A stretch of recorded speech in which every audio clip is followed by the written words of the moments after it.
guys, we've got tech issues again, just as per freaking usual. Why, oh why? I need to change systems. Why does the YouTube chat not come up in my chat? What could that possibly be about?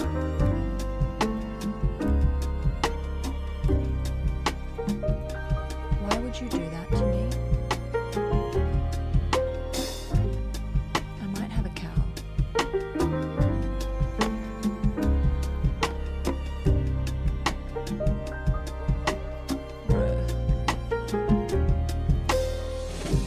But it's alright.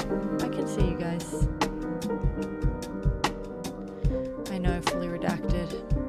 Some of us aren't happy about it. Alrighty. It's the red up haram. Haram, haram, haram. I'm just gonna have to keep you guys open. Yes, you guys. Naughty YouTube. Just let me sort out how I'm doing this, and then it'll be a non-issue and we won't have to worry about anything ever, because everything will be fine.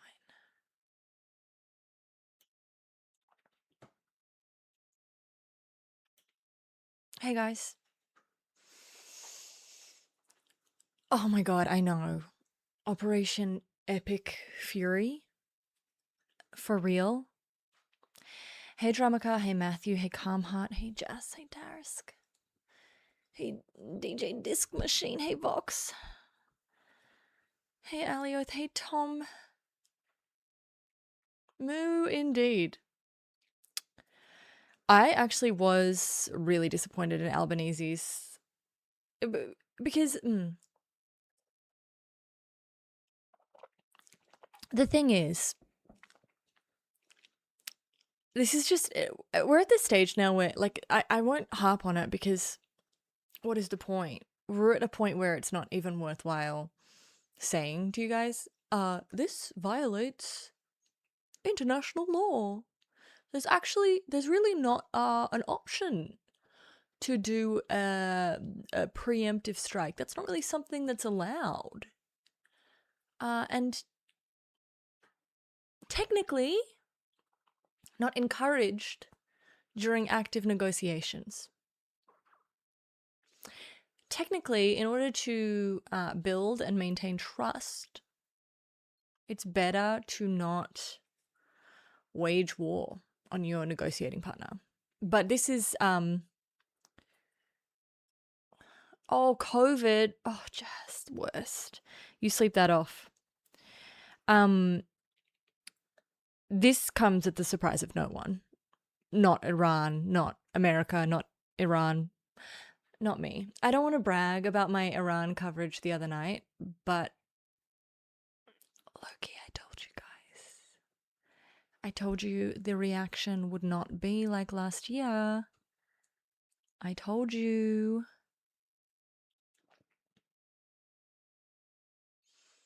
I'm just checking something. You guys, occasionally you have to let me check things. Because I'm monitoring the goddamn situation. Discord link isn't valid anymore. That'd be right.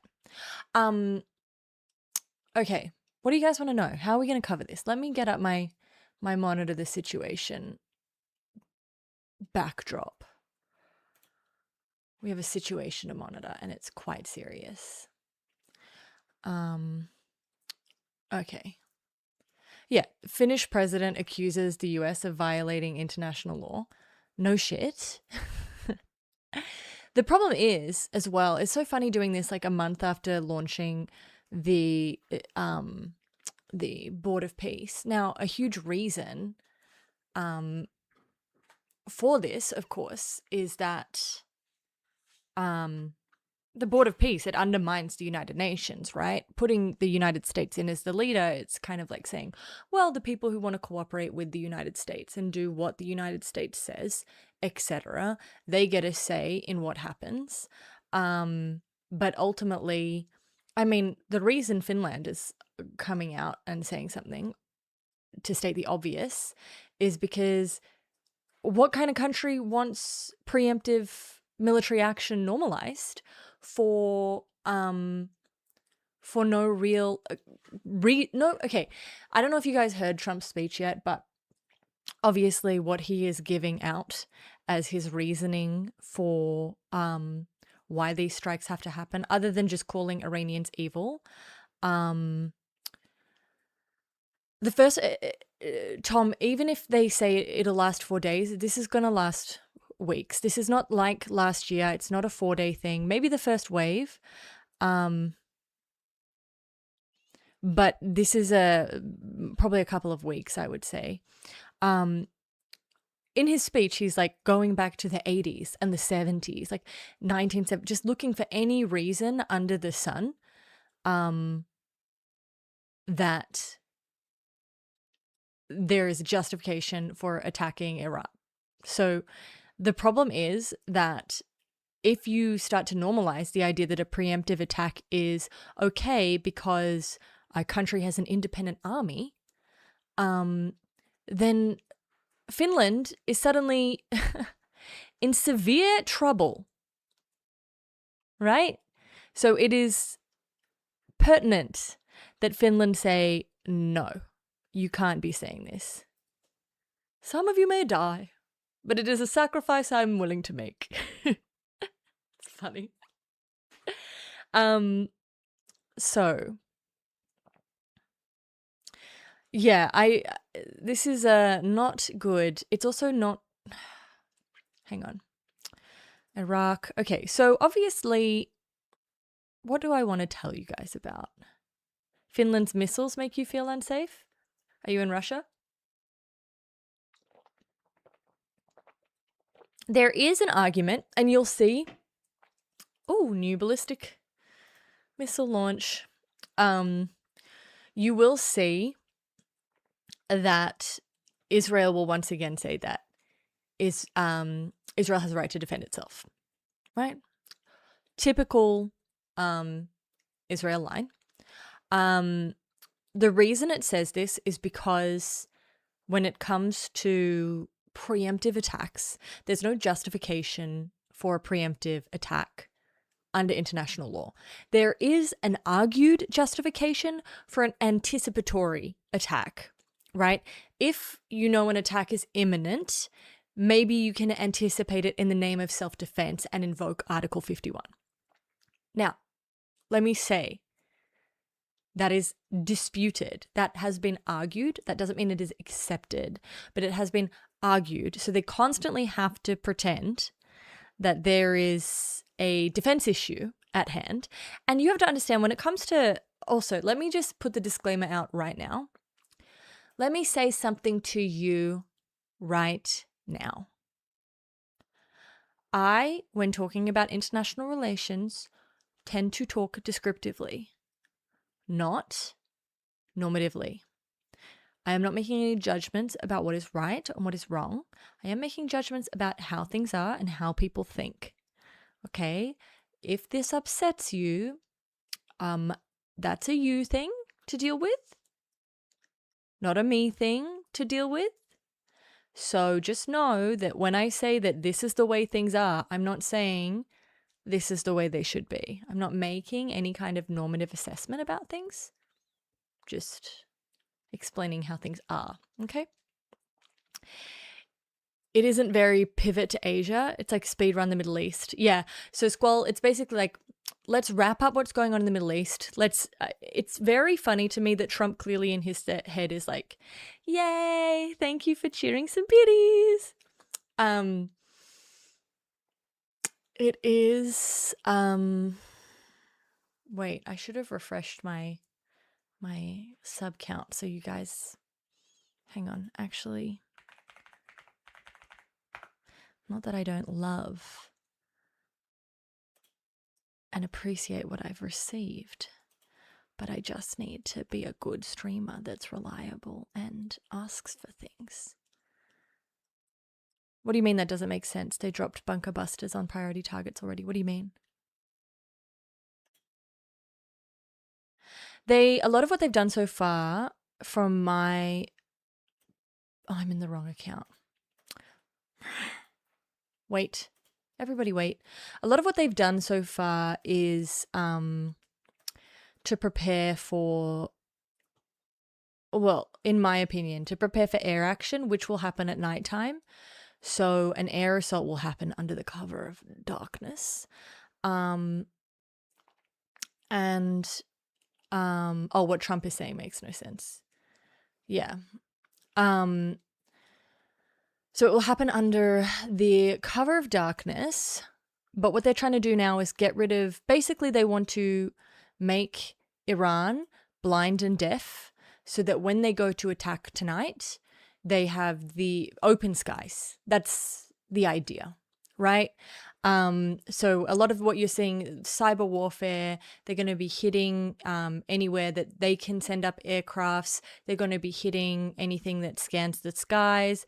A lot of what they hit in Tehran was symbolic, right? Hitting the Ayatollah's house, hitting the command and control areas. This is symbolic. It's for the people, because let's just get this very straight.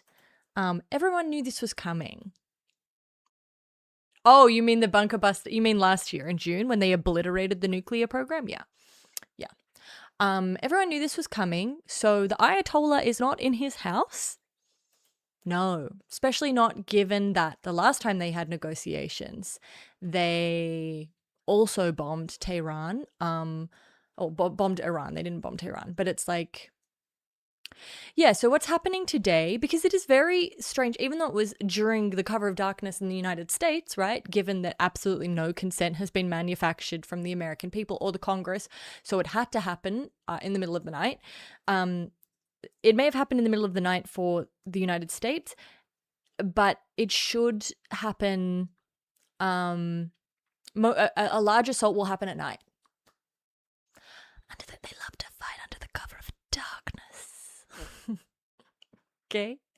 So what's happening now is both symbolic, so hitting what the Iranian people see as the buildings that house the regime, and to prepare for the assault tonight, and to do that preliminary strike that says we are striking. So yeah, it'll be tough tonight. What's the time? Time in Iran. Okay, it's 4:14 p.m. Sunset in Iran. Okay, we got 2 hours till the sun goes down.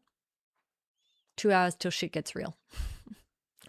And I know you're thinking shit's already real, but shit's real more on the Iranian side than it is. Hang on, I'm just sitting in a comfortable position. So the reason shit is real on the Iranian side is stuff that I explained the other day, which is that for Iran this time around, this isn't like June, Operation Midnight Hammer, was it? Is that what we called it last time? The reason this is different is it's existential for them, right? And it is existential because the United States has said as such. They have asked for a regime change war, okay? And as I have explained to you, the regime has no intention of leaving. Now, there are a couple of things to consider with a regime change war. One is this sounds so bad, but it's just the truth, okay? Descriptive, not normative. The winning conditions are on Iran's side, okay? In the same way that the winning conditions were on Hamas's side in the war in Gaza, because in order for Iran to win, all that has to occur is that the regime survives this, okay? Which it can do because it's built to survive this. They've had a lot of practice surviving this kind of thing. The Iranian regime is very different to other regimes, which is very interesting when you see they've said they're going in with a decapitation strategy. One of the unique things about an Iranian about the Iranian regime is that it's very decentralized, and it is made so that if you do decapitate it, it can continue to survive. So especially if you get rid of the Ayatollah, it will survive, which is why it didn't fall when Khomeini died. So, and given that they've basically been preparing for this attack since the war in June, there are 3 lines of command and control minimum. Okay, so you are needing to wipe out a lot of different people to get rid of all of their command of control, which is completely decentralized. Yeah, it's completely, but this is what I was saying, Beefy. It's like we're at a point now where saying it's illegal, it's kind of like, what is the point? What is the point? We know it's illegal. And so what is the, like, legality doesn't seem to matter to this administration. So we can keep repeating. So the way, hang on, let me move over so I'm more central in this little box. So the way that the Iranian system works is that there is the Ayatollah, who is obviously the spiritual head, and then there are a bunch of different councils, and these councils are all interlinked. And then obviously you have the IRGC, but you also have the Iranian military. I'm not sure if Congress would have approved on the grounds that, oh my God, where is it? J.D. Vance said the fucking stupidest shit I've ever read. It's a quote that deserves to go down in history for all of time. Let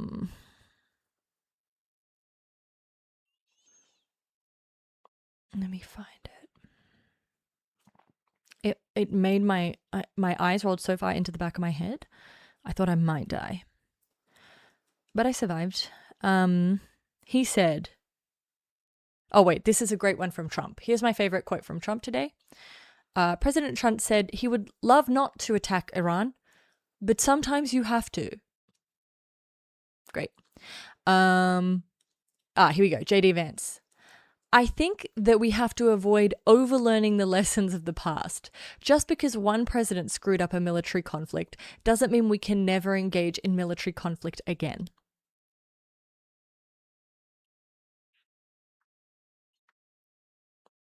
I'm not sure you've overlearned this lesson. I'm not sure you've overlearned it.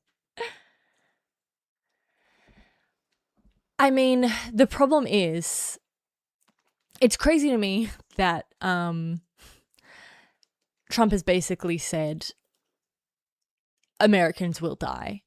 I don't think that there will be the appropriate amount of outrage from America writ large. Obviously, you guys are outraged, but I don't think that there will be the proper amount of outrage from America until a significant amount of American lives are lost. I'm so sorry. That's not what I'm asking for. That's not what I want.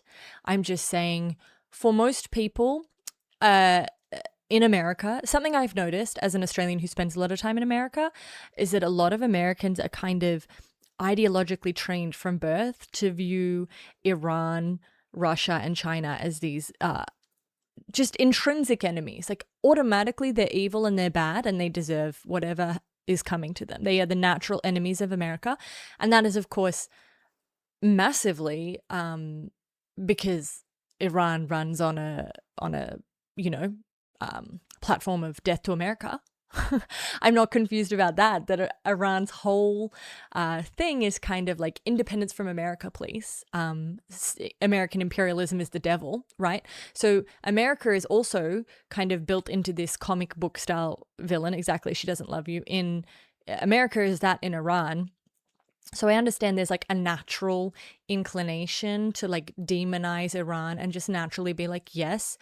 In Israel, it's even more so because you have to combine the fact that Israel has a very, like, quite a young population, and many of the people in Israel have only known Netanyahu's reign.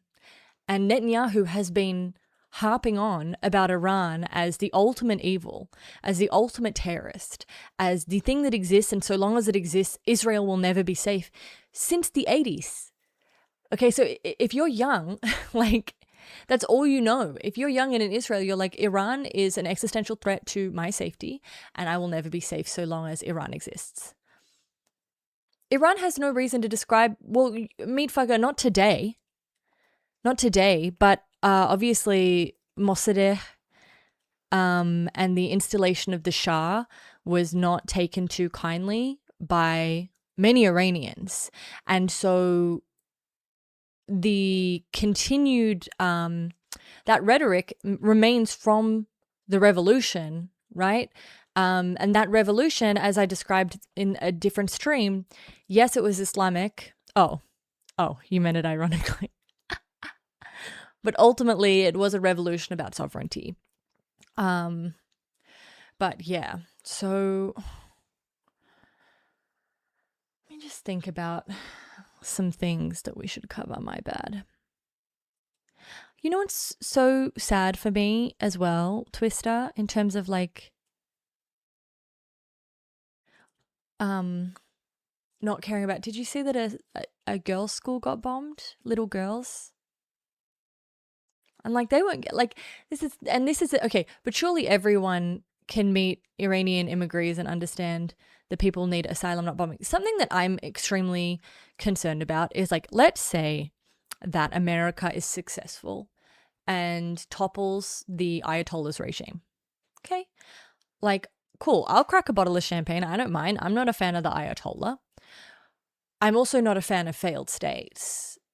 And I don't know what the plan, like, I think the number one reason that there's been such a delay on the American side is that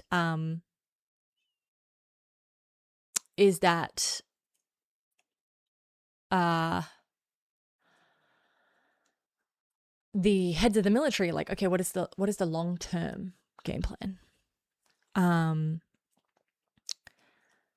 Because you can't just get, as we have seen in Libya, we have seen in Iraq, as we have seen pretty much everywhere, like you can't just topple a regime and then just expect everything to just, who is going to take over? If anyone says the Shah, I will shoot you through this lens. Okay? Okay? Okay? Sounds like they've done some overlearning. You are correct. It sounds like the heads of the military have done some overlearning. Now, my concern is, right, let's say this becomes a failed state. What's a recent failed state? Oh, I know, Syria. Now, I don't know if anyone remembers when Syria popped off. Like, even if, so whether they successfully take over like, let's say they successfully topple the Ayatollah, that's one thing. Or let's say they don't and they just plunge Iran into civil war.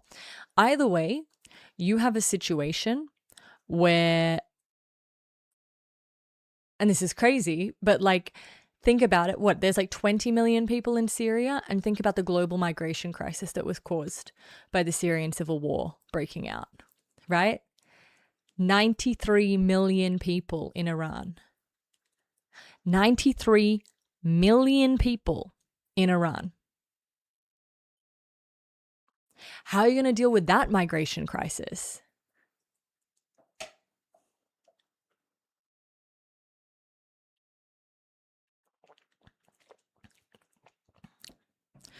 I understand that Iran is Iran and that it is not any other country, Christoph.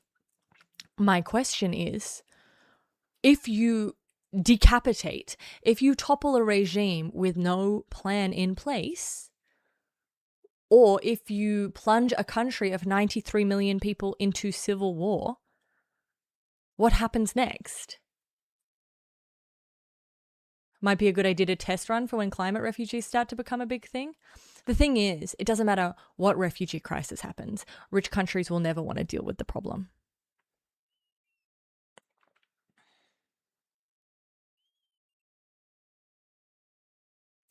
I think we send in Marco Rubio to be the new Shah.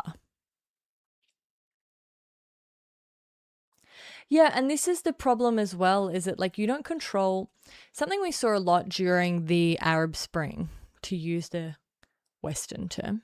Okay. But Haiti's a tiny country compared to Iran. Teeny tiny. I have a lot of hope for Iran. Look, hope is the wrong word.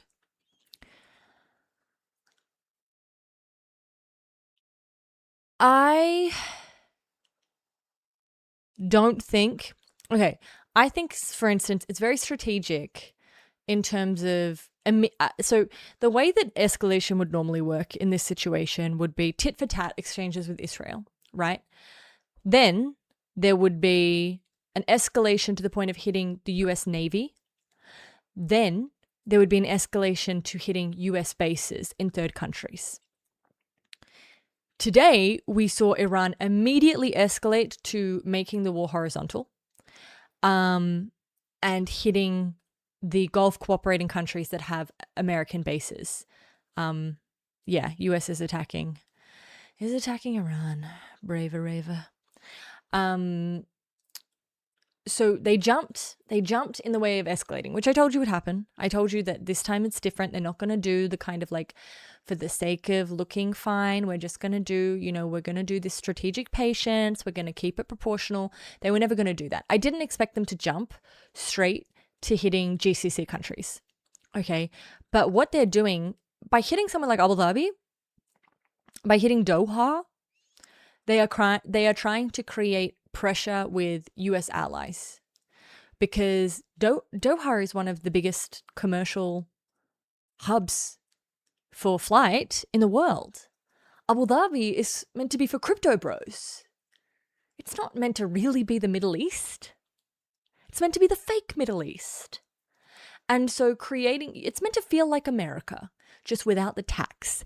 And so by putting pressure, and Saudi doesn't like to get involved in anything.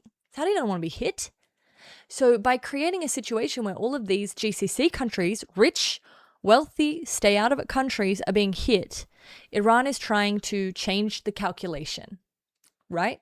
So what America and Israel is trying to do is create a circumstance that allows for the people to rise up and overthrow the military. I don't think that is possible currently. What Iran needs to do is change the calculation so that America goes, you know what? This is too hard. And hitting the GCC countries so early, huge deal. Yeah, we've got UAE intercepts 4 minutes ago. Saudi Arabia condemns. So we've got pretty much every GCC country has been attacked. So we've got UAE, Bahrain, Qatar, Kuwait, Jordan intercepted, Riyadh. So from they didn't attack Oman, which I think is really interesting. Oh, did Sam Harris say that? I'm so glad we have Sam Harris's take on this, because he's so good on the Middle East and Islamic countries. When I think, who do I trust on Islam? I think Sam Harris. What a fucking legend. Hang on.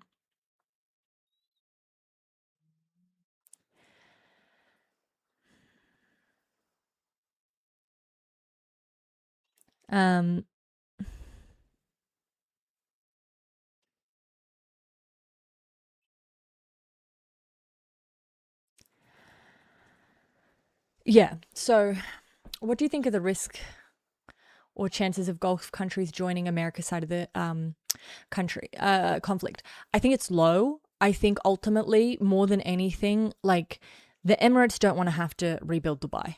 Okay, the Saudi, especially, you have to understand, it's Ramadan. Okay, they don't want to be dealing with this. They don't want this conflict. Now, it's one thing to participate in a conflict where there's no ability to really get hit back, or where that's a small chance. The reason, Tom, that I don't believe they hit Oman, and remember, I am a former Oman dweller. I formerly lived in the city of Muscat. Oh, yeah. So the reason I think they didn't hit Oman is because the foreign minister, Oman is a big diplomacy country in terms of being involved in facilitating diplomatic talks with countries in the region. So Oman was obviously at these communications, and yesterday, for you guys, the Omani foreign minister, and keep in mind, even though Oman is often involved, they very, very rarely speak out publicly about how negotiations are going. They like to play a behind the scenes role. But the foreign minister came out and said on the record that Iran was willing to no longer stockpile uranium, which signaled a major breakthrough in negotiations and showed that Iran was willing to make concessions. So as far as I'm concerned, that was Oman knowing this strike was coming and trying to stop it by publicly signaling that Iran was coming to the table, thinking if I put it out on the table, if we publicly say, hey, Iran is coming, Iran is coming to the table and they're talking and they're doing the right thing. I think Oman thought that they could delay, I think Badr thought that he could delay an attack that was planned, right? So I think it was a publicity stunt to be like, hey, so I think that actually bought Oman some goodwill, because if you look at these countries, a lot of the countries that have been attacked, UAE have an American military base, but Saudi do not. Jordan does not. They have bases where US operations operate out of, but they're not US-led bases. It kind of signals what side they're on. I mean, Oman hasn't traditionally been on Iran's side. It's not necessarily... something that I think is bonkers, just quickly, is to send Jared Kushner instead of a real fucking diplomat. Bye, DJ. Is it that hard to send a real fucking diplomat to this thing that you know is going to basically spark off World War III? It doesn't matter because they're not serious, right? It doesn't. If you're not serious, it doesn't matter who you send. So yeah, and yeah, it is extra during Ramadan. If you want to kind of look at that kind of interesting timing things, it's Purim. What, next week or in the next couple of weeks? It's Purim, which is a traditional Jewish holiday that celebrates the Jewish defeat, overthrow of a Persian Empire. So there's like this, very much this history repeating things that Netanyahu will kind of play on. It's like Purim all over again, you know, like we're escaping the evil Persian regime and overthrowing them. So in terms of timing, that's very interesting too. But hang on, let me get it. US and Israel notify Congress of imminent strikes on Iran. Oh, I'm glad that good guys, they notified them. Now they've notified them. Oh no, they notified the Gang of 8. So that's the 4 top guys on the Democrat side and the Republican side is the Gang of 8. They notified them of the strikes on Friday night shortly before the campaign began. So, I mean, yay.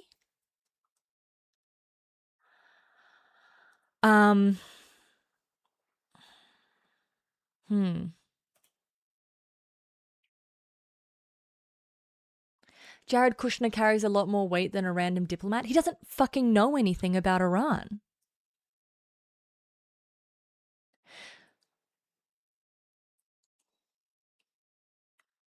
It's just so crazy to me. Like, I cannot think of Obama sending a friend.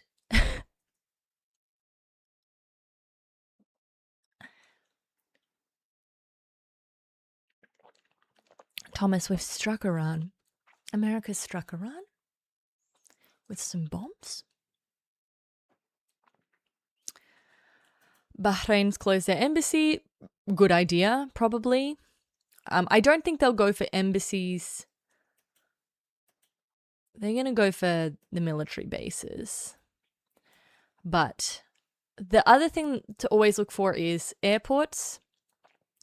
That's what will be a target in Iran as well, because you want to disable air capabilities as quickly as possible.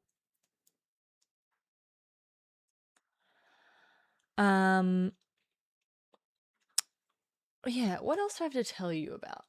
Before we'll start watching some coverage, but there's stuff I wanted to tell you about.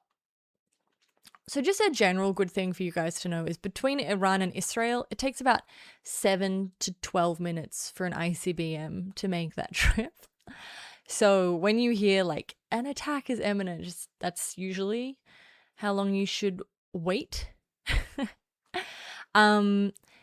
As I said, in terms of, I was writing some stuff earlier, just the interesting thing in terms of obviously they've spread out in terms of where Iran is attacking.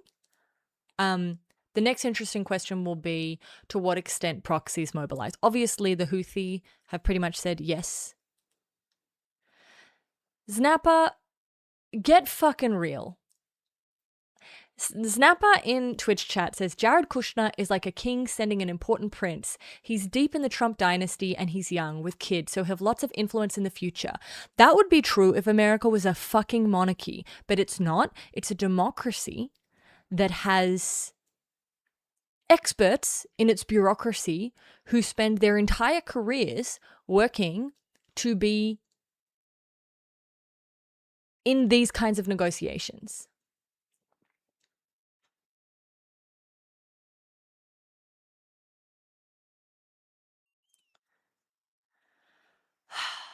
Hang on.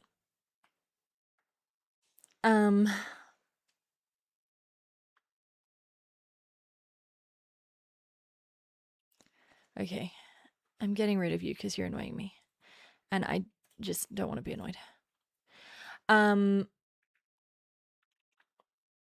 That annoys me so bad. Oh yeah, so obviously, the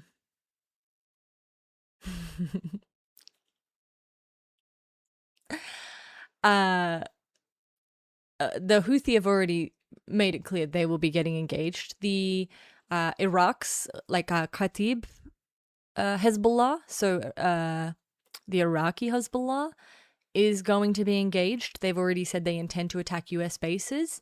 The question is, will Lebanese Hezbollah engage themselves? I don't think it's a good calculation for them to do it. This will be interesting. But just quickly, I just want to respond to Danny. So, Danny, here's what's happened. Iran got hit and Iran escalated quick and big and wide. So instead of just doing what they did last year in June, which we knew they wouldn't do because this time it's existential, instead of just retaliating in a proportionate way against Israel, they sent a small selection of missiles to Israel, but they hit all the GCC countries, so Gulf cooperating countries that house US military bases, with the exclusion of Iran, very quickly. To what they're trying to do is change the calculus, immediately make it very inconvenient and annoying for all US allies in the region who do not want to be pulled into a regional war, to show that that will be an inevitability if this continues. So Doha has had to close their airspace, which obviously is a massive international hub. Abu Dhabi's been hit, Dubai's been hit, Riyadh's been hit. So Jordan intercepted, I believe. So these are countries that do not have a history of being dragged into things. They do not like to be dragged into things. And obviously this region also has a lot of traffic right now because it's Ramadan. So they don't want to be dragged into things. So in terms of Qatar and the UAE, they're going to be real pissed.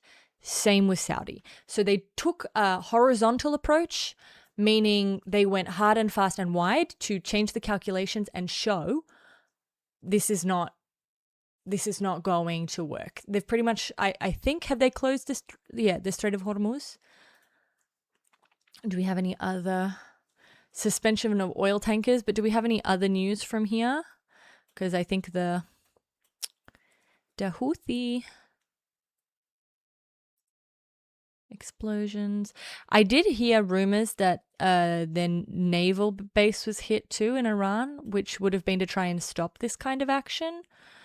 But yeah, airports and anything that creates intelligence in the sky are going to be the first thing to be hit. Qatar close maritime traffic. Interesting.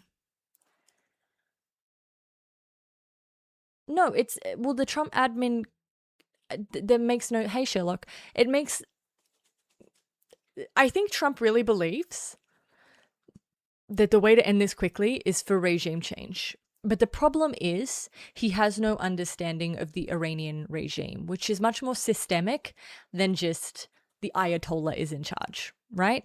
And he's going after people like Pezeshkian, which is like, he's a very moderate president compared to who's been there in the past.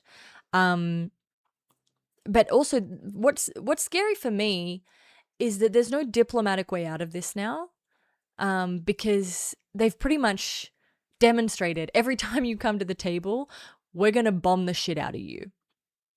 So I'm not sure, there's going to be no trust there. You can't get them back to the table. Global shipping will be fucked, yes. Global air traffic will be fucked too, because I need you to think how many flights Abu Dhabi, Dubai, and Doha are the middle point for. Like, air traffic and sea traffic are going to be fucked for a little while. But I mean, that is kind of not super important to us. I don't know. Maybe it's super important to you.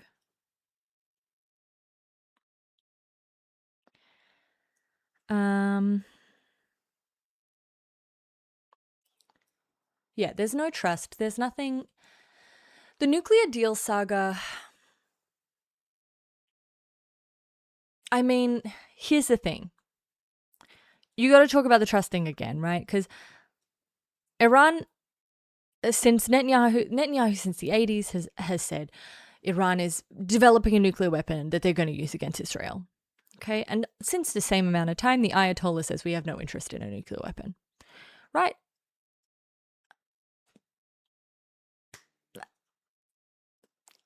If they've been weeks away from a nuclear weapon since the 80s and they don't have one, you know, but the weeks are the, wait, I wrote something about this because I was like, this is something that people get wrong all the time that really annoys me.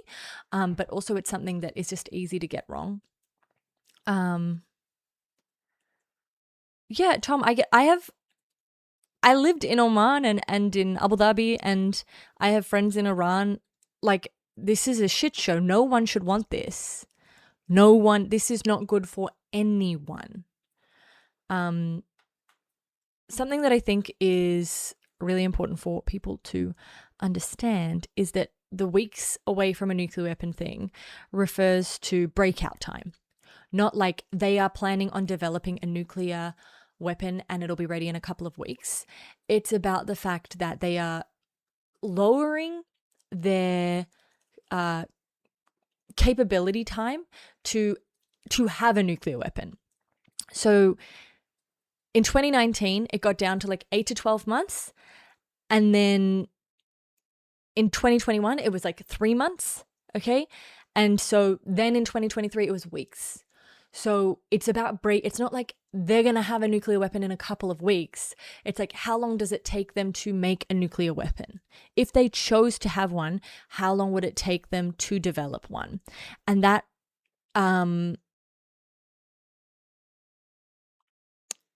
if you enrich uranium to 90%, it's about 3 to 6 months to build something that is usable. So when they say weeks, okay, that's what they're talking about. They're talking about breakout time. How long would it take me to go from what I have right now to having a workable weapon?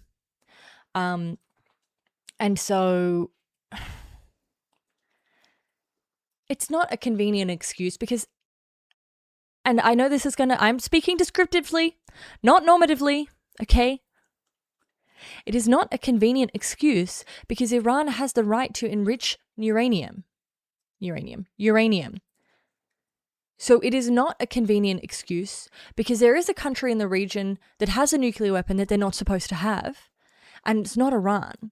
There is a country in the region that does keep doing attacks on another country, and it's not Iran. Now, I'm not saying that Iran would never. I'm not saying Iran's rhetoric doesn't suggest that there is a desire to. I don't want to surprise you guys. Iran doesn't like Israel.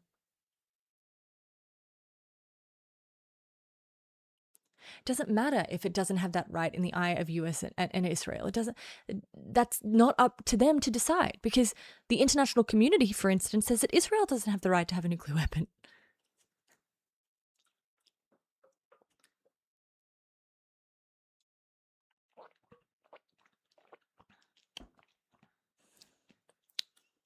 What's Macron doing? He's protecting partners. Which partners?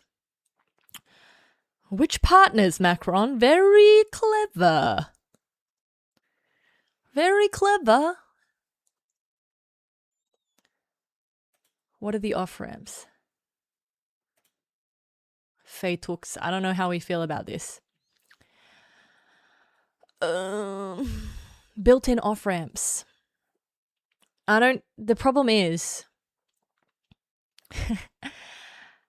a built-in off-ramp suggests knowledge about your partner's actions, right? A built-in off-ramp is like, okay, when we decide to stop, everything will stop.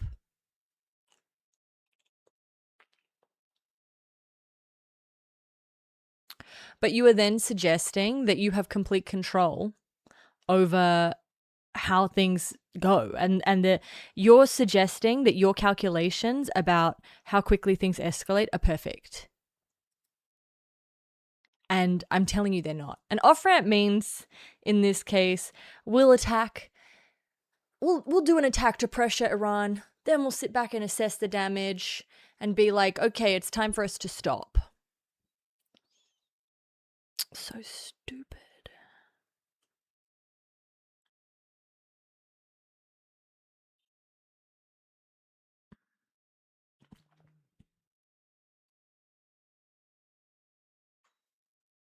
Yeah, perfect. This is my whole problem with like the entire kind of current.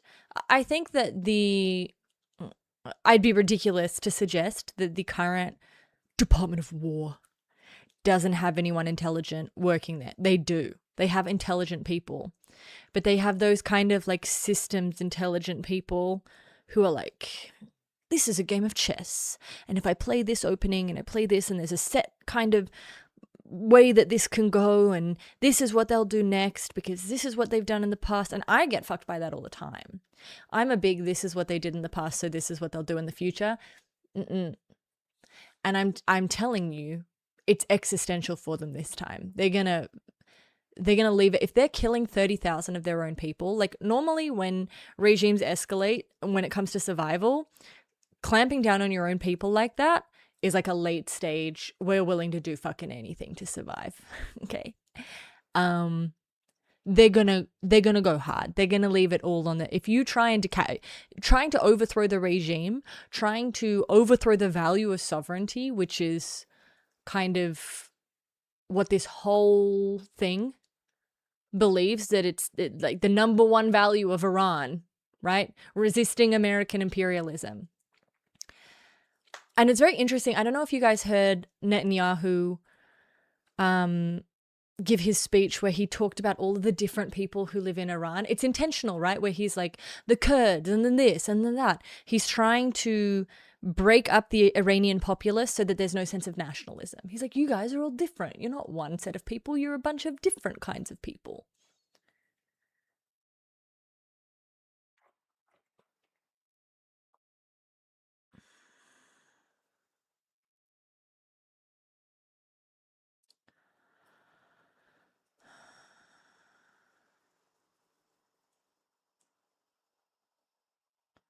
It's like that question, Spartans, what is your profession? Yeah. Kuwait, shelter in place.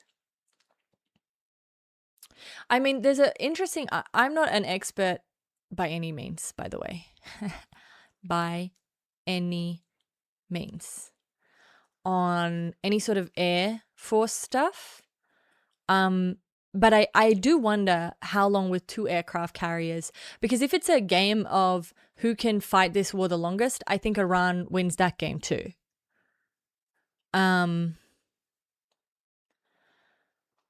So it's interesting to me having these 2 carriers. One I know is near Israel. which allows for quick kind of refueling and getting supplies. But I really think that Trump has it in his head that getting rid of the Ayatollah is going to be... I think he's emboldened by what happened in Venezuela. Yeah, of course you need to balkanize Iran because it's huge. In terms of this landmass, right, as I said, if I'm correct that Israel wants to position itself to be the same sort of linchpin in the Middle East that Iran was under Nixon, right, it can't compete with Iran as Iran is. It has to be balkanized.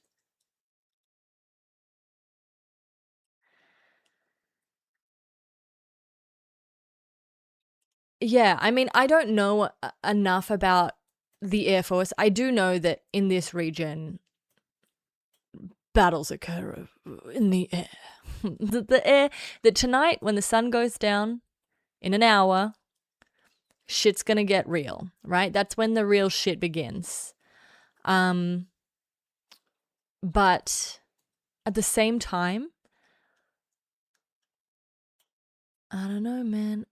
It feels like this logistically is harder for the United States.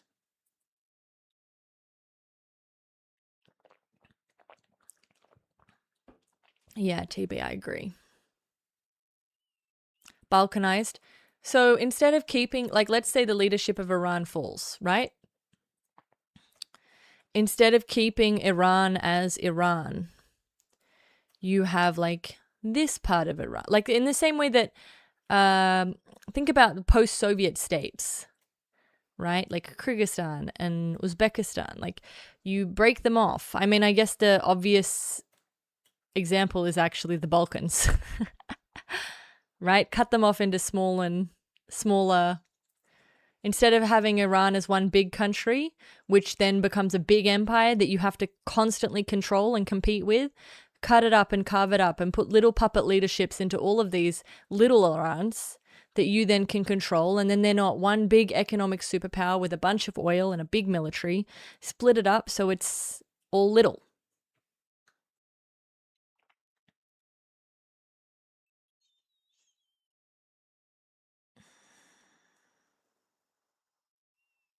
It's kind of a genius. Yeah, split it up. Because then instead of having the Ayatollah control this whole thing and have a big army and have, you know, all of these resources, no one has too much. And instead of having a country of 93 million, you've got countries that are equal to the size of Israel.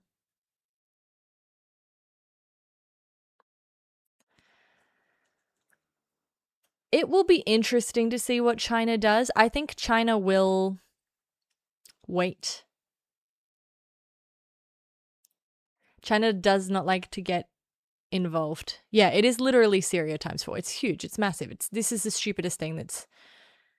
And you know what's crazy though? I have to preface this because if you had told me, and I don't mean this in terms of like I support this guy and so I never thought he would be destroyed. I just didn't think it was possible in terms of like if you had told me that Israel would do the damage that they did to Hezbollah and that they would be able to take out Nasrallah, I would have been like, you're crazy. You're insane. But they did, okay? So I just want to say, nothing is impossible. No one is safe. Nothing is impossible. So we can look at what has happened previously. We can look at the information we have and be like, this is, you know, whenever you're doing predictive stuff, you're running a huge risk of being wrong.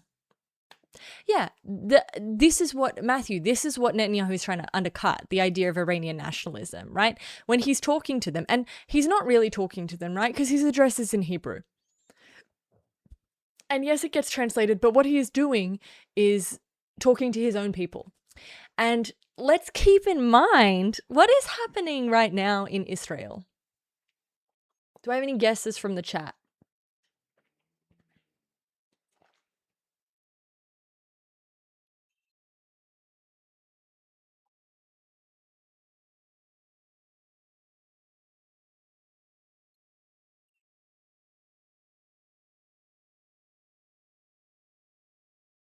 Any guesses? Definitely not a corruption trial. Yeah, it's an election. It's an election. Yep.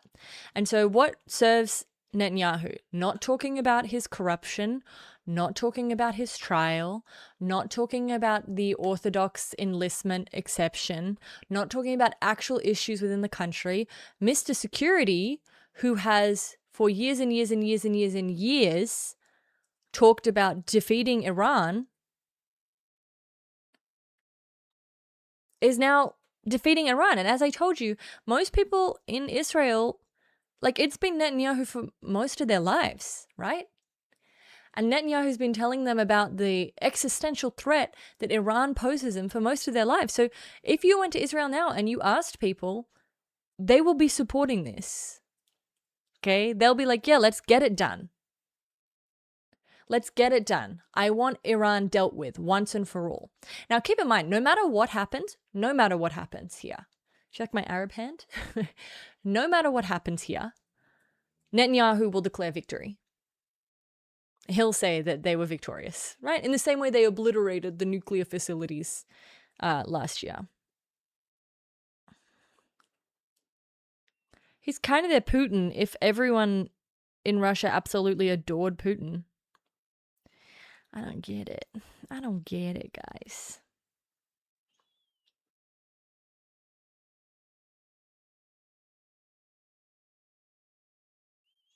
I'm just monitoring the situation. Give me one moment. We'll do some Al Jazeera watching in a minute. Not Al Jazeera. Not the evil Al Jazeera.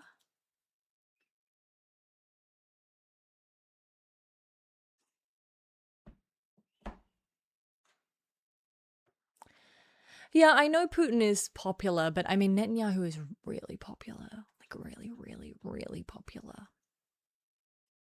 Like, really. And I do have to tell you that even within Israel, like, Yair Lapid who would be the opposition, right, has said if Israel attacks Iran, there will be no internal opposition. If war breaks out between Iran and Israel, there will be no internal opposition.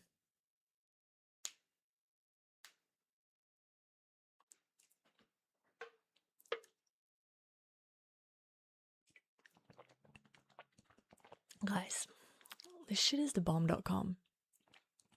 Oh my god! Pixel Smixel, who, when I last checked, was falling asleep at the mic, but then suddenly gained a second life. Welcome, Raiders. You've been tasked to annoy me. It's your choice to be here. I don't believe you. I don't believe you.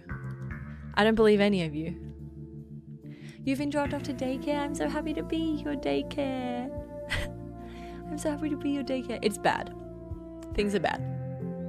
We're monitoring the situation, but the situation is bad. The situation is catastrophic. We are at DEFCON 2, at least. Welcome, welcome, welcome. Come on in. I believe she's got evil hidden vibes. I've seen them. She wouldn't tell you why? I'll tell you why. I gotta be the bad cop. If Pix and I were your parents, she's the nice one that lets you get away with things. I'm not nice. We have raiders over at Twitch, YouTube chat, just in case you're wondering what the hell is going on. We're welcoming in some people who have come to hang out with us. Good evening, good evening. I mean, yeah, Gabrielle, the situation in Israel in terms of a meaningful opposition hasn't been good for a while. I find the Israeli political system incredibly interesting in terms of how coalition reliant it is. But the left-wing parties in Israel have been terrible for so long in terms of their ability to have any sort of strength. Am I serious? I am serious. Sometimes I'm silly, but sometimes I'm serious. And tonight, I'm serious. How's Shiraz? Good morning.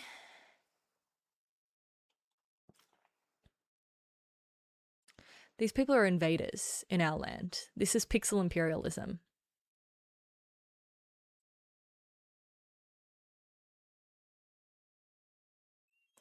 Okay, guys, so what do you want to know? Do invaders from Pixel Land want to know anything? Is there anything that you're confused about that you'd like to know about when it comes to Iran and what's going on? I don't know everything, but I know some things. And I can help tell you about some things. I would love to listen to West Coast rap, pause after every lyric, and explain it to you. But we don't have time for that tonight because war.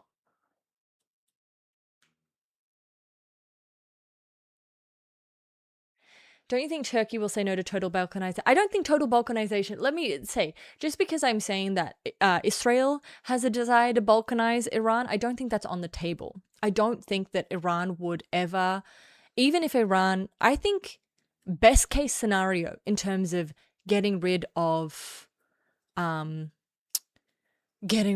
Ayatollah and the leadership and the supreme leader, the best case scenario is a failed state. So we're not talking about, because as I said, even if you decapitate the Ayatollah, like let's say you get rid of supreme leader, let's say you get rid of Khamenei, this isn't a system that is built to be destroyed through decapitation. The system is strong through its decentralization. It's built to withstand this kind of attack because it learnt from Iran v Iraq. Okay, and this actual attack is something that they've been preparing for since June of last year. So they have extra decentralized their system. No worries, Twister. Have a good day at work. So this, even if you manage to significantly impact the leadership, I do not believe that you destroy the country's leadership. You get a Assad, basically, that kind of situation where there are strong kind of forces within Iran. But even then, I don't know who would make up those forces. And as I said the other stream, you have 20 to 30 million people who are supporting the regime. So this isn't a situation like Syria, right? What is Operation Epic Fury? It's America's name for their recent attack on Iran, which they claim is to decapitate Iran. Decapitate meaning get rid of, topple the regime, replace the regime. But of course, they don't have, oh my God, what was I saying? I totally forgot. Oh, they don't have a viable person to take over. They're kind of putting Pahlavi up as a substitute, which is stupid. Like, it is the Shah's son. It's stupid. It's the stupidest thing you've ever heard. It's so stupid.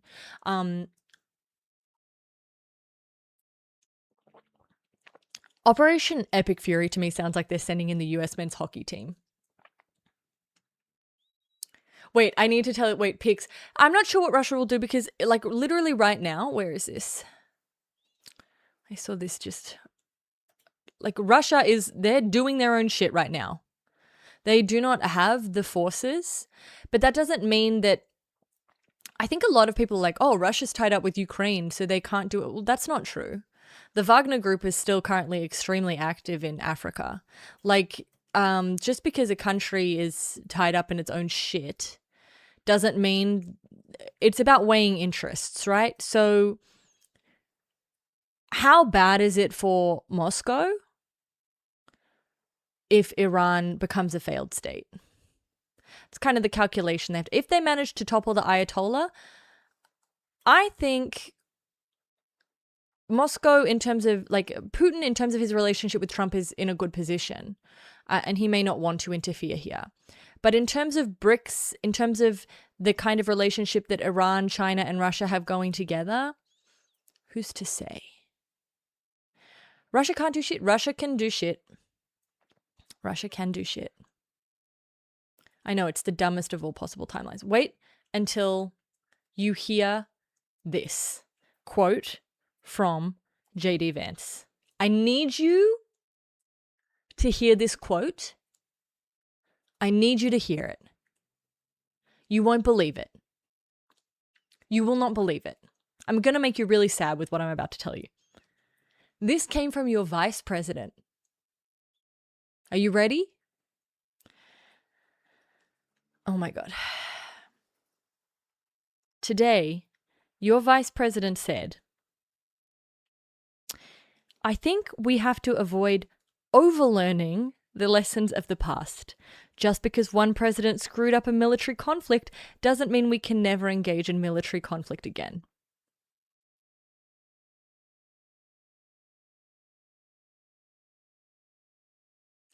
I hope you guys didn't overlearn any lessons. The problem was, Wallach, though, and I've said this before, if you looked at what happened to Egypt during the Arab Spring, that wasn't a good result.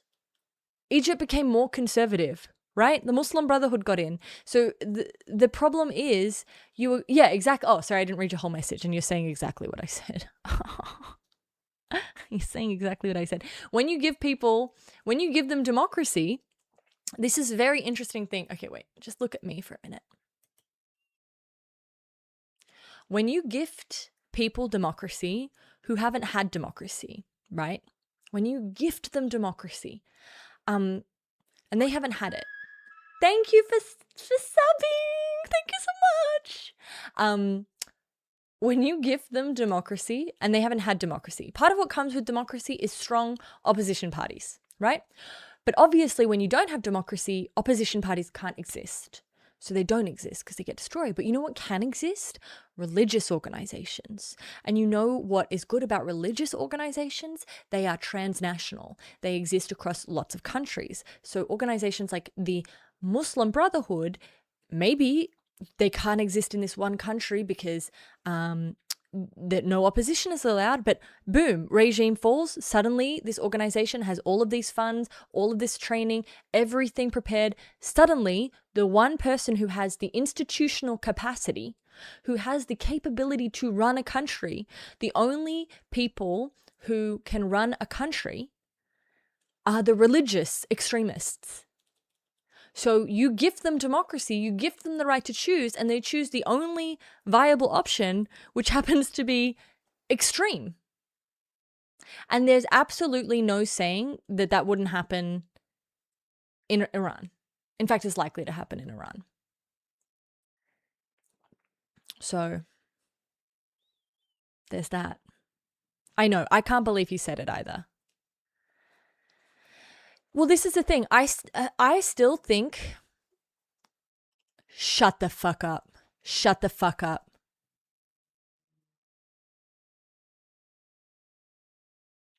We got to go to Al Jazeera, guys. They're saying they killed Khamenei. As I said, if they killed Khamenei, it doesn't really matter. But it's a big deal. But it doesn't. If they killed the Ayatollah, it's a big deal. Symbolically. But it doesn't really matter in terms of the survival of the regime. But holy shit, if they did. Holy fucking shit a brick. Is Al Jazeera... Oh, I thought it was down. I was like, what the fuck? Action by the Israeli government, which represents an escalation in contribution. Okay, I'm going to keep that down. It's all this... War Monitor is extremely pro-America. N12. What is N12? What is N12?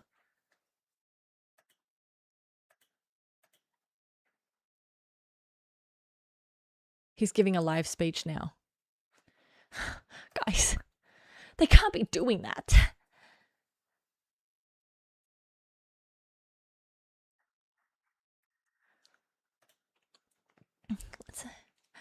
Let's just check. Let's just check what's happening on OSINT. Hang on. They're saying he's giving a live speech, but you never trust these leaders' live speeches because they they pre-record everything all the time. It's a very important part of their strategy. Okay. Now, the problem is they're going to say this, but also Israel does have some of the best intelligence in the world. But finding Khamenei is crazy because I would have thought that they moved him out. If it were me and I were the Ayatollah, I wouldn't be in Iran. I can't see. Yeah, hard to see how this works when the stated aim is to create conditions for regime change. How do you have off-ramps if regime change is the mission?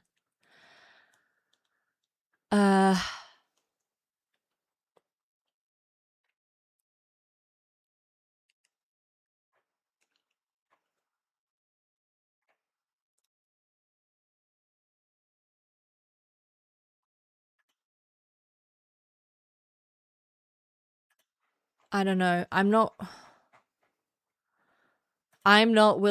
not willing to say Khamenei is dead. Yet. This is going to be like when Nasrallah died. I don't know what a golden carpet train is. You can't be saying shit like that to me. Yay! Oh, I have a hype train? How do I have a hype train? I have... Look at you. Oh, there we go. Wow, thank you so much. Thank you, Wallach. Thank you, guys. Thank you, Cerebri. Are you subbing to get moral coin so that the Ayatollah will be dead? I'm not sure what's happening. Thank you, Sean, for the biddies. The titty biddies.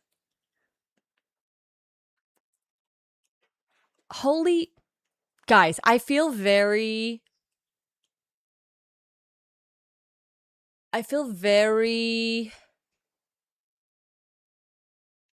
Thank you for cheering. I feel very some kind of way. Thank you for subbing. Yes, guys, please sub to me. Sub to me.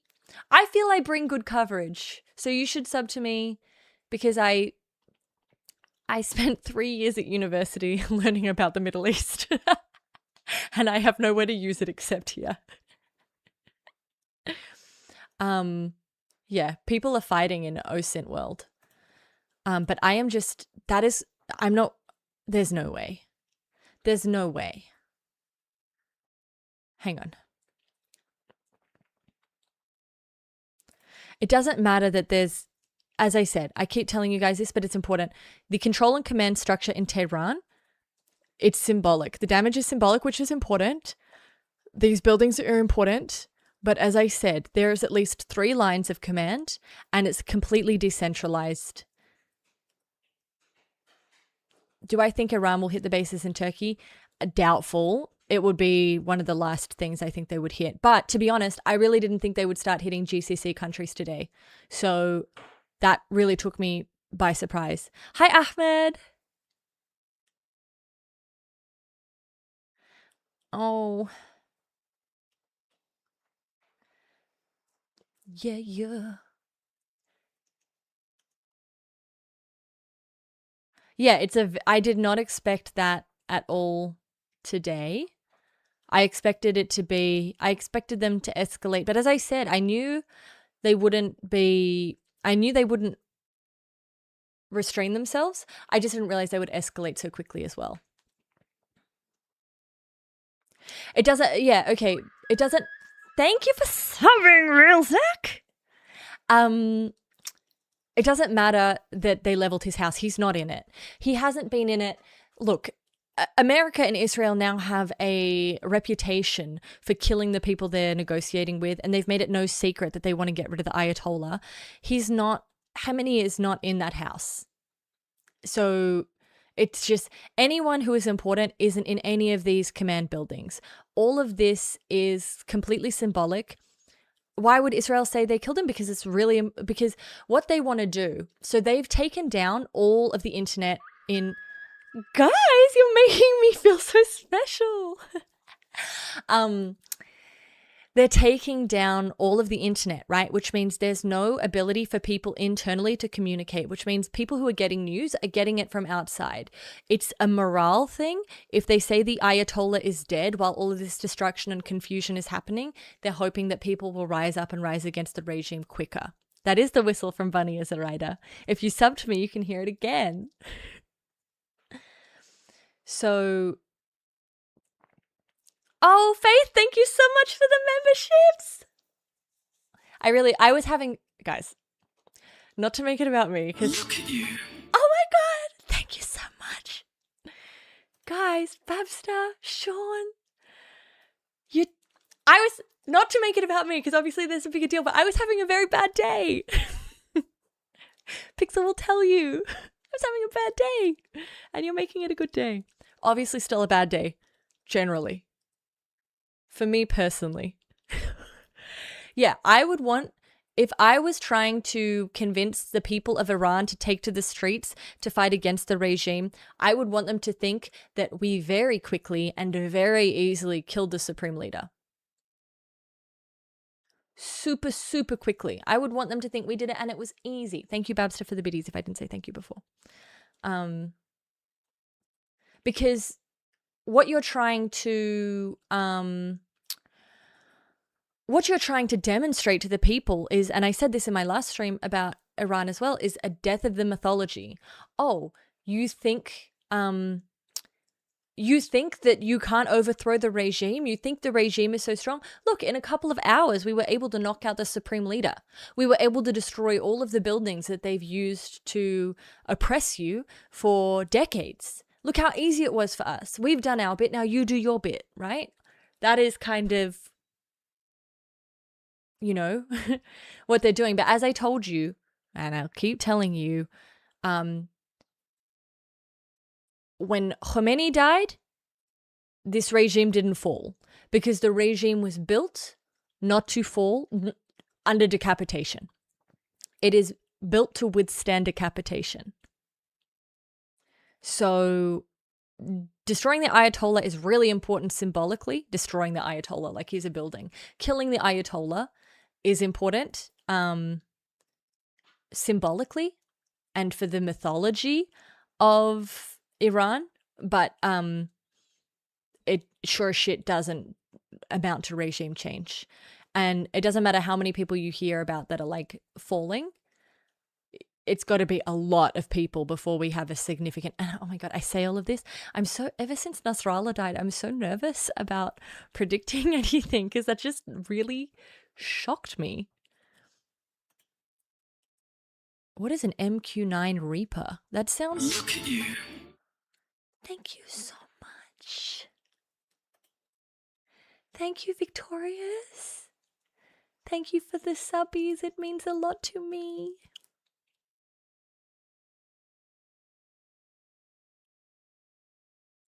A tier 3 drone. Yeah, guys, we're going to have to start learning. Seriously, you know how we become experts about the economy? We're going to have to become aircraft experts. I feel that's next for us.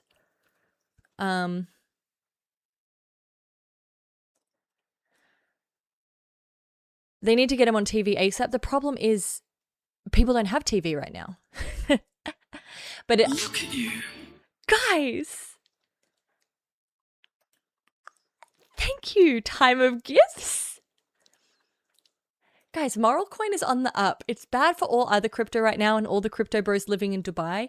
Some of us made the decision not to live in Dubai, and today that turned out to be a great decision. But it's tough for the crypto bros. And that's what I'm saying. Attacking the GCC countries, huge move to upset American allies and change the calculations. But creating the win condition to be regime change, that is going to require... I don't know how you do regime change quickly. I don't. And I don't know how you even, let's say, like, what's to stop it? Not just Syria, like, what's to stop, let's say, it's a plane. Okay, Let's just check. No, okay. They're still talking to the Oman foreign minister about the Oman foreign minister. Oh, wait, we're behind. Now we've got Saudis on. Okay, can I just tell you something really funny? When I lived in the Middle East, obviously Saudi and UAE, they wear similar sort of dishdasha and headdress, but in Oman, they wear a different hat. And when I was talking to these men in Abu Dhabi, and I was like, yeah, I've been living in Muscat in Oman, they're like, oh, silly hats, hey. And it's just like, are you aware what you're wearing on your head? Because it feels like you shouldn't throw stones in glass houses. I think you're all wearing silly hats. Okay. Israel would have struck Lebanon to hit Hezbollah to kind of preempt any sort of retaliation from Hezbollah. Now, I really think Hezbollah is not going to want to get involved. They might. Ever since they went into Syria at the behest of the IRGC, what Hezbollah was really changed. But I just don't think they have the strength right now to go in.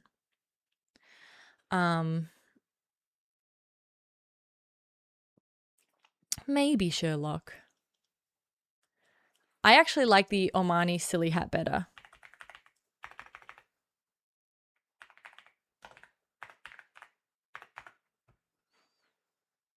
Yeah, look at this. It's like a square buckety hat. It's kind of like more refined.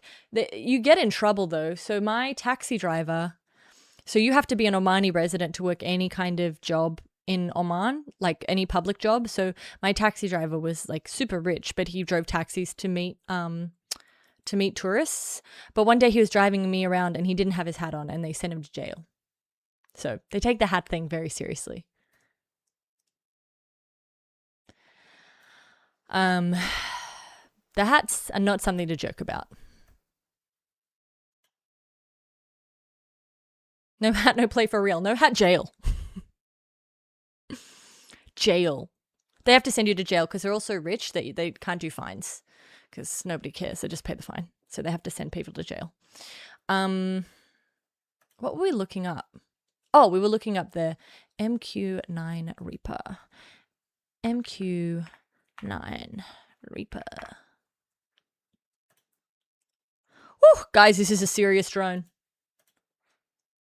We are not fucking around with this drone. Big ass drone.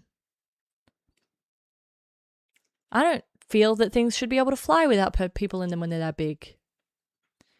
Okay. Back to monitor the situation. You can't escalate with pauses when you're doing a regime toppling effort. It doesn't make any sense. Make it make sense. And you're relying on Iran to escalate that way, which they've shown they have no intention to do.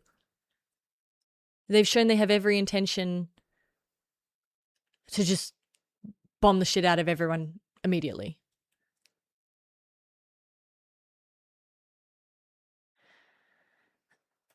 Iran missile volley at Tel Aviv. They haven't been sending big ones though.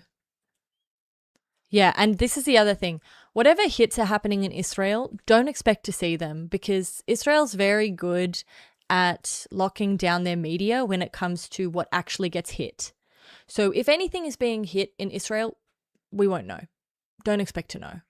Unless people are, unless kids are dead. Like when civilians die, that will happen because, oh, is that the emote that you get from the train? Choo choo choo. Thanks so much, guys. I assume the train is over, but I really appreciate it. That's a piss man. That's what he looks like. What is that about?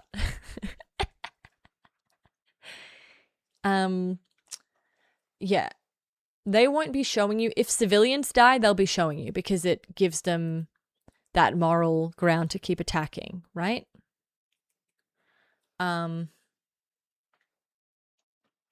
What do you think of the accusations that the peace talks were roofed? I don't think either side took the peace talks seriously, to be quite honest.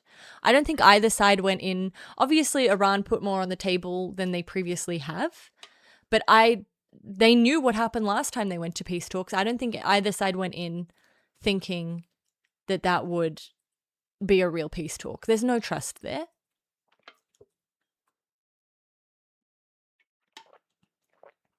And you can say what you want about America being a dynasty, whatever you want.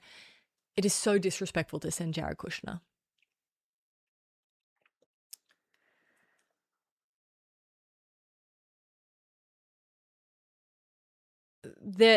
How you can't say that you seriously were engaged in those peace talks and then launch a war based on regime change where you're in your speech justifying it, you're bringing up things from 1979.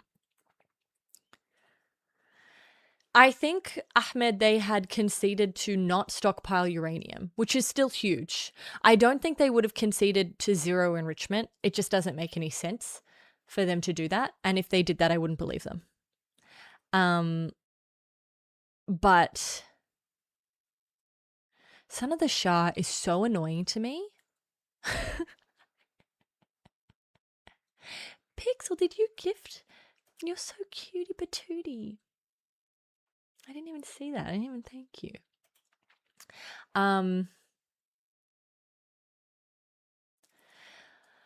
Yeah, but you it's a weird way to try and manufacture consent in the United States to be and remember in 1979 when they held people in the embassy? Remember? And you got a huge voting population who's I don't even remember 9/11. No, I don't remember what happened in the embassy.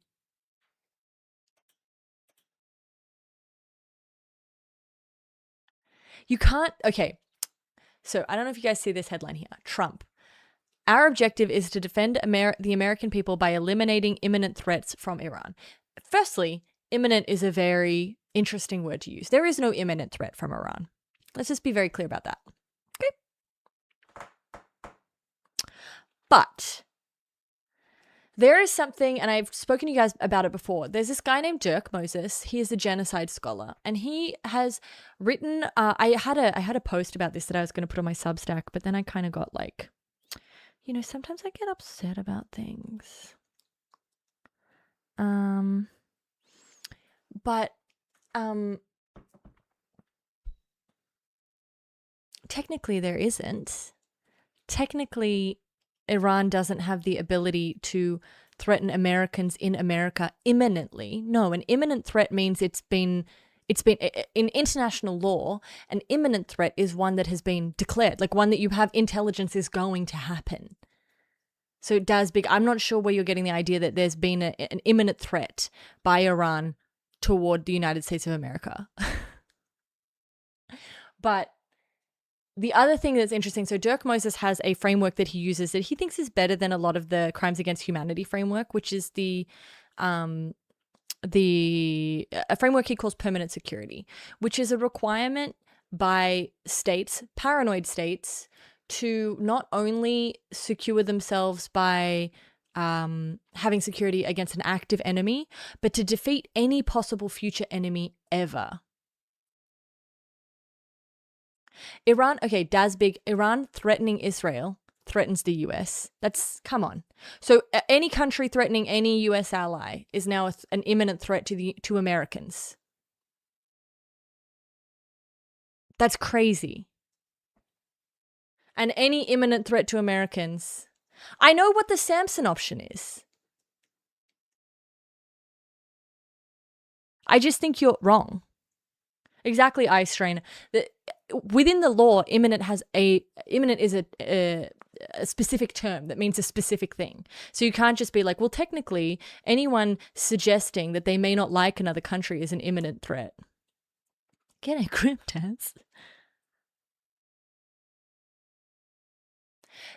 So let me just see if let me put you on my face for a second.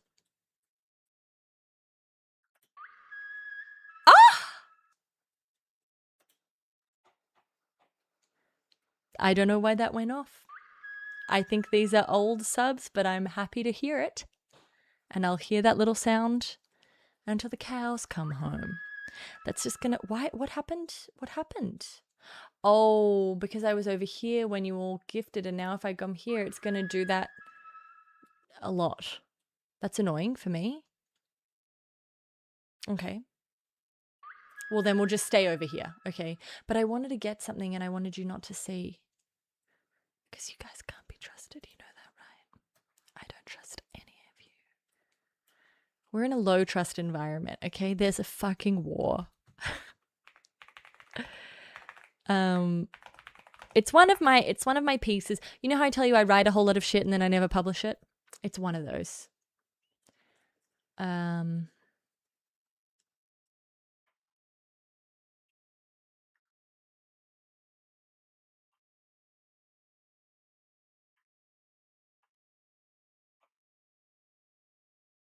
Oh, I have a whole thing on Iran's axis of resistance. That's kind of interesting. Oh. But not what we're looking for. We're looking for Dirk Moses' stuff.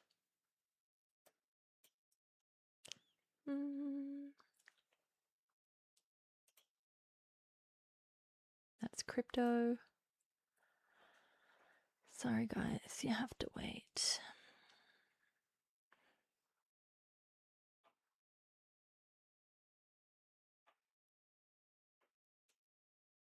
This is old, but this is good. This has got it in it. Write a book? I can't even get people to read my blog. I want to write a book.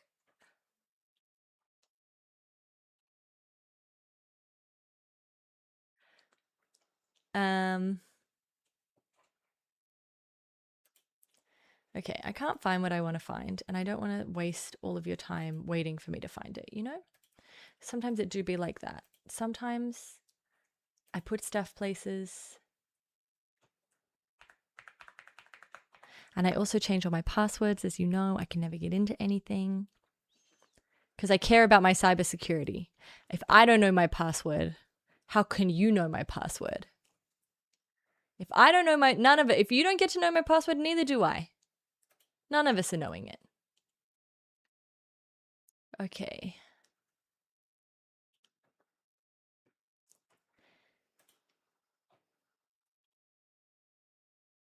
Interesting. I just love my shit being nowhere. I just love it.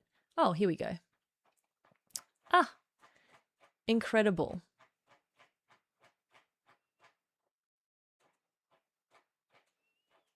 Interesting.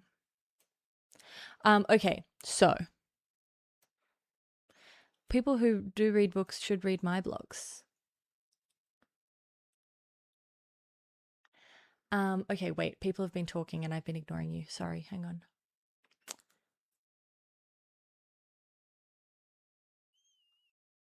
Yeah, I like my old... in 2025, what is a blog? I wish I had an old school blog. They can kill leadership. They're going to have to kill a lot. That's all I'm saying. Like... Yeah, it's...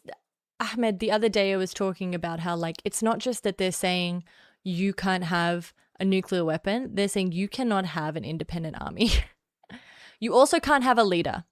I would leave Lebanon because Israel will attack saying that Iran is there. Even if Hezbollah attacks at all, it's going to be straight away Beirut. Okay, so where is this? I just want to read you this.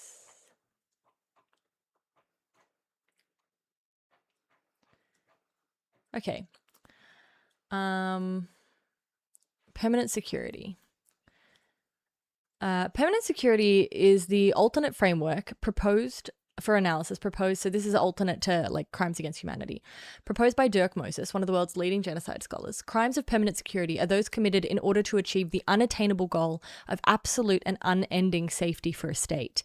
These acts necessarily result in the deaths of civilians because of the paranoid tendency to undertake anticipatory violence. This framework combines racialization with securitization, as racial groups are constructed as a collective security threat. Therefore, all racial persecution operates under a security logic. Entire civilian populations can be targeted because of the logic that terrorists and insurgents should never again be able to pose a threat.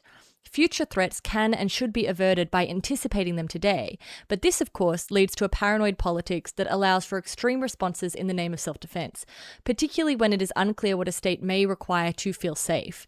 This infinitely expanding goal often leads to forever wars. The permanent aspiration of the state represents an end to politics in favor of total domination. Right? Because thank you so much for joining as a member, Industry Worth. Thank you. Yeah, well, it's basically it's like racism through the security lens, right? Because you are from this country, therefore you don't like me, therefore you are a threat.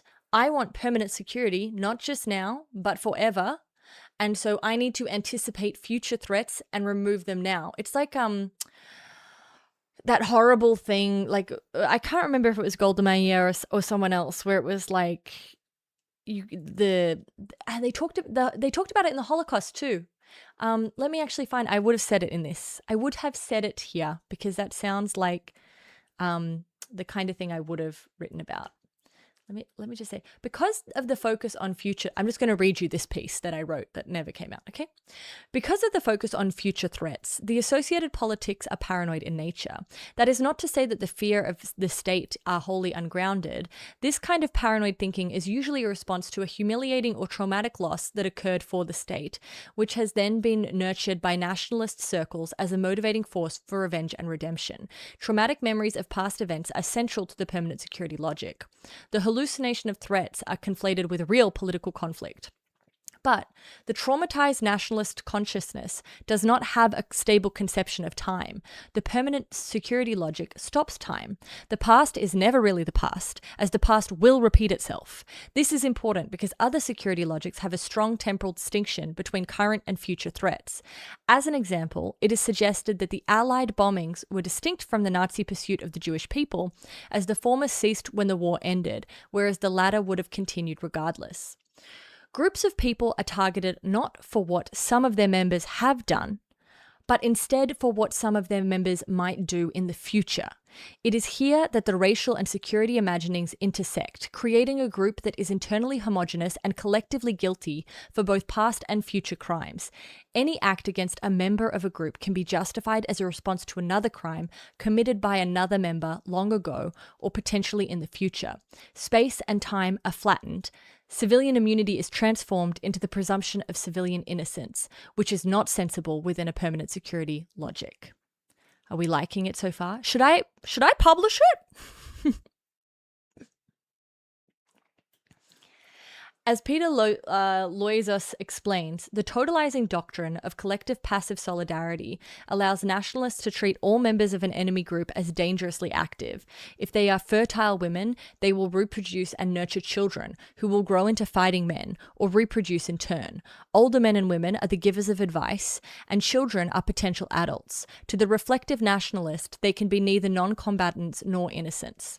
One of the central problems with the permanent security logic is that the paranoid subject not only perceives grave threats where they do not exist, but also creates circumstances in which these threats become self-fulfilling prophecies. Their anticipatory and extreme security actions breed hostility in the groups they see as a threat. This logic can be identified in genocidal acts throughout history. The leader of the Young Turks explained to a German newspaper in 1916 that regarding the deportation of Armenians, we have been reproached for making no distinction between the innocent Armenians and the guilty, but that was utterly impossible in the view of the fact that those who are innocent today might be guilty tomorrow. Similarly, after Hitler invaded Poland, he explained that the absolute guarantee of the security not only of imperial territory but of the entire sphere of interest was needed, and spoke at length about the feeling of security, Gefühl durch Sicherheit, that would come with the elimination of ethnic minorities, particularly through the attempt to order and regulate the Jewish problem.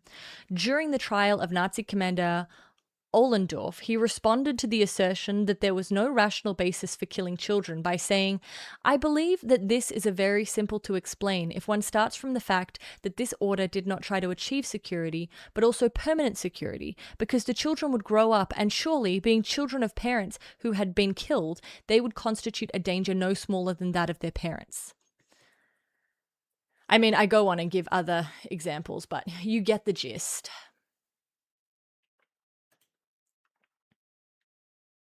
If I don't publish, readers won't read. Audience can't audience. More independent female views with an academic bag. You're right, Blinky Bee Bear. Maybe I'll make it a video, but you guys have to watch so I can make $20. Okay? 15K is $20 for me.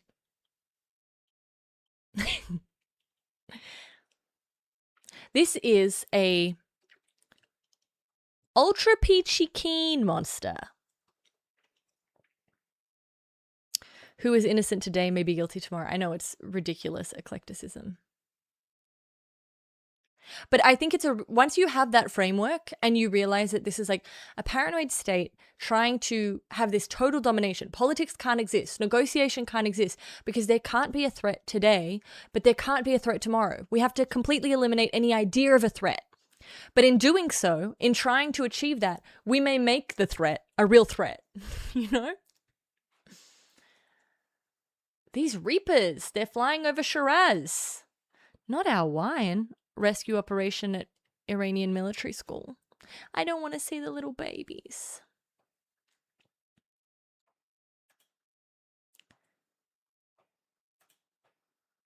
Okay, so blockade of Strait of Hormuz. Right, it's happened, guys. Thank you, Causal Refractor. That's what matters the most to me. 15K is $20. I know. I know.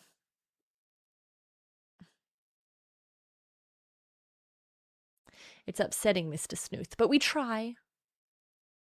Muscat? What about Muscat? Did they attack Muscat?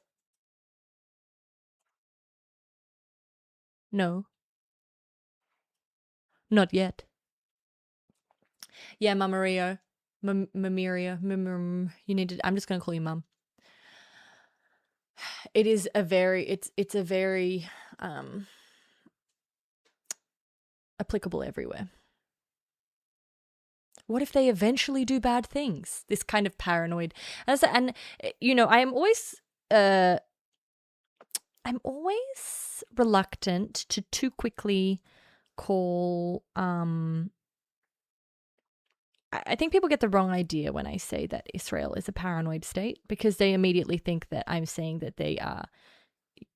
Like when people are like, you're paranoid. It's like...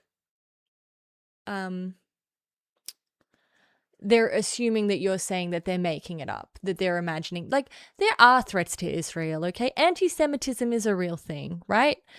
These are all true. There is a history of Israel being attacked. This is, you know, people don't have bomb shelters in every house without a reason. Now, has Israel brought some of that upon themselves? That's not what I'm saying here. What I'm saying is there are attacks on Israel. There are threats to Israel. There are people... It's not made up that Iran has had rhetoric against Israel that sucks.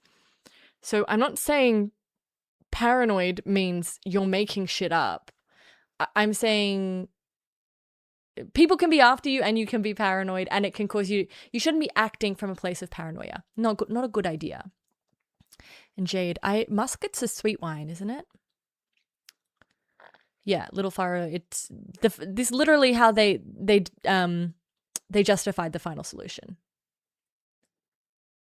Yeah, exactly, Fradley. It's like, but that's exactly what this permanent security logic is saying. It's like your efforts to protect yourself permanently create the very threat you're trying to avoid. Yeah, I'm not arguing for an ethno-state. Please don't think I'm doing that just because I say that occasionally Israel is attacked. But that's why, paradiddle, that's why they say that it is the death of politics. Like, permanent security is an end to politics, because you are eliminating any ability for any other state to have agency and to be able... Like, you're eliminating trust, right? Politics, once again, being relations. There is no relationship in permanent security, because it's like what I decide, like, you can't even tell me. You can't even say we're at peace now and I won't attack you, because I don't trust you, and you might attack me in the future. You might change your mind. Therefore, you have to go forever.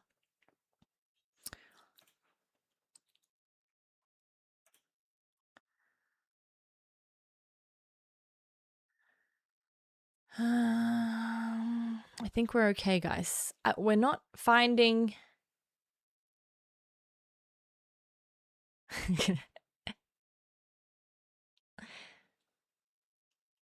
It is amazing what Israel manages to stumble into. But as I was explaining to my mum earlier tonight, like about the preemptive attack, is like if you look at the history of conflicts that Israel has been in, one of the most, even though this was a US-led attack, right? If you look at the history of conflicts that Israel has been in, even in ones where they surely should have lost, what has always saved them is a preemptive attack on that limits the ability of other countries to use their airspace and their air forces, right? So this is not unheard of for Israel to attack first. It's actually part of their agenda, their MO. It's what they do. It works for them. It's kind of really important.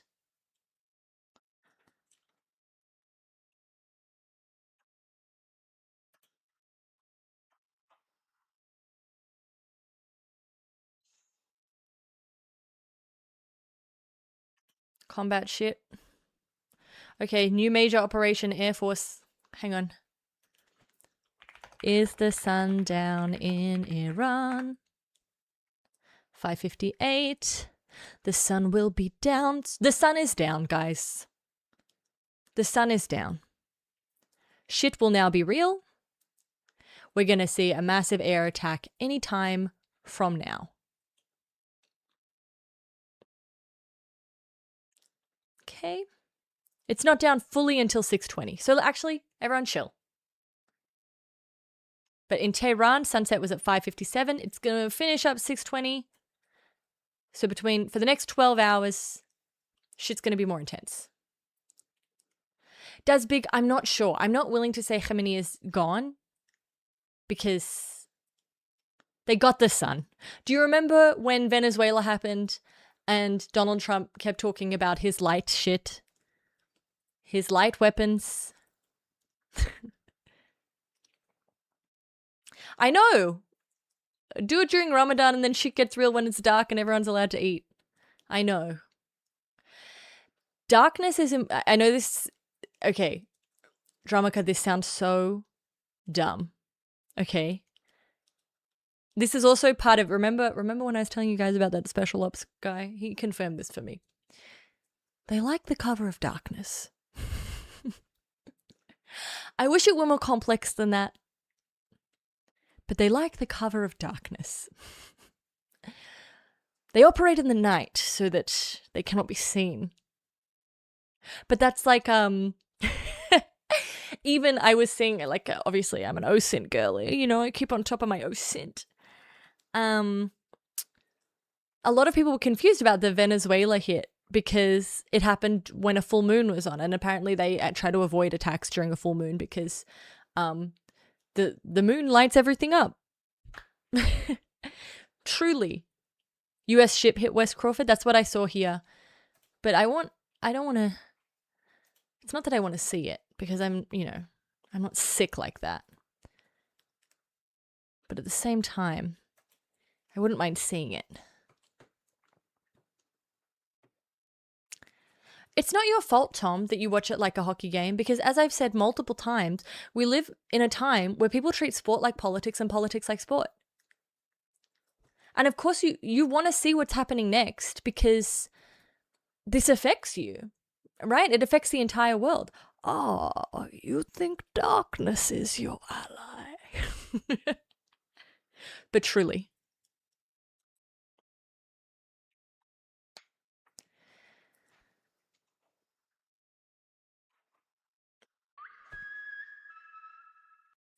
Thank you, Dom. You're a legend. Well, this is the thing. Elysium, I do not think it's going to be possible for Trump to win the FIFA prize next year after this. Thank you. I tried really hard with my bane.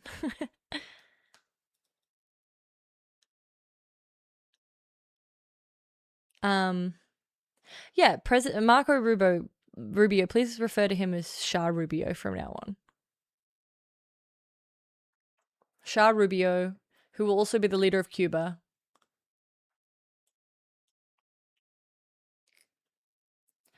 The real reason that the Board of Peace exists is to undermine the United Nations. It's to create a United Nations that is completely led and controlled by America. That's the only reason it's there, Mum.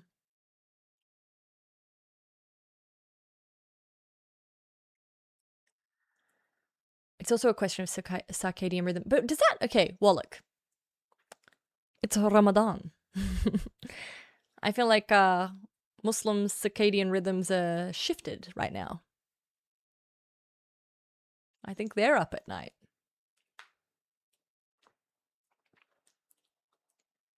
Is Russia in the UN? Yeah. Thank you, Blinky Bee Bear. I do have a YouTube. They're calling him the little Shah. That's funny, Matthew.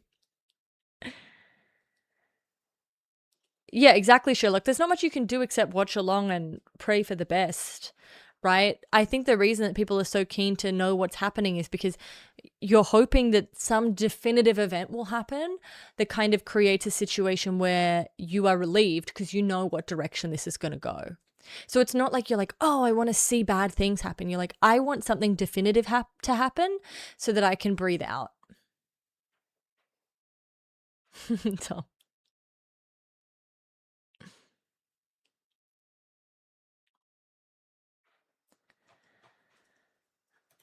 We're trying to monitor the situation. Okay. Bahrain hit again. Bahrain is not big enough to be getting hit this much, guys. We really... Look... We're not big enough.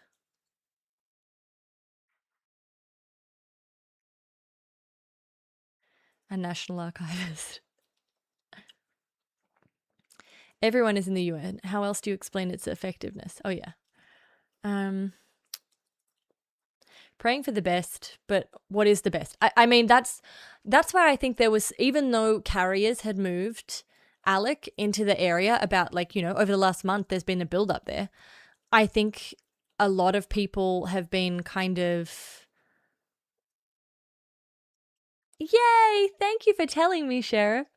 I think a lot of people were trying to kind of get Trump to overlearn from the past conflicts, where and be like, hey, what are the next steps? Like, what is the win?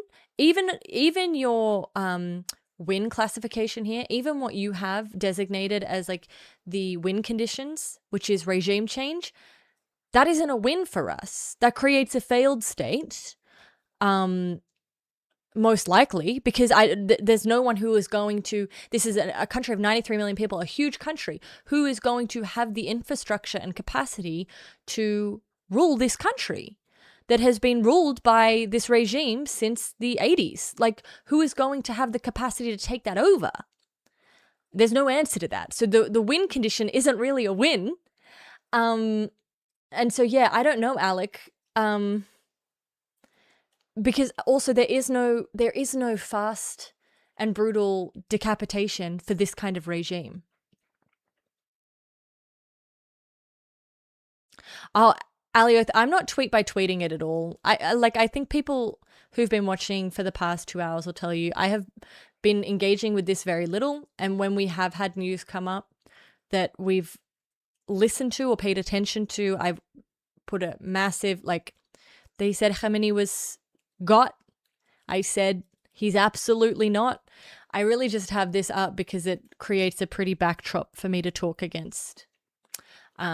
If I'm being honest, I don't think we've really done tweet by tweet engagement at all of this conflict. What do you guys think? Have we been doing tweet by tweet engagement?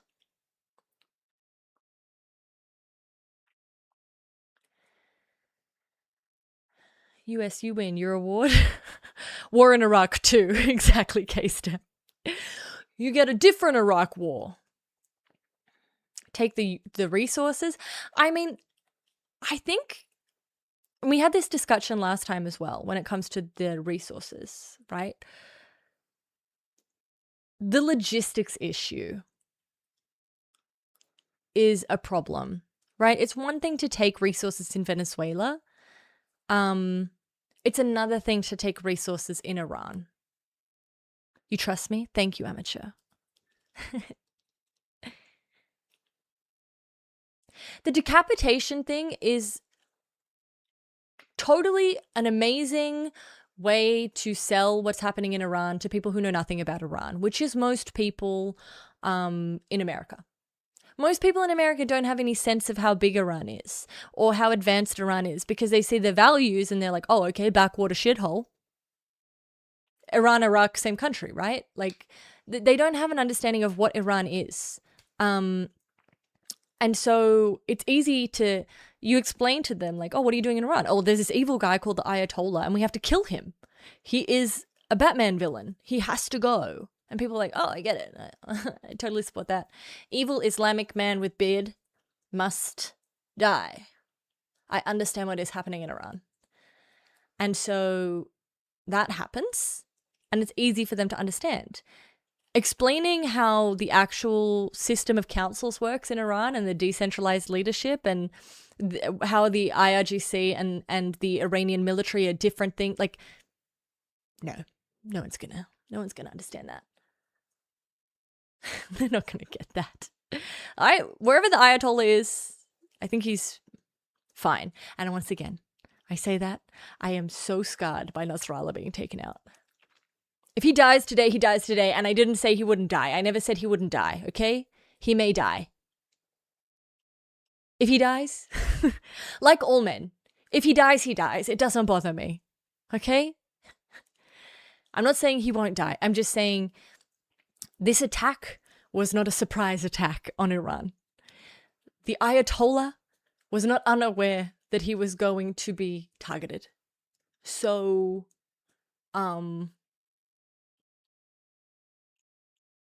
thank you guys. Yes, can I get some if he dies in the chat?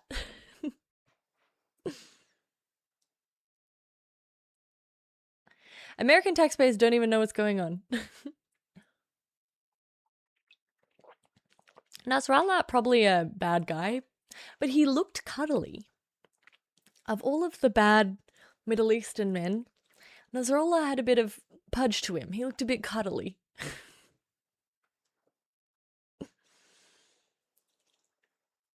Oh, that's a good, Lockies, that's a really good point. If it stops some weapons getting to Ukraine, to get to being used on Ukraine, that's great. No, Follistan, they have no... West Asia, I'm sorry, I love you guys, Americans. I love you. I want to be a part of you, okay? I'm not... This comes from a place of love. To Americans, Eurasia, West Asia, that shit may as well not exist, okay? To them, that's where Borat comes from, and that's it. That is their understanding of West Asia. It jumps from Osama bin Laden to Borat. Whatever's happening in the middle, they have no concept of this. And then there's India. They get that, okay?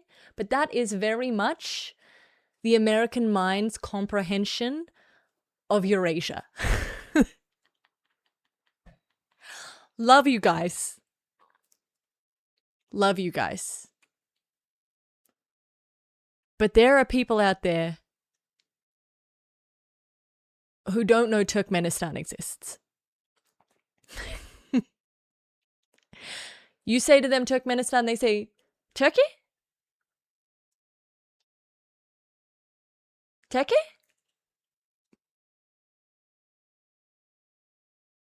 You ask them what a person from Uzbekistan looks like, they're like, is that in Russia? Is that like Chechnya?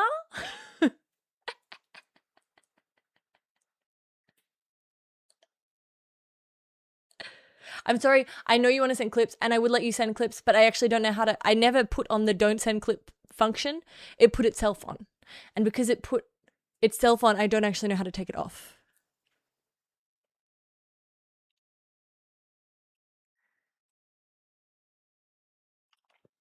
Mongolia, to them, is just a flavor of beef. Kyrgyzstan. Pix and I are actually going on holidays to Kyrgyzstan in 2027. It's already in the diary. We're going to Kyrgyzstan and you cannot stop us. Bro, my favorite sandwich. Yeah, Dom. Georgia, you're throwing them. That country never should have been named that because there's already an American state named Georgia. How dare they?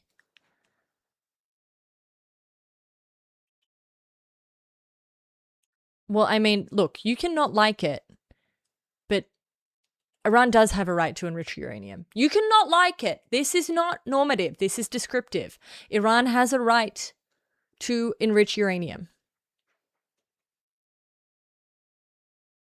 Horse girls and the steep. That is the plan.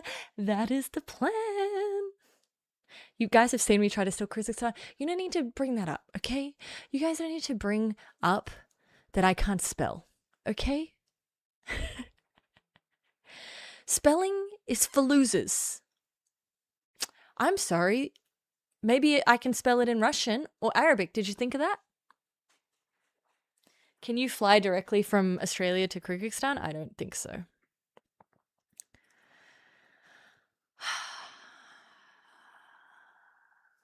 You guys are so funny. Isn't that a YouTube channel? Okay. Yeah, see, I told you. This was always going to, if this is true, obviously it's coming from Fox News and X, so we don't believe the veracity of the claim. But working off the logic that we've been working off, right?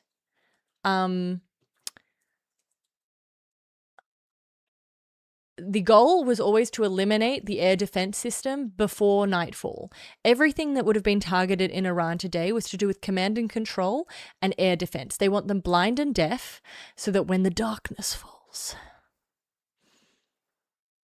when darkness becomes their friend, there is no way for them to defend themselves.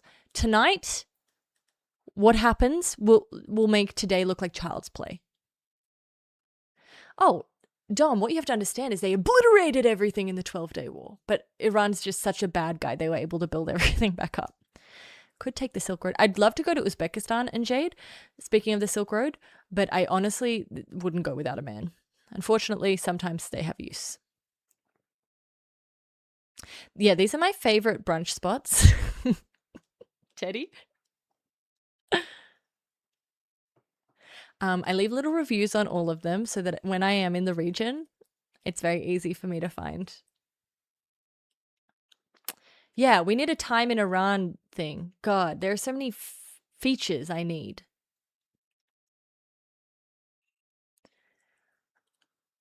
Once they knock out anti-air, they can use cheaper bombs. Yeah, and they're just like, it's just the risk is, this is the ultimate, the dream. You get a sortie. Everyone gets a sortie. What did I write earlier today? Some of it will be sensitive targets and symbolic targets, but most of the strikes today will be used to prepare for aircraft operations, degrading and destroying air defenses, and so that aircrafts can more safely operate. Will occur under the cover of darkness, where direct attacks on targets can be made. So strikes today will include command and control, communications, and other critical military infrastructure, paired with cyber, to blind and deafen the enemy. So I don't know. Maybe that's what's happened, but we'll have to see. Guys, what's a ZU? We've got another drone to learn about. ZU-23. Guys, we got to become drone heads. That doesn't look like a drone. They fire it at a US drone. Okay. It's a cannon. Guys. No. Now I'm doing exactly what we warned against. I'm treating it like something fun. It's not fun. I just like learning. I get addicted to it and I like learning and it makes me excited. This is not a drone. This is a cannon that gets the drones.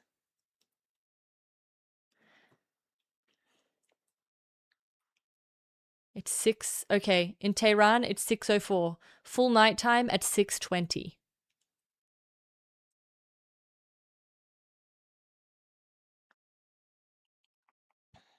I need the drone information for Obama's admin. Going to be able to name all the drones. I want to be one of those weirdos that like a plane flies overhead and I'm like, oh, an Airbus A380. Like I want to be able to do that. But, you know, there's only so much that we can do in this life. China and Russia request a Security Council urgent meeting. I mean, okay, but so that everyone can give a speech on what? And what? You know what I mean? Like the problem with, we have seen this time and time again over the past, 10 years. Okay, they'll have a UN Security Council meeting. People will get up, they'll be outraged, and then the US will veto. Me too, Mum. I don't want drones flying overhead. Gotta keep all the UN staff in work. What about a Board of Peace meeting?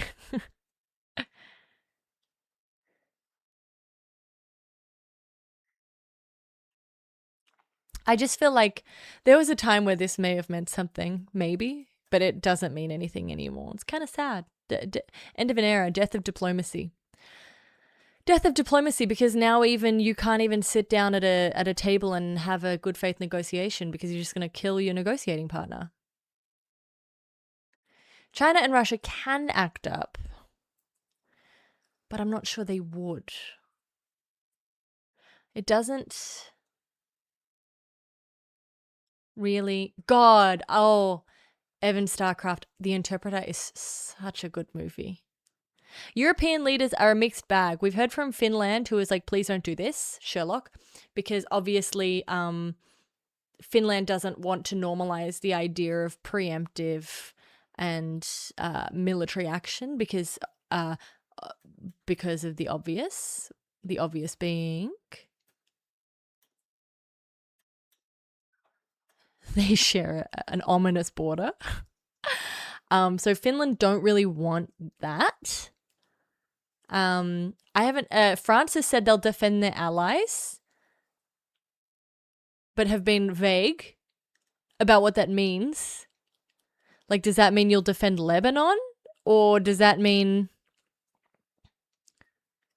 you'll defend Israel? What? I'm not sure. UK, France, and Germany made a combined statement. Yeah, means Israel. Yeah. Australia decided to come out. No one asked you to even say anything, Australia, but we did. And it's disappointing. Let's have a look at some OSINT.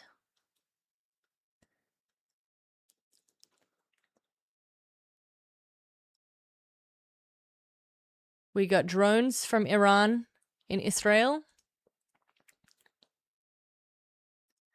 This is, guys, we also need to, we can't be living on this, right? I'm telling you, this is going to be months. This is not a couple of days.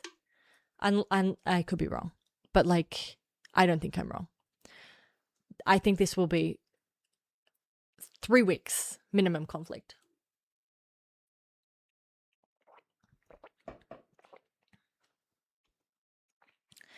I think Europe doesn't want. Poland said something super ominous. Let me just.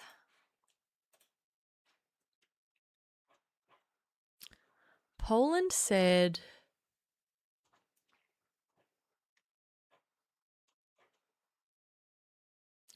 Oh, maybe I didn't save it.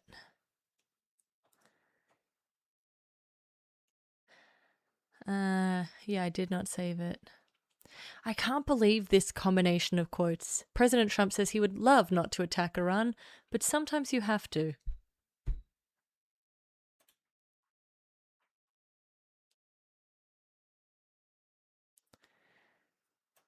Bro, someone made another one of these. It looks like a game. Look at this.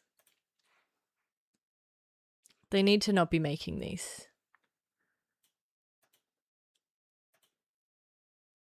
You can toggle on and off. This is... Who made this fast?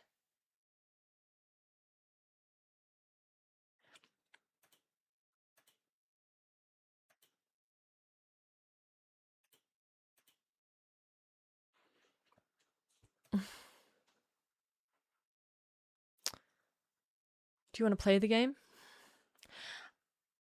Those who've been around the stream know that if they're, other than Terra Nil, there's only one game I play, and it happens to be Civ 6. And so, yeah, I look at the map and I like the way it looks, okay? Do I like war? No. Do I want to play war? No. I did play war a lot, so I really mean that. So I was a strategic security major in my undergraduate, and a component of our course was that we would do war games with the admiral of the defense force. So you would get a country for the semester, and you would be put in different scenarios where you acted as that country, and it would be like weekends where you would be kind of in summits, right? And it was really, I loved it. We learned so much. Like it fucking sucks to be China, actually, because no one wants to talk to you. So I do enjoy a war game, but I don't enjoy war. I was basically prepping to be in the room where it happens, for this sort of thing. But then I learnt I can't keep a secret. So I couldn't do that anymore. Yeah. Ricochet, we will regret normalizing this kind of aggression, because it's like, it's fun. It's fun when America's doing it, I guess. It's not fun when our enemies are doing it and they're like, oh, wasn't this the justification you used? Blinky Bee Bear. I have not played Heart of Iron. Would I like it? You guys have got to give me some of these. I like these games. Strategy games. That's what I like to play. If you'd like to watch me play them badly on stream, it's something I'm always willing to do for you.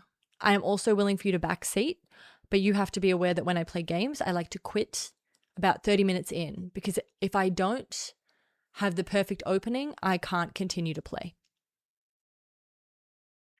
I'm very passionate about my opening.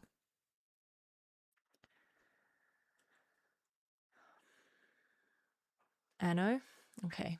Well, you can tell me about this. Drones in Tel Aviv. Okay, we've got drones. We've got drones in Tel Aviv.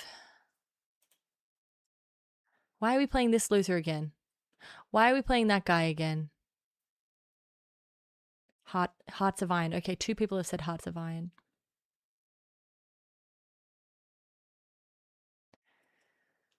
Play Warcraft 3. Hole is about World War II. Okay, you don't think I'd like it. Why is Trap wearing a hat? My mum was asking this as well. I think maybe he looks really sick, because I wear a hat when I don't want people to see my face. Real talk. The Silly Serious. Look at the battle plan from Slytherin. Is that a game? With air support, took 7 months to win Libya in 2011. And that's Libya. That's not Iran. As people have said, you're in the bed of civilization. This is a civilizational power. And you can say all you want about Iran being backwater in terms of values. Technologically, they're not backwater. Maybe they don't have a military that's advanced like America. Of course, I mean, who does? Iran is probably at the weakest they've been in a very, very long time. But that doesn't mean that they are Libya. That doesn't mean that they are Syria.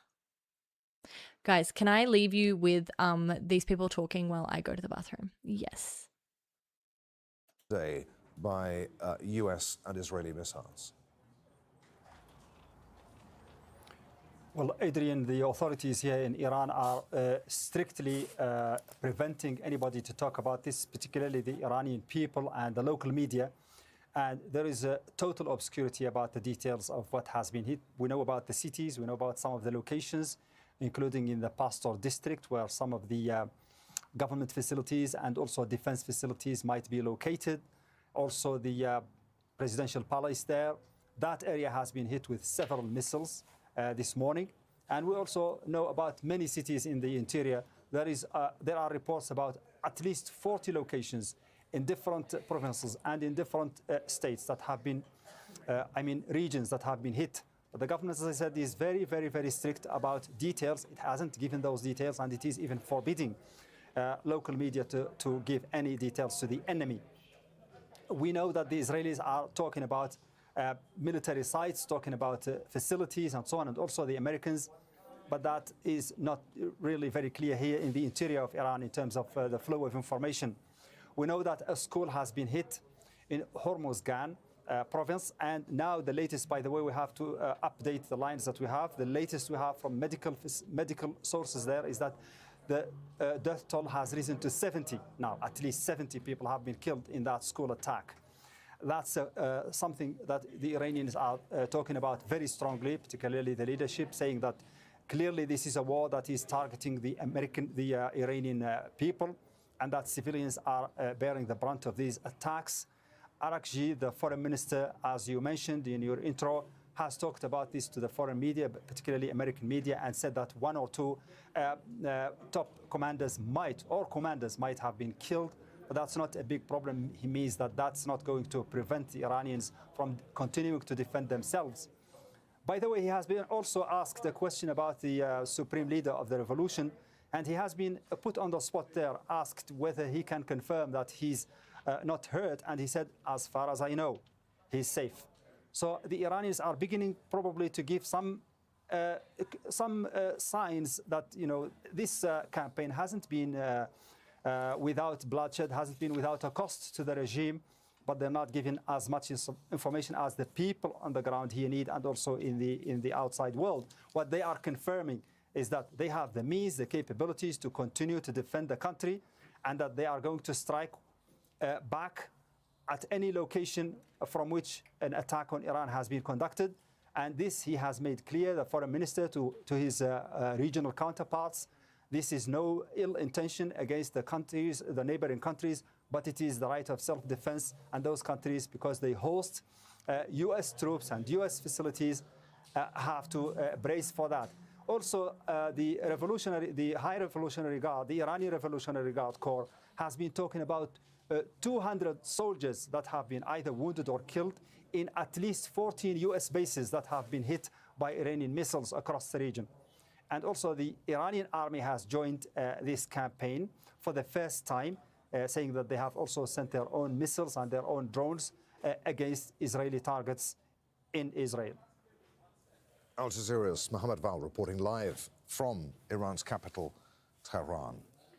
The Walla news agency says that a rocket has fallen in the greater Tel Aviv area in central Israel. Let's go live to Ramallah and the occupied West Bank to Al Jazeera's Noor Odeh, who can tell us more, hopefully, about those reports, Noor.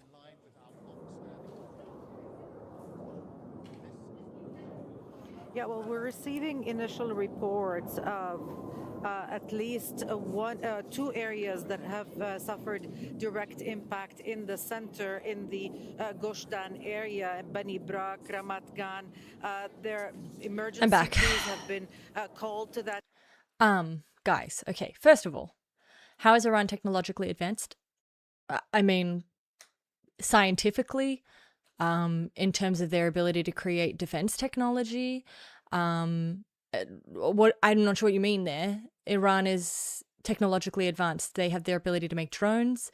They have a space program. I mean, compared to a country like Syria, compared to a country like Iraq, compared to many countries in the region, this is an incredibly advanced country technologically. They have technology that they use against their own people. They are a technologically advanced society. Look at what they use a lot of their enriched uranium for, medical research. This is not a backwater. This is not Afghanistan. You're not dealing with the Taliban. Iran is technologically advanced, and to treat them, the reason it is important to acknowledge that is because you need to understand your opponent, avocadorable. So, you know, you can hate Iran as much as you want, hate their values, say that they're backwater, say that they're not advanced. That's fine.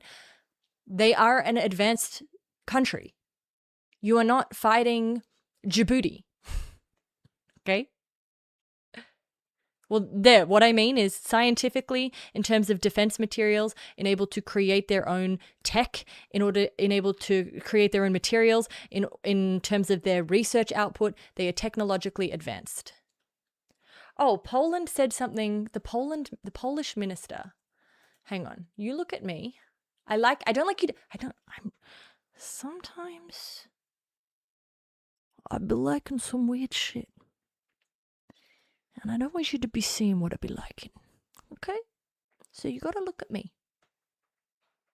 Yeah, I think a lot of people, their picture of Iran is like Afghanistan. They're just in their heads, they're the same thing. But Iran is culturally, technologically, in terms of manufacturing, this is an advanced society. I can't believe I didn't like this.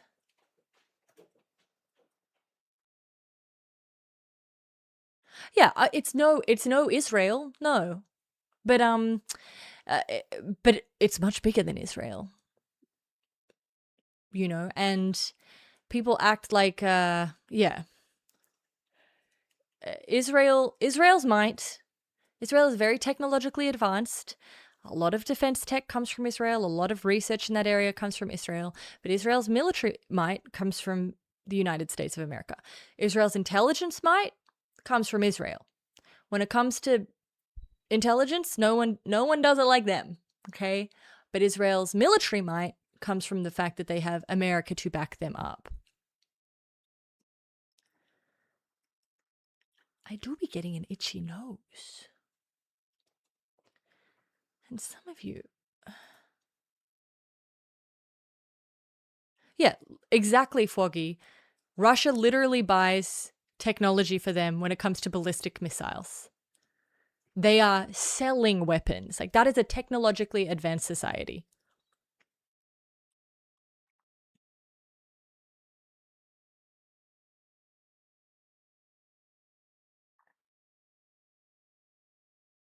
Teddy, that's what lets them defend themselves against an advanced US military? Well, that's kind of what this whole argument is about, which I think is really interesting, is that America does not want them. They're like, we can provide you, you know, how about a deal where you don't have an army and we just protect you? And Iran sees having an autonomous military as a key component of their sovereignty and a red line, which they would never back off from. Right? So that's kind of one of the key points of why this negotiation was never going to go anywhere. Because for Iran, having their own military, which they can use to fight off things like American imperialism, because Iran has experienced having America say, no, you don't get these fighter jets anymore. We just don't want to give them to you. You don't get that anymore. They've experienced that. So they don't want to be in that position again. They're not going to be in that position again. Afghanistan, yeah, but Afghanistan is a back country. And I know for a fact Iran was way ahead in the 80s. Exactly. In current time, who would you say is more advanced, Iran or Russia, Pepe? Actually, I don't know what the answer would be to that question. I have not thought to compare the two. Yeah, Sherlock, they couldn't locate the process. Things are hard sometimes, okay? Sometimes things are tough.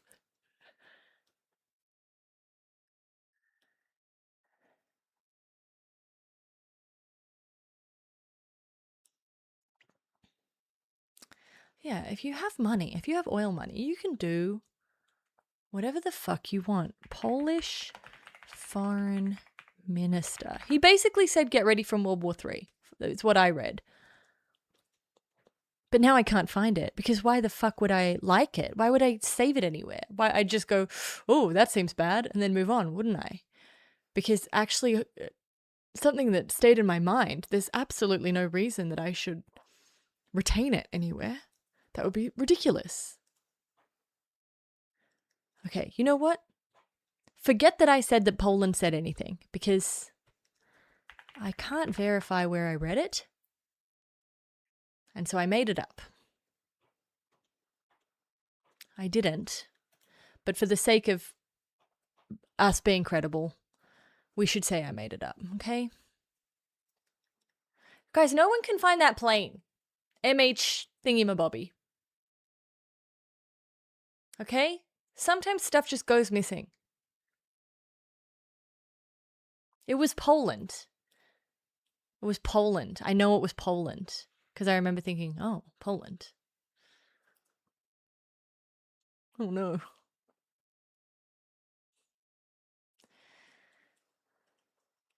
Limbo, they're hawkish. See, I don't even know this stuff. Can you post that CENTCOM thing? The monitor the situation? No worries. Or do you mean the second one that looks like a game? I'll give you this one too. It's called US versus Iran.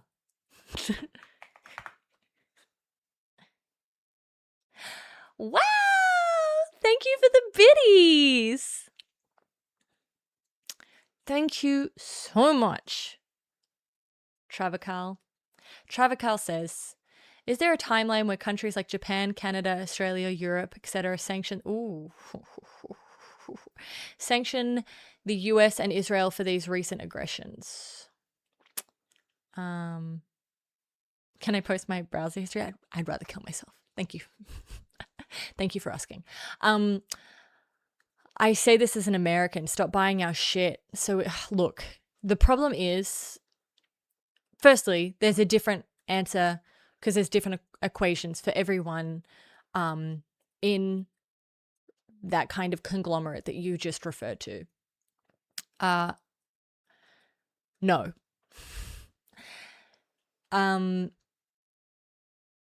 No.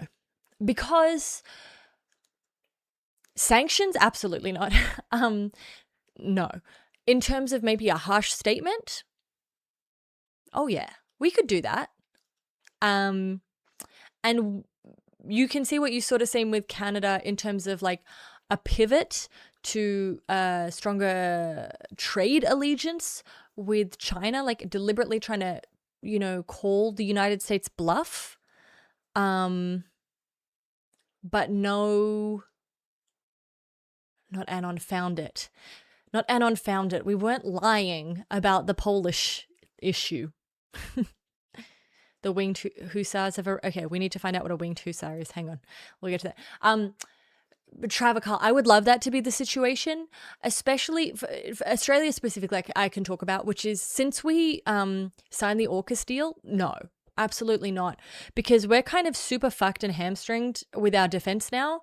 We are reliant on the delivery of the AUKUS deal. We are reliant on that kind of protection.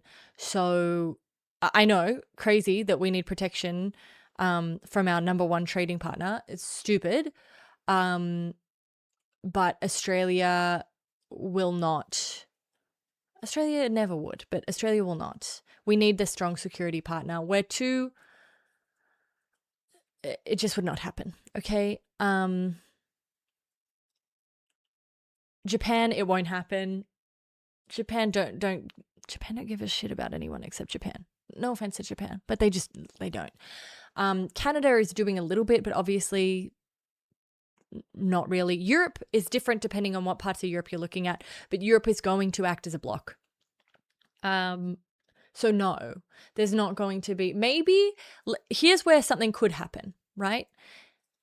America elects a Democratic president and they start punishing the former administration for their crimes. And then all of these countries will turn around and be like, what you guys did. Disgusting. Truly disgusting. But that requires a whole lot of stuff, Okay, let's get to the top. Okay, we have hit a resort in Dubai. The UAE is not going to be happy. We are now hitting resorts in Dubai. The GCC are about to get real upset. I love a sunburnt country, so true. Yeah, I mean, weirdly, it would require a strange shift of all of these countries to BRICS. We say we here because I'm talking about Iran. Sorry. We have hit I am saying globally, we all got into this war and we are now hitting things. We are doing things, okay? I should be more specific, it was Iran. Yay, Elysium, thank you. A wing to Tsar, Blinky Bee Bear is telling me, a wing to Tsar were elite heavy cavalry units. I thought cavalry were horses. The cavalry are horses, aren't they? Oh, they are most renowned for their distinctive feathered wings attached to their saddles on their backs. Oh, fuck yeah. They create a loud whistling. They are horses. Okay, sick. Blinky, I thought, see, we've been talking about, hey, Tom, I'm using the Dubai logic, in which case, of course, it's okay to hit schools. And of course, it's not okay to hit resorts. This is Dubai logic. The Pegasus division. You think they'll respond by it? What kind of military has the UAE got going on? I lived there and I do not know. We're all in this together. Nihilistic version.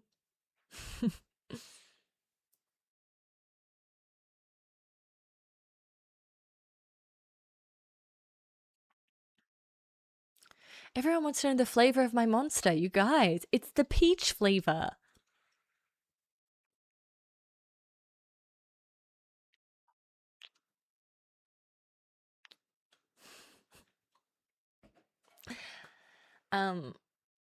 They buy from the US, so probably some decent systems. I don't think they will like that. Iran moves, this is what I was saying the other day as well. So Iran moves missile launches into Tehran civilian areas.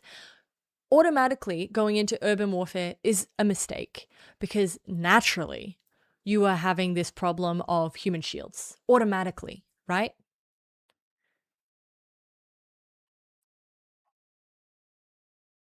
Iran texts residents to evacuate Tehran. 10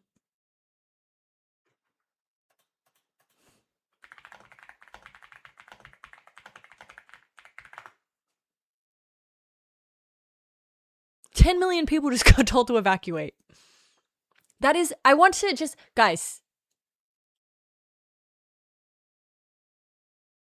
Greater metropolitan area, 16.8 million.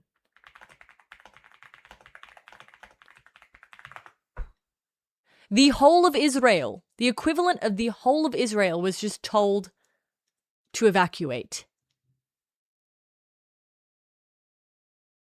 10 million. This is what I mean when I say Syria created the global migration crisis and no one handled that. Okay? No one handled that. This is a country of 93 million people.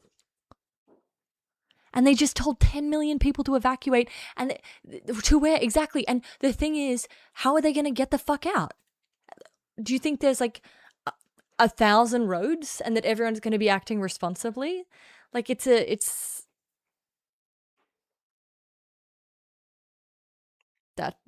fucked. That's fucked. That's fucked.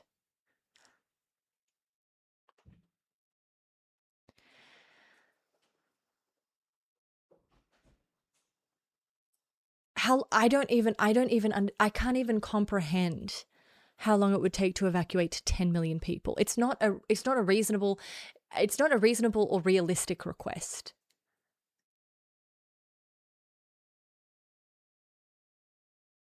It's not a possible thing to do. Iran texted its citizens to evacuate, according to France 24.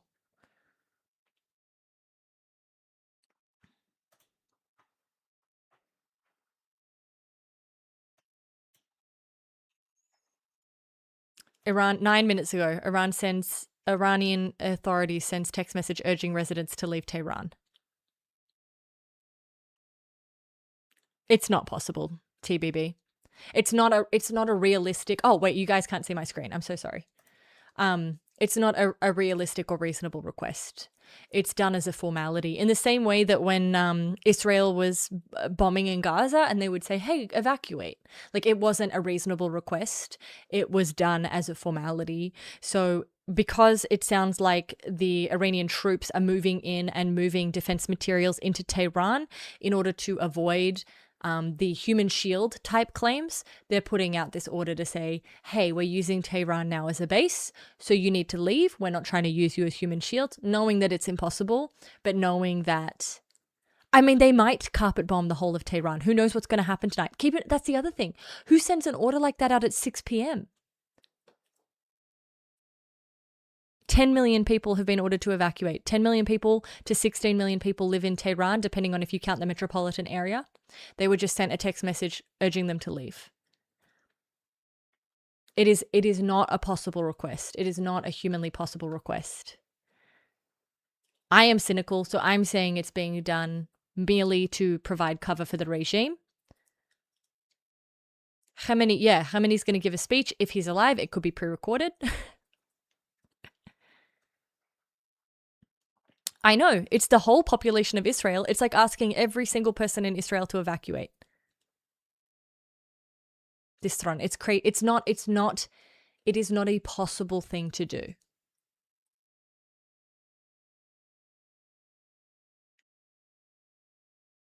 Yeah, they're announcing a massacre, basically. I mean, it depends. Yeah, it's like asking New York, exactly, soldering Protos. It's like asking New York City to evacuate.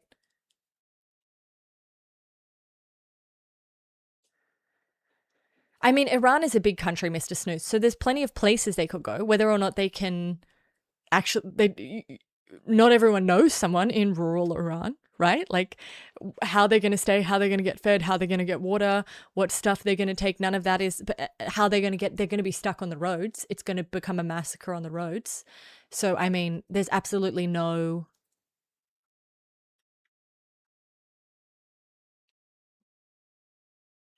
Yeah, it's half of Australia being told to move. It's insane. The problem is 100% leaving the city, Sherlock. But I mean, it's not a real request. People won't leave.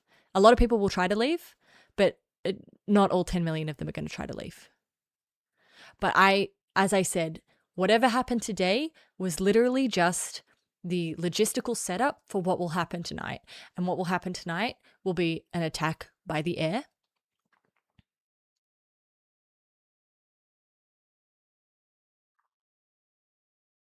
That's a good point, Tria. If you're told to evacuate, your focus shifts from thinking about maybe taking down your government to having your life turned upside down by someone other than your government.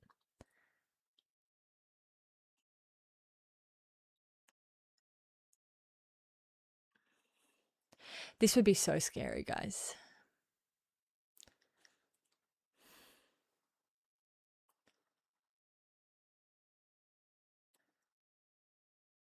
I just don't know what I would do if I got that message. I don't know what I would do. And what if you have kids? I don't know what you would do.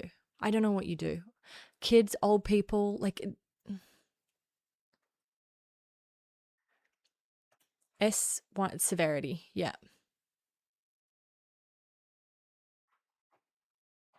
Huge missile sighted over Iranian skies. Incoming missile threat to Jerusalem.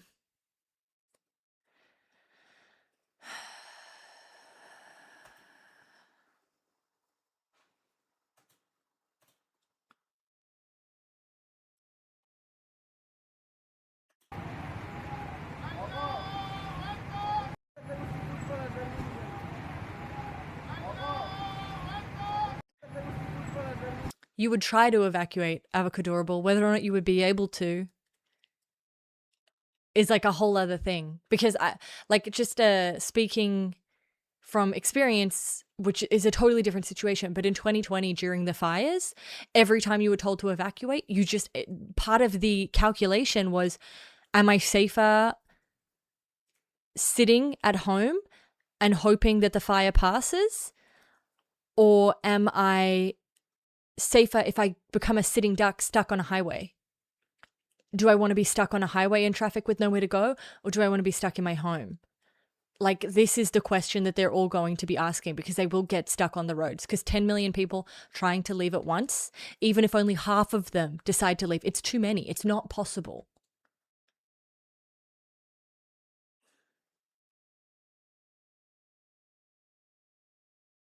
Yeah, you have to make it based on if you think you're near infrastructure that's going to get hit.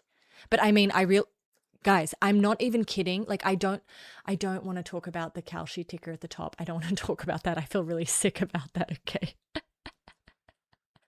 11 words. I feel really sick about that, but this is what I'm using. I don't have a choice when it comes to that. We're just not looking at it, okay? Exactly, TVB. I mean, I'm not trying to catastrophize or make a really big deal out of this. I just think that whatever you think the air attack on Iran is going to be tonight, it is bigger than what you think. Whatever you think is going to happen tonight, triple it.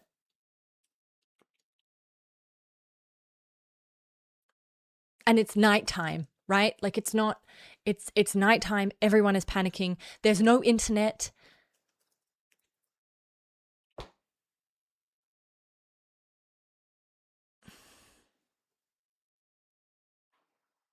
What's a wopsologist, Blinky Bee Bear? I know, but in Australia, people were all getting stuck on the highways. It was really scary. Like, fire was coming over the roads and people were stuck in their car. People were dying in their car. Iran calls regime change mission impossible. I mean, it is. That doesn't mean you can't kill the Ayatollah. That doesn't mean you can't kill a bunch of people. Yeah, but the problem was in Australia during look, if you guys weren't here in 2020, I'm not okay for 2020. The rate that fires were popping up from every different direction, and it was constant. And it was like you had like 6 different plans. You're like, if fire comes, because I live in Canberra, which is basically a valley surrounded by national parks. So fires were coming at us from every direction. So it was like, if fire comes from the north, then we'll travel down this way. But if fire comes from the south, then we'll go up this way. But there's only this one road and fire's coming across that way. So, it was very bad.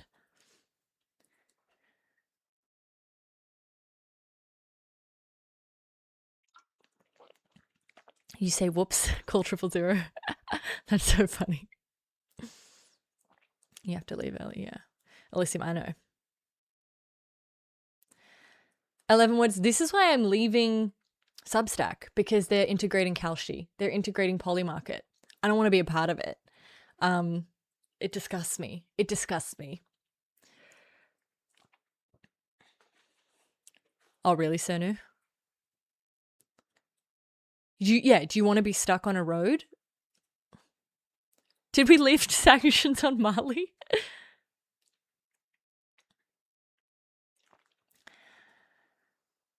Do you think the Trump admin wants the same kind of disabling? Hayden, it's so difficult to know what the idea is here. I think they want regime change. I think they want to topple the Ayatollah, but I just don't know if it's possible. I don't know. I don't know what the plan is. They want out of the Middle East, so I guess they're wrapping this. They think this is wrapping it up, but it's so strange to me. It's not. Oh yeah, U.S. lifts sanctions on senior Malian military officers. 8 U.S. tanker aircrafts deployed to the Middle East. I see. Now this is what I'm talking about. I told you 2 was not enough. I told you 2 wasn't gonna get them very far. 8 more. I still don't know much about the aircrafts, okay? I still am not claiming to be an OPSEC tactical genius. But I knew 2 was not enough.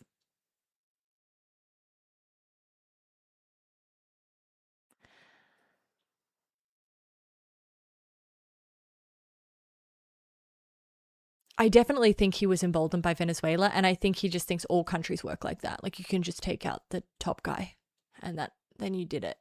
But that's not how this country works, unfortunately. You feel like there's concepts of a plan, Focky? I like that Australia exported sports gambling to the world, and they were like, what if we did this but with war? No, I don't know if there's, I don't, as I said, I think it's almost like an Israeli mentality in terms of, I don't mean that as a derogatory statement. I mean, literally, if you talk to an Israeli right now, they would say, good, let's get it done. Like, I'm sick of waiting for something to happen with Iran. Let's deal with it now. I feel like Donald Trump has been like, I'm sick of waiting around. I'm sick of this idea that Iran is going to be a threat. Let's just deal with the threat so we can move on. Like, that's how it works in his head, I think. But I don't know. You block rules. You can't speak about it on comments on videos or you'll get shadow banned. I don't know what you block is. Those the tankers, yeah, they need more tankers. They need more tankers. I mean, once again, I'm speaking descriptively, not normatively. K-step. I have never, ever been a nothing ever happens girl. I've always been a something is always happening girl. Something is always happening. And what has made me crazy over the past 2 years is something has been happening. And the nothing ever happens bros have been like, oh, I told you nothing would ever happen. And I'm like, no, something did happen. But it's like the threshold for what something is now is so high that people are like, yeah, nothing happened. That now we literally have to be like, hey, I think World War III might be starting, for people to be like, I guess something may be happening right now. It's crazy. Well, look, I don't think that's enough. I think they need more from the 200 plus. I think they need more. Is kill the top guy and leave the best case scenario? Causal refractor? I don't think so, because that creates a Syrianized Iran. Well, I mean, it doesn't really, because kill the top guy and leave is just like, okay, they get a new top guy. Maybe that is the best case scenario. Something always happens. Something always happens. Do you think Khamenei does die, Trump will then think it's the same as regime change? I don't know. The reason I don't think that will be the same if they get Khamenei is that won't be enough for Israel. Trump doesn't understand anything. Trump doesn't understand anything. Trump doesn't understand anything. Yeah, Sudan doesn't count. Did you grow up in Canberra as a theatre kid? I did. Why, do you know me? I hate that. Don't know me. Don't perceive me. Don't know me. Sonu, yes, things are always happening all the time. And those things may not have immediate effects. Yeah. Sonu, I feel like in my head, Grip is the number one nothing ever happens guy. That's who I'm shadowboxing. Yeah, Teflon, exactly.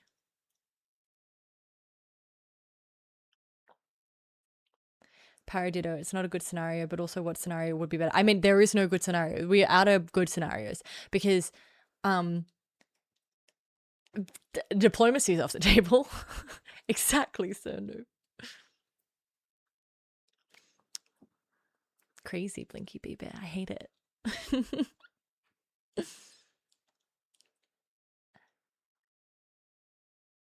Some things don't happen. You know what was a crazy thing that didn't happen? And I still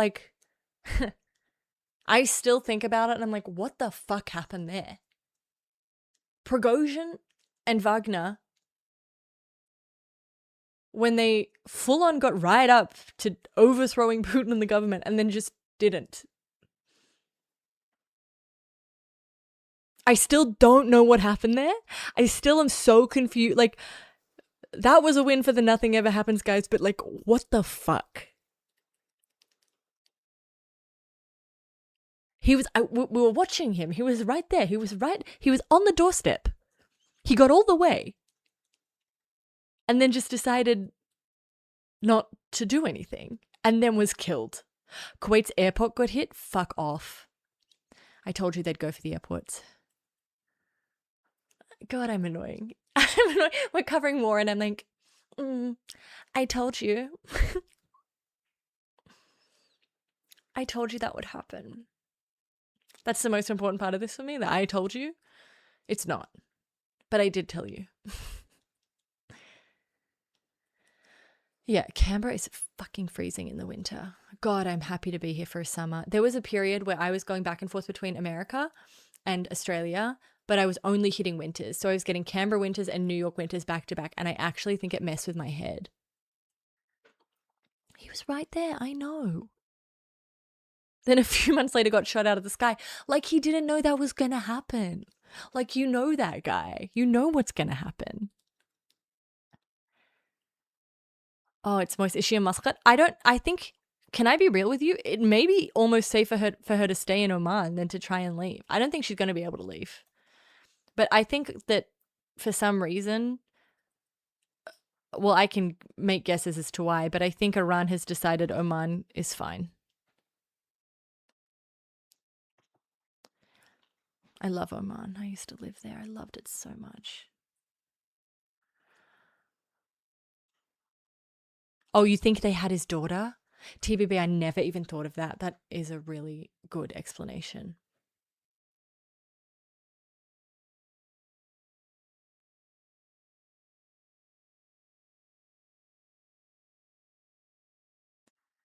On a perma, to use that aspect as a reason for the war, that doesn't mean he doesn't take advice. I don't know the government. I don't know the government of Scotland by the back of my... Yeah. Okay. Explosions in Tel Aviv. We may need to check in. How are people feeling? I mean, the roads were still busy despite people being urged to shelter in place. That is correct. There is a certain incongruency that this kind of violence happening in a place that is traditionally very safe. Now, that's not entirely true. Last year, we saw attacks by Iran in retaliation for U.S. strikes on its nuclear sites. I do want to say something about that, actually, which is random, but I feel like there was a monumental shift that started in Sudan. What is the capital of Khartoum? Okay, so when conflict broke out in Sudan and all the fighting was happening in Khartoum, I was like, this feels like a major shift where suddenly, even though we'd seen it a little bit sporadically in other conflicts, it was like the first time that I felt we really were seeing a war break out extremely centrally. Like in an urban center, in your Washington, D.C. type city. So like these cities, normally it's like, oh, you're safe because you're in the city. But that doesn't seem to be the rule anymore at all. Iran is targeting Qatar because Qatar has an American base. So anywhere with an American base, they're hitting. And I think they're also, because a lot of these places don't have American bases, but they have like a base that Americans are allowed to use. So like US military presence. Let's have a look. So yeah, red is a US control base. So Qatar has one of those, you see? Whereas places like Saudi don't. Iraq doesn't, but these two bases are going to be hit hard by the Khatib Hezbollah, I think. We'll see.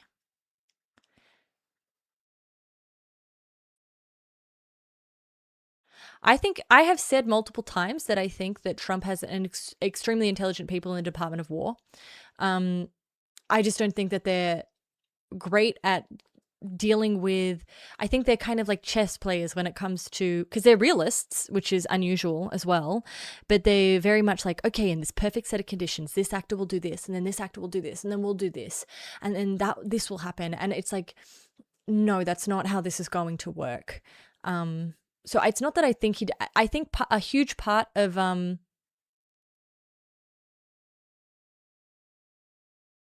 did I say cope?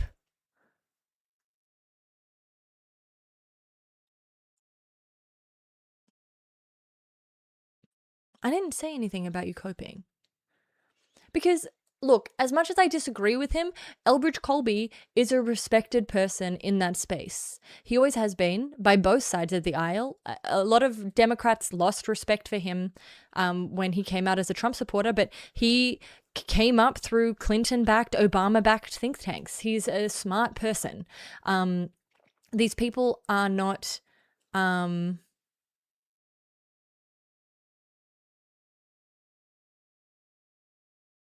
these people are not idiots, that doesn't mean smart people can be wrong all the time. And I have always argued that when it comes to the Trump administration, we should be looking at the shadow men, those top level of the bureaucracy who are writing policy.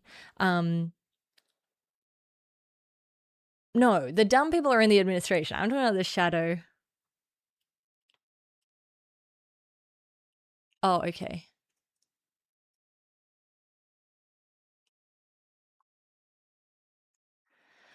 But there are smart people who can be very dumb. But, you know. I don't know if laws matter, Elysium. I'm not sure. Because wasn't it just made into a law that you're not allowed to do the tariffs? And I don't think that there's been much of an impact there. I assume people are fighting in chat with each other and not with me. Because I don't know what you're arguing about.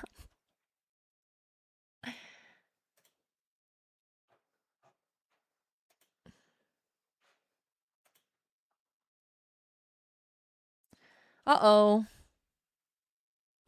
US radars in Qatar have been hit. Qatar. Long-range radars. I assume that's the same thing.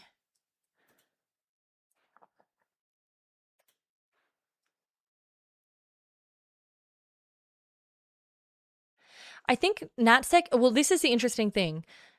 Because Elbridge Colby is a realist, I think there was a lot of rooms for realists. I think he saw a career opportunity with Trump and he took it because there was a way to make strides ahead under a Trump administration as a realist.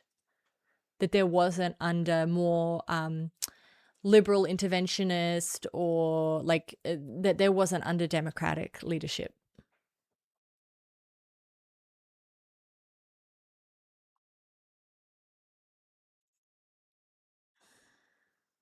Oh, Israeli civilians can leave. This is so funny, guys. Operation Epic Fury. No way you're fucking calling it that.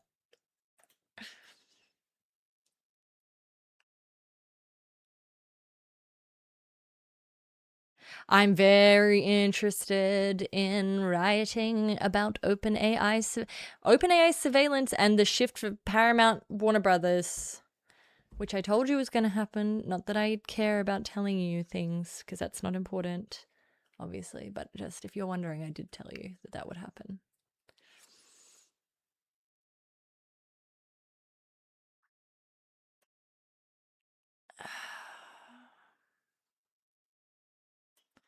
You don't, okay, that's good to know, Byte. We have many radar systems. Okay, IDF strikes Iranian regime. So as I said, one of the most important, and Pakistan and Afghanistan are still fighting, just if anyone was wondering, that's also just happening. One of the most important things that is going to be needed for a decapitation strategy is inside intelligence. People in the Iranian regime who are able to tell people where people are. 3 sites where gathering of Iranian regime were taking place were struck simultaneously. This is something you're going to need an insider to find out about these sites. So they've got intel in there. If this is true, I don't really trust this guy, this war monitor guy. I don't like him. Not into him. I don't think his reporting is good. But you need an insider to get this.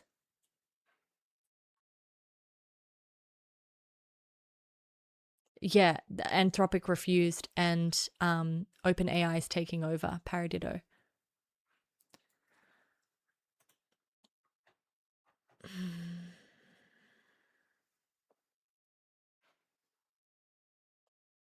I don't know, guys.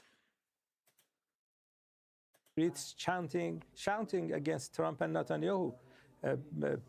We are going to Am I just going to have to stay live for a week?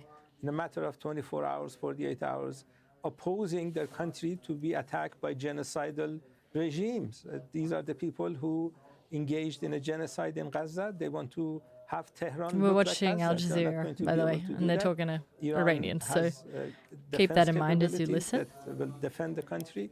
There are going to be many American soldiers who will get killed, unfortunately. Iran didn't want this. Iran didn't want to have war. Iran doesn't want to fight two nuclear regimes. Unfortunately, this is the situation we have. Sober minds don't engage in genocide, don't engage in this type of criminal behavior. Mark, what do you make of that? That the US and Israel want Tehran to look like Gaza. How far are the US and Israel prepared to go? How long will those of us? I think they're prepared to go really, really far. I think, yeah, guys, I'll stay live so long as you keep subbing. If you make me feel like a real streamer, then I'll act like a real streamer. Okay? It's a mutual sort of thing. Who live in cities like Doha and Abu Dhabi. Yeah, this is truly, it is a situation where, oh my God, Johnny. Okay, I'll stream a little longer. I'll stream a little longer. Thank you, Caesar, for believing in me. Oh my God, DJ Disney, I thought you went thrift shopping. Hey now. I never grift, and normally when I grift, you guys are like, I would totally sub, but I have. Look at you. Okay, guys, I gotta do this more often. Thank you, Time of Gifts. Thank you, Tria. Look at you. Guys, okay, I'll stay live. We've met the goal. We met the goal. Goal. Hell yeah. Thank you very much. As I said, also, I was having a very bad day. And you've made my day not bad. Oh my God. A week it is. Exactly, Teresk. That's exactly what. Thank you very much. Normally you guys just say you'd love to support me, but you don't have money. And today it's different because there's a war, I guess. I appreciate it. It means a lot to me. Thank you so much, Time of Gifts. Yeah, because I can't do it unless I can do it, if you get what I mean. But yeah, I think I truly would not underestimate how hard Iran is going to be hit tonight. I wouldn't do it. Also, YouTube just low-key, Twitch is like really embarrassing you when it comes to supporting me. I'm just saying. In Riyadh, in Kuwait, be under the threat of missile attack? Well, first of all, let's go back to the points that my friend Fawad was making. The United States. This just, okay, I know this is not an academic point, but I got to tell you something. This man looks like someone you trust. Thank you, Sheriff. I know. It's a big milestone for me.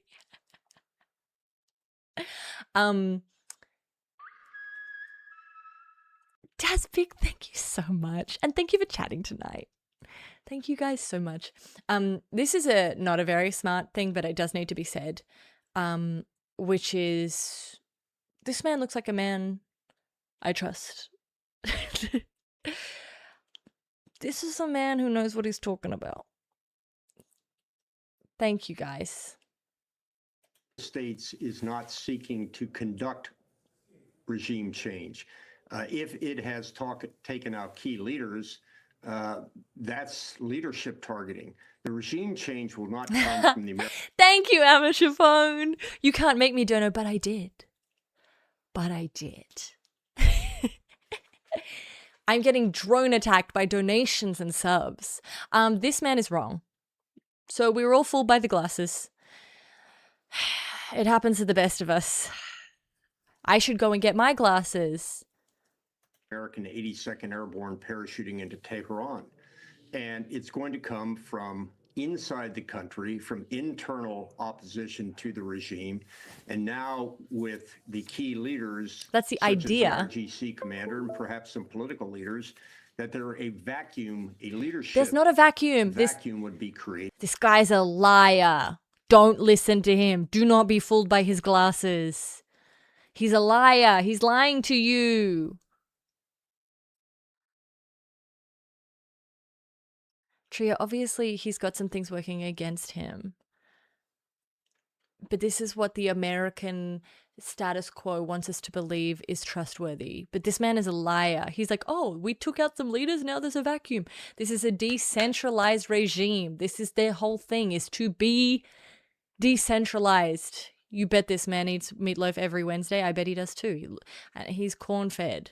That could either be filled by the people of Iran, or if Fuad is correct, it will simply... Filled by the people of Iran with who? With who? Send Rubio over. Send him over. See leaders replaced and the Iranian regime will continue. The United States not only does... Sherlock, no, the regime wouldn't be if all of their competent leaders were eliminated. But this is...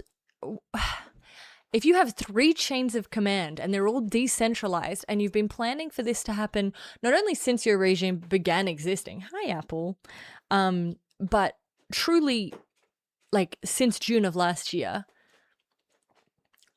the Ayatollah isn't going to do it. The head of the GC is not going to do it. We're talking like long chains of command, multiple long chains of command, in order the system is built to withstand decapitation. Thank you, Adrian. Also representing YouTube. Stay caffeinated this week. Okay, nice. Guys, should I do my own version of March Madness where I try and stream every day? Because it is war. Not funny. It's not funny. I have friends in the area, okay? I'm not laughing. But sometimes we have to laugh. I'm more laughing about my own inabilities than I am about war, okay? Every mosque has someone who could take over, no? I mean, like, it's not even that. It's not just that there are people to take over. It's that there are people trained to take over, and there are systems in place so that all of the people trained to take over went. So this will not turn into Iraq, or, I mean, it could turn into Assyria. It could. But this idea that you're going to knock out a few people and there's going to be a power vacuum is, and once again, the Nasrallah exception must be invoked. I could be wrong. Okay. Some of us weren't expecting Hezbollah to go down that fast. I could be wrong. I could be wrong. I've been wrong before. But my instincts tell me, no, it's not going to do that. Does not want to conduct regime change. It doesn't have the capability. We're not going to put Civil War boots on the Syria. ground. On the other hand, there is a window of opportunity here provided by the West that says, okay, we've taken out the top level of leadership. This is what you have been protesting about. If you want to fill that vacuum with a different type of government, we have provided the opportunity. We have set the table for you. It's kind of like, it pisses me off when they say that as well, because it's like, no, you haven't. You can't just kill the Ayatollah and then it's like, guys, do it now. Do what? Do what? This guy is a neocon. I know everything I need to know. Well, when I was sad today, people kept telling me I needed to be more consistent and try really hard. So maybe I should stream all of March. So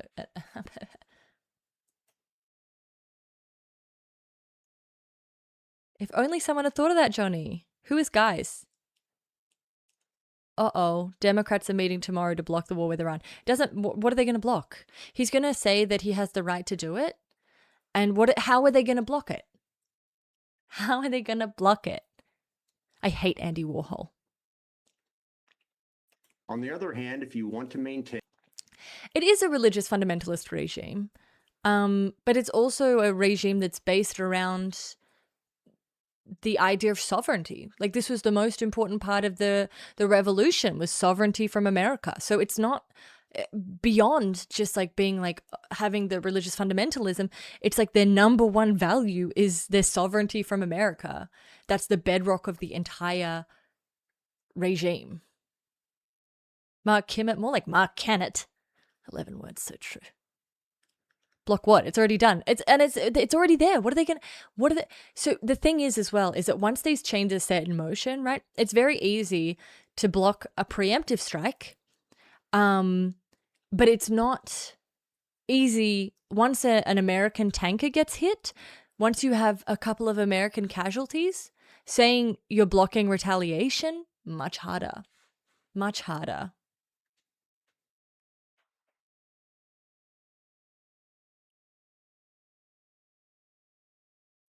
The Tehran speaker wants to eat the Ayatollah for dinner. The status quo, to maintain the status quo. But this will not be a decision made by America or Israel. We just made the decision to bomb you guys.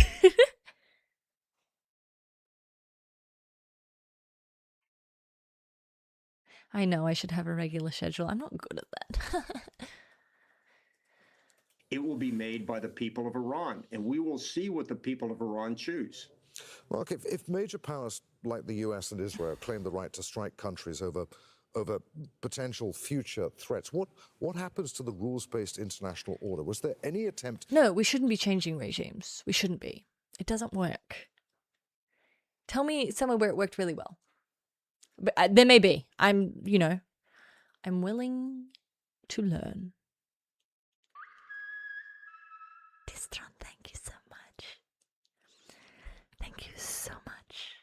I don't know if let's see. Have there been US casualties? This is another one of those words that I'm not so sure about. In Iran attack. We've had Trump say there will be casualties, but I'm not sure if there have been any yet. He's already primed us for the fact that there will be. No, I think there would be a full-on war. There would be a full-on article about it. I don't think it was 2,000, 3,000. I think it was 30,000, wasn't it? But you have to understand that even so, there are 20 to 30 million people who support the regime. I'm not saying that in terms of like, oh, don't do anything. I'm saying it's a really difficult ask of Iranians. It's not as simple as like, oh, there's a couple of people who support the regime and you just we'll kill the leaders and then you just got, no, this is a very strong regime. Rules-based international, I know. It's like, you guys killed it. It's actually, this is something that feels very Democrat-minded to me, right? The invoking of a rules-based order. It's like, but the law. And it's like, yeah, that's, the law is kind of,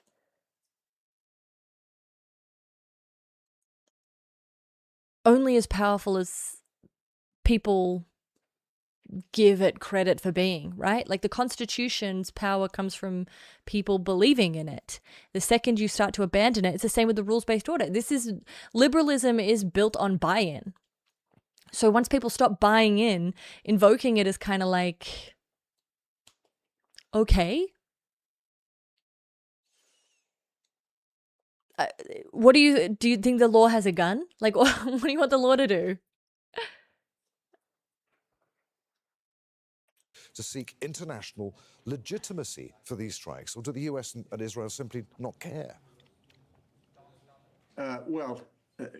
If you can characterize it in the law is truly the old Taylor. But the fact remains is that the international community was fully aware that the United States was prepared to use military force if the imminent threat of a continued enrichment program. So now a continued enrichment program, which is something that, once again, descriptive, not normative, the continued enrichment program, which is something that Iran has a right to, is an imminent threat.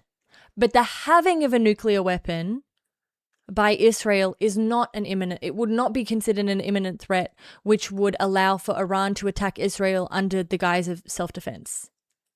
Yes, I can. Sheriff, could you please drop the Discord link in YouTube for me, please, if you don't mind? So I just like it's not a rule that is pasted across everything. If that makes like, as in like, okay, purely enriching uranium is an imminent threat, which allows for the self-defense principle to be invoked by countries like the United States and Israel to attack Iran. But having an illegal nuclear weapon and constantly talking about how Iran needs to change its regime and needs to be attacked for your security is not an imminent threat. That doesn't make any sense.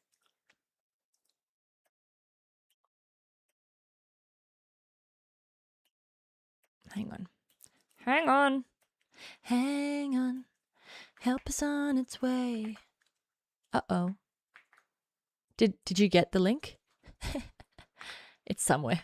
I'll find it for you otherwise.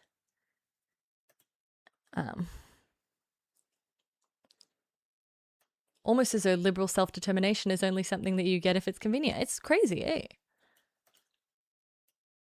I can't highlight this. Oh my god, I'm gonna lose my mind. Copy. There we go. There we go. Oh my gosh, itchy nose. Well, actually, Israel is allowed to have nuclear weapons because they didn't sign the treaty that Iran did in 19... Idiots! Well, Iran doesn't want a nuclear weapon, so the treaty doesn't really matter. I mean, Iran doesn't want a nuclear weapon. Who knows? I'm not saying anything definitively. I'm saying what they say. I mean, doesn't the rhetoric of a country come into play? Like, should we have an issue with uranium if they didn't want to kill the US from... I mean, I don't know. If a country says, I'm not going to make a nuclear weapon, I use a lot of my enriched uranium for medical research, I don't know. I don't know what the rules are. I just think if you have a framework that allows people to enrich uranium, you should trust that framework. And if that's the case, then, you know, there are lots of countries that shouldn't. Pakistan has a nuclear weapon. They got a lot of rhetoric against other countries. Is it only when it's rhetoric against the United States? Well, the US can't imminent threat itself with its own rhetoric, you see. How did that work for Ukraine?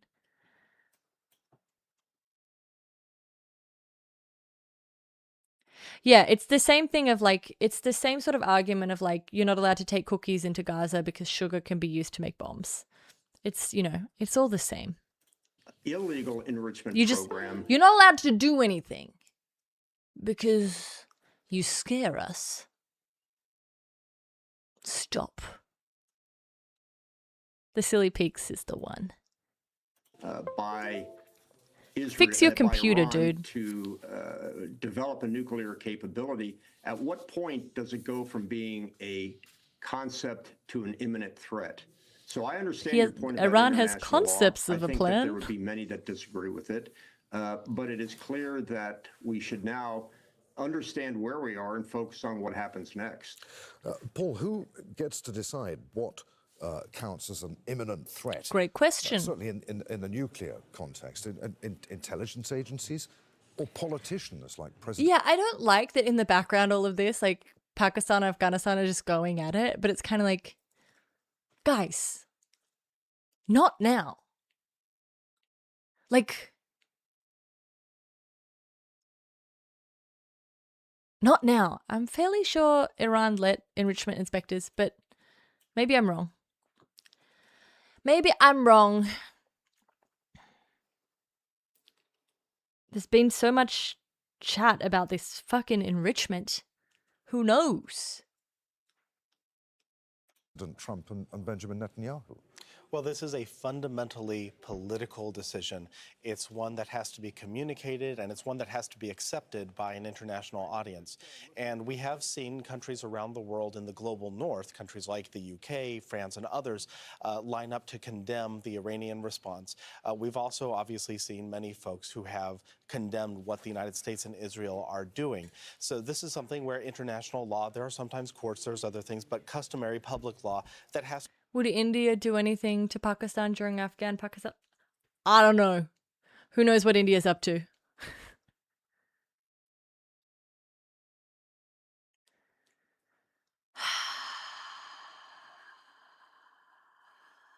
Okay, Biden, I might need to look into it. To be communicated. I think that what really matters here is the degree to which I'm going the Trump live, guys. administration's I'm jumping these public guys because we need to discussions and the have our Israeli finger on the government's public pulse. discussions of their aims get muddled here. Ready? Was this about Steady. Iran's ballistic missile capability? Was this Oh, wait. about the nuclear weapon? This is interesting though, right? Because in Trump's speech, he gave like 15 justifications for why this had to happen. He was like, remember what they did in 79 to the people in the embassy? And also, they have ICBMs that could maybe even get to us or our friends in Europe. But also, they continue with nuclear stuff. And the Ayatollah is evil. And it's like, okay, well, we really just needed one reason, but you're confusing us, but sure. Weapons program. Was this about the protests? Saying that you're doing it for any one of these reasons has a very different. If I remember right, and I could be wrong, I would say that they would do the problem with the nuclear stuff. This is me being. I would like to acknowledge.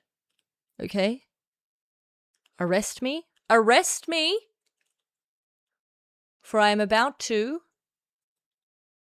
say something that is generous to Iran. Arrest me. I'm about to say something that has a generous interpretation to Iran. Iran. Oh, I'm scared.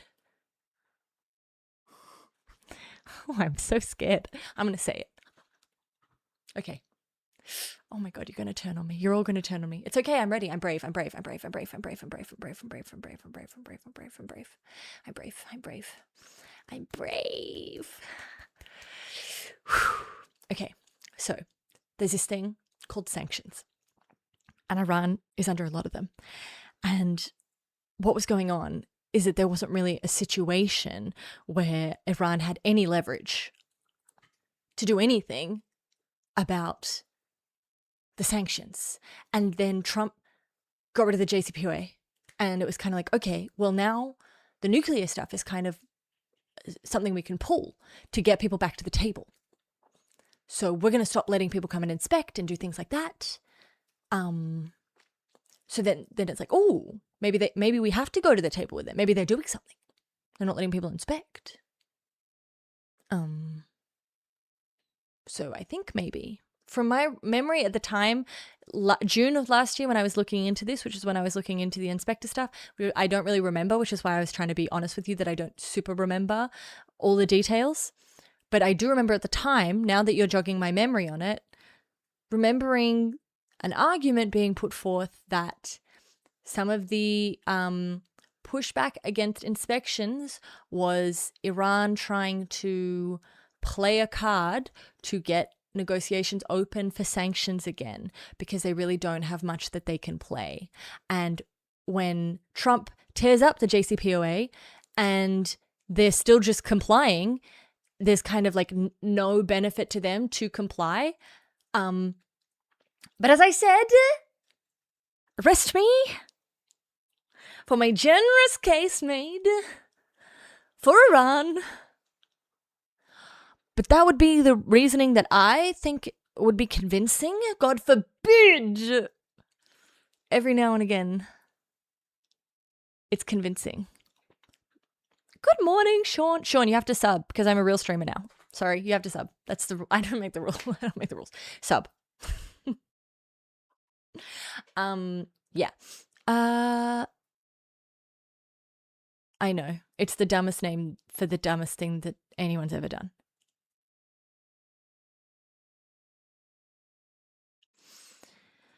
Is Trump solving another war by starting one again? Somebody get that big kid a Happy Meal before he blows up the world. Too late.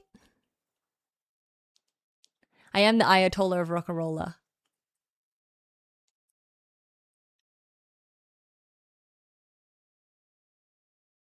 Guys, am I officially a propagandist for the Iran? Am I paid by the Ayatollah?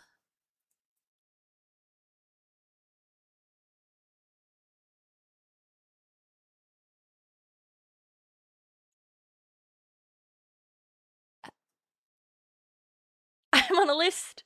I was already on a list. Guys, who's mogging right now? Who's maxing? Guys, that's not funny. Don't use clavicular talk about a war. It's not funny. You disgust me.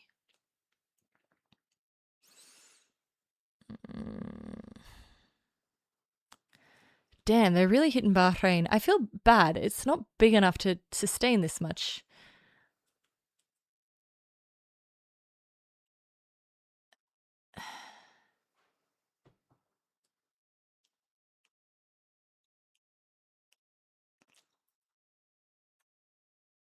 Yeah, Lawson, I would agree. Yeah, Operation Epic Mealtime Fury. Operation Epic Fury feels like it should come with a toy. I don't think that TIGs, they're not going after a base. There is no manufactured consent. There is no consent. There is no nothing.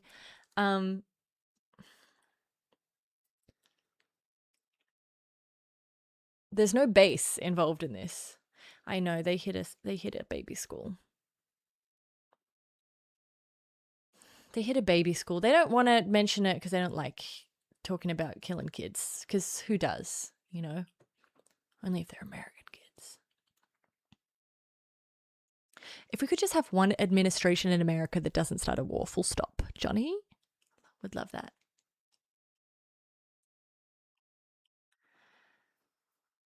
It's a Trump tantrum. It's something more than that. CIA assessed Khamenei assassination will yield an IRGC hardliner. Not to do a hair flip, but one might be due. Look at you. Oh my gosh.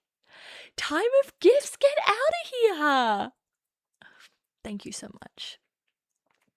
This is really important. And now you really get a hair flip. I told you if they kill Khamenei that it'll be a hardliner. I told you it won't lead to fucking the son of the Shah. The CIA prior to the Iran, and this is, let's take this with a grain of salt because it's this Faytux network and I don't know anything about this.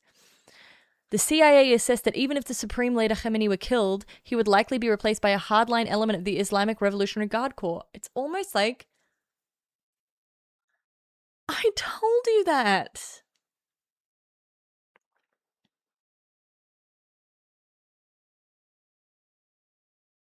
If I had a skateboard, I went to a skater phase, guys. Do you believe me? It involved a lot of Jimmy Eat World and beanie wearing because I actually wasn't all that good at skateboarding.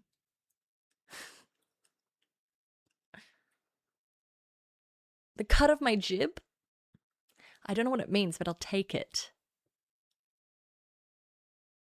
It's so silly to me the way that this kind of the only way decapitation makes sense here is if you're actually stupido.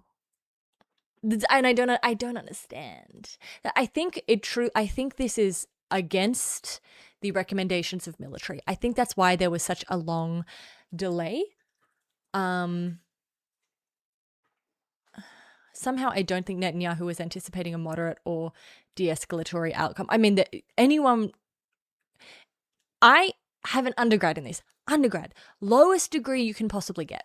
Lowest degree you can possibly get. And you don't even need that to look at this and be like, Iran is not going to go light this time. Iran is going to go incredibly hard. This is existential now. They will leave it all. Hey, don't write yourself off yet. It's only in your head you feel let down. Look down now.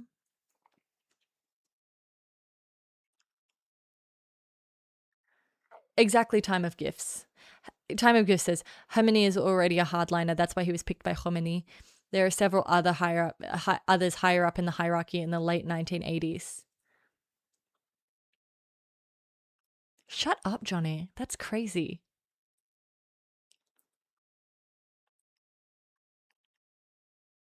I also don't understand picking a goal where the win conditions, as I have said, are so against you in terms of literally all Iran needs to do is to win, is survive, is to outlast, which is a lot easier than what the United States and Israel need to do to win, which is like destroy Iran. I don't even know what the win conditions are.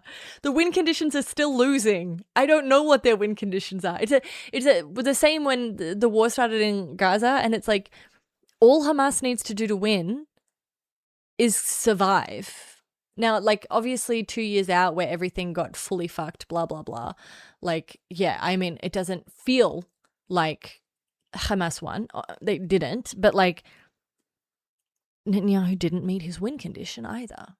I have to say it. He didn't meet it. It just takes some time, little girl, you're in the middle of the ride.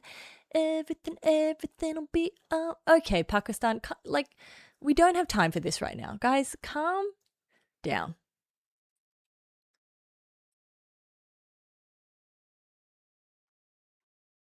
But surely the people will rise to the occasion and overthrow the autocracy in the morning before innocent people and Americans get hurt. Obviously. Because it's really important that you also know that none of the people in Iran who hate the Ayatollah, none of them they only feel good things about America, and they love foreign intervention.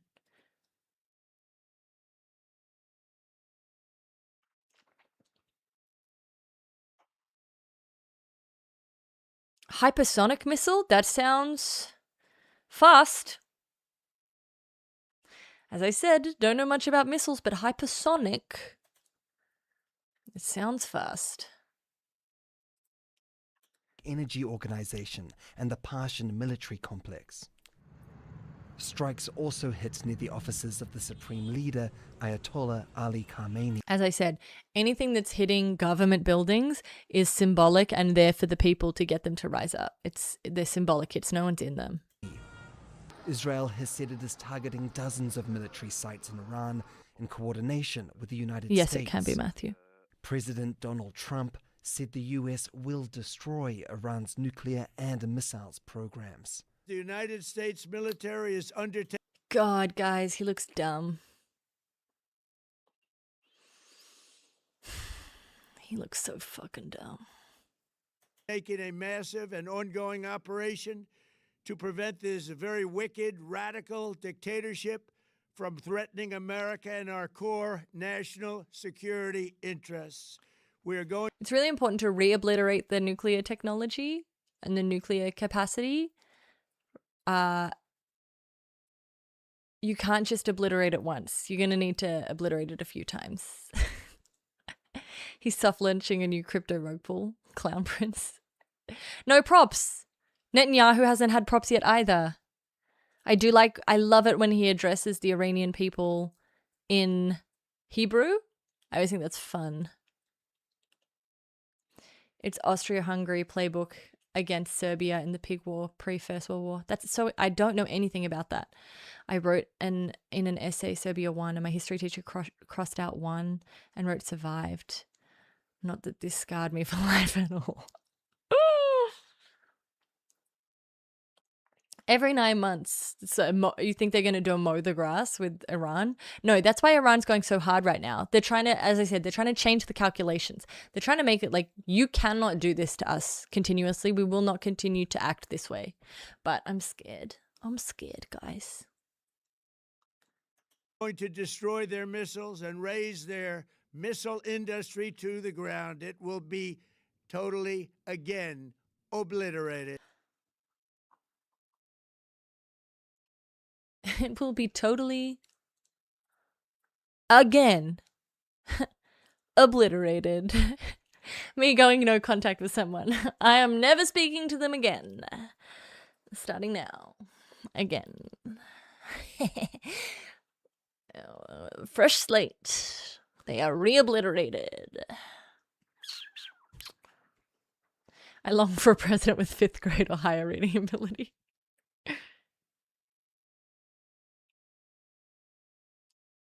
It would just be time until they got long range, is why I think they're attacking. I mean, I'm never talking to you again. They're really good at rebuilding their nuclear program, which is obliterating is not enough. We need the next level up. What is the next level up from obliterating?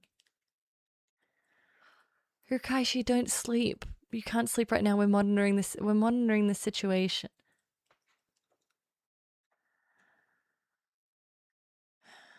Iranian radars. Okay. You know what though? Things are chill right now. I feel things are okay right now. How's everyone else feeling? But it's kind of like, okay, the decimation, this is good. Annihilation, this is good. Annihilation feels like it's the kind of word you use for a civilization, though. What about, it's like we wrecked. We wrecked their nuclear capacity, and not wrecked WRECKED, wrecked RECKT, wrecked.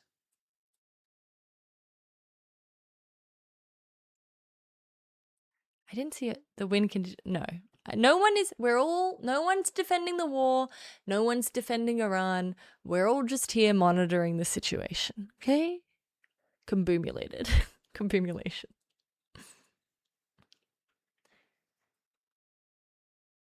Oh God, bite. Decimating is technically removing 10%. Okay, decimating does not work. Totally wrecked. Pwned them. We dominated their nukes. US rejects the idea. We reject that you hit our navy. What was I gonna say?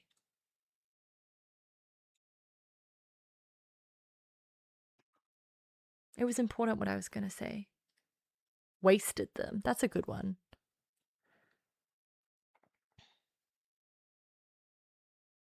We dunked on them hard. Oh, this is my worry, guys. I didn't want to say it because it sounded so stupid. I am worried about the Burj Khalifa. It feels like it's gonna go.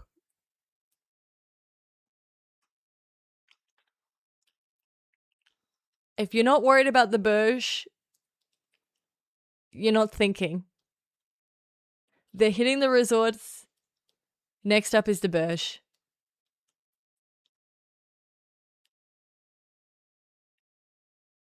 Oh my God. I'm stressed.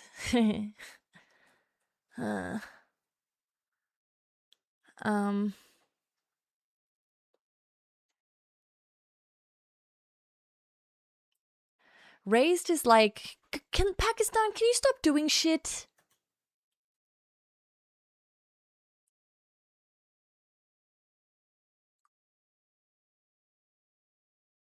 Burj sit rep, it got out by the hairs of its chinny chin chin. Burj Khalifa, Dubai would be so mad.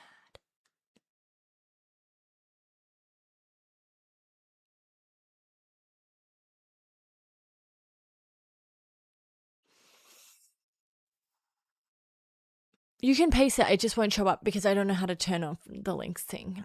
It's not against you. It's not that I don't want you to post a link. I never turned the ban the links thing on, so I don't know how to paste it off even. I just need Pakistan, sit the fuck down. Like, for real. Now is not the time. Hormuz closed, guys. The strait, it's shut. It's 5 a.m. The strait is shut. Get out. The tallest building in the Middle East, Tom. Not the big skyscraper thingy.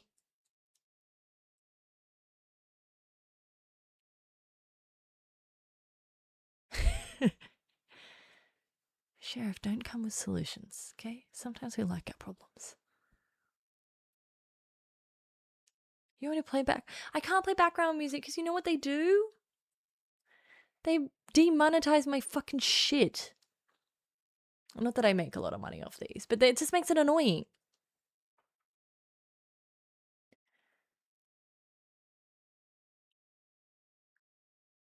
Yeah, I know. I'm on YouTube.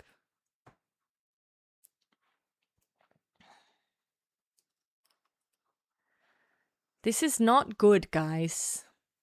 If you want my take on things right now, bad.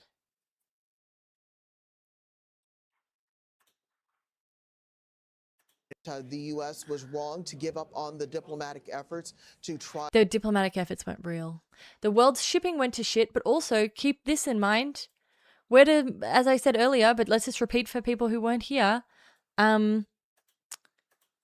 Where is a massive fucking air hub for the world? It's Doha and Abu Dhabi. That's where so much air travel goes through.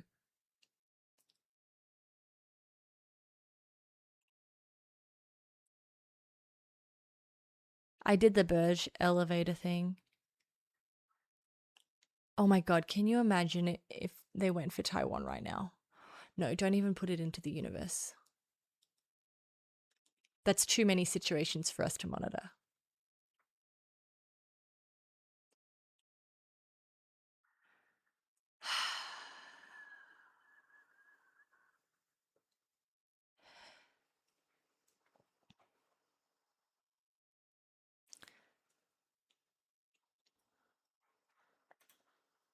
I'm sorry that it's silent. You know what I would like is like, yeah, I know Senshis. It's been insane. I'm sorry that it's silent. I would like you to know that you are more than willing to put your own music on to accompany me.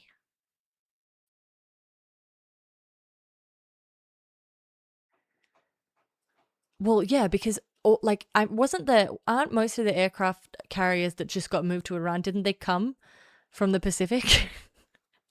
It takes them like 2 weeks to move.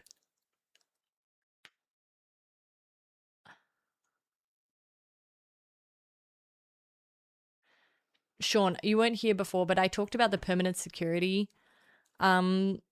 framework by Dirk Moses, which is about preventing all future threats, which talks about like you have to kill the children because one day they'll be adults.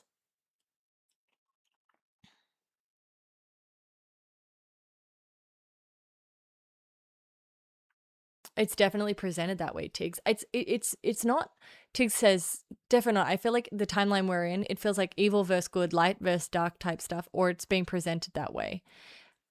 To me, it's like the Marvelification of international relations, right? There are the bad guys, and then there are the Avengers, and we hate the bad guys, and they're always trying to destroy the world. And then you go Captain America.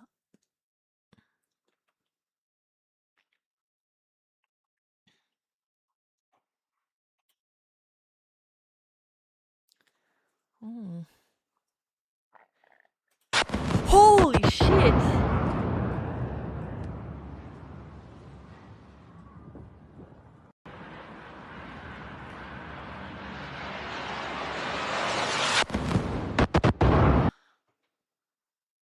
This is one of those things where it's like, if you had told me that shit would be falling in Dubai like this, I wouldn't believe you. If you told me this a couple of months ago, I would not believe you.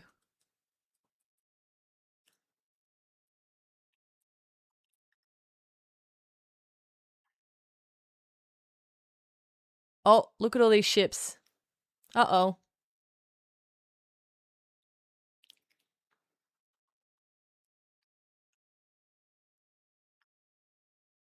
It's so crazy that missiles can go outside the Earth's atmosphere.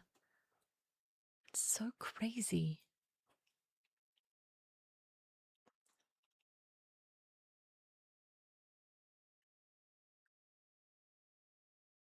Here, this is it almost hitting the Burj.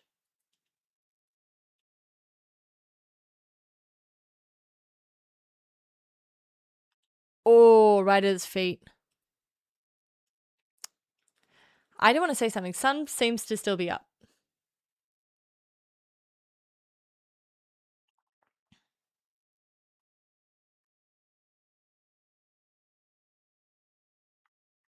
I fear for us here in the States. Terrible time. I mean, I don't actually even want to say that. I don't think anything will happen to the States, but Burj hasn't been hit.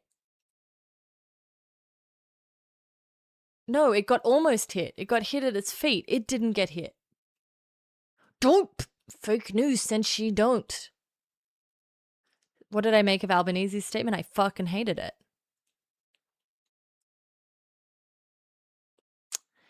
Iran just outflanked the West without firing a shot. They secured strategic depth on the Atlantic and the uranium pipeline.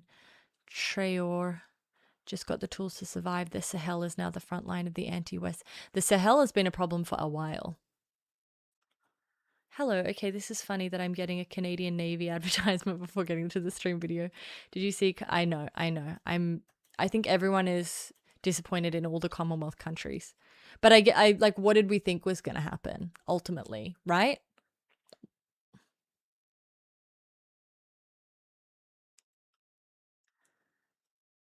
Hey, J-Stalk.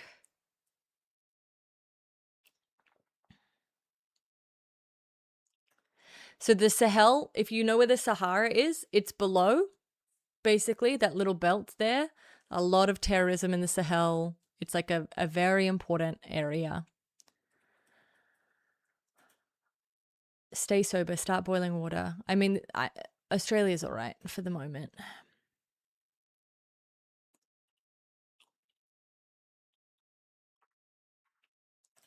The Burj did not get hit, and I won't have you saying this to me. The Burj got its feet hit.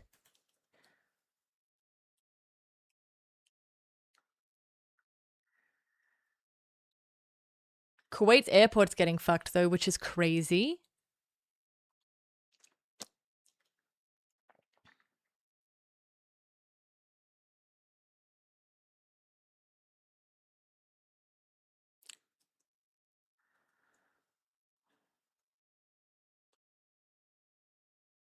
Yeah, Albanese's speech was so, but I didn't expect anything different, to be honest. At best, I expected like a very tepid statement. It was not tepid enough for me.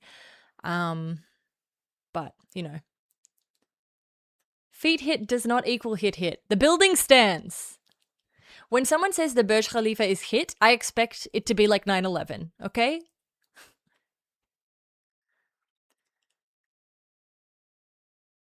I think they definitely have a lot more tech than this, and I do believe this is their older tech, and I do believe that this is, even though it's a much more, so a few days ago, I predicted that Iran would have a response like this, right? That it would be a much larger response, that it would be horizontal in nature. Did I expect that they would hit all the GCC countries within a couple of hours? No. But this is definitely existential for them, okay? So this is definitely, they're not going to leave anything on the table. They're going to show how seriously they're taking it. They're going to try and change the calculation so that it is not worth it for America to continue. The win conditions for America and Israel are insane and insanely difficult. That being said, I think the air attack is going to go fucking bananas tonight. And if they have managed to take out the air defense, it's going to be not like anything we've seen in recent history. It's going to be so bad.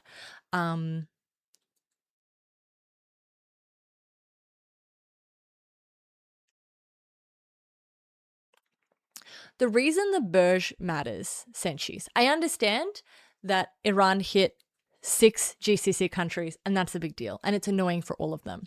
But the reason hitting the Burj would matter is because the Burj is symbolic for what the Gulf countries believe they represent, which is a modern Western utopia in the Middle East. If you take out the Burj in an act of war, that changes the image of the Gulf and creates a calculation that will make, you're going to have the UAE and Saudi and Qatar pressuring America in a completely different way. Taking out the Burj is literally like a Middle Eastern 9/11. It would be a huge symbolic deal, right? So like, even though you're like, oh, who cares? It's just the Burj. Like, who cares? It's just a resort. Resorts are all that matters to Dubai. This is what matters to the Emirates, right? So you are attacking their whole thing, their whole identity. The Burj matters.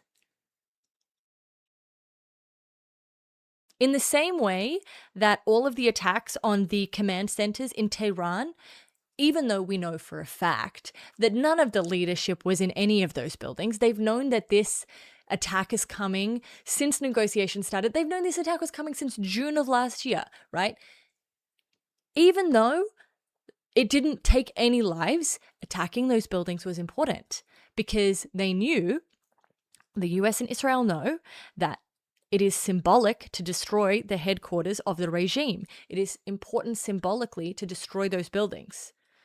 So to destroy the Burj, to be like, look, this is the consequence of the US fucking around and finding out. This is existential for us. We don't care about the Burj. It's got to go. The Gulf countries can put pressure on the US in a lot of ways. That's why Iran attacked them so quickly, but not Oman. We love Oman.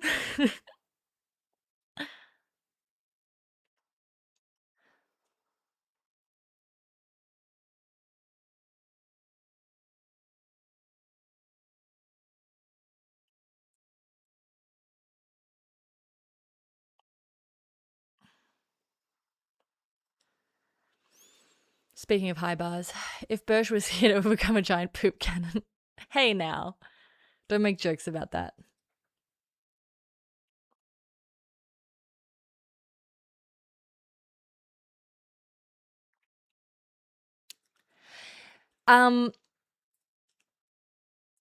Could a popular uprising happen?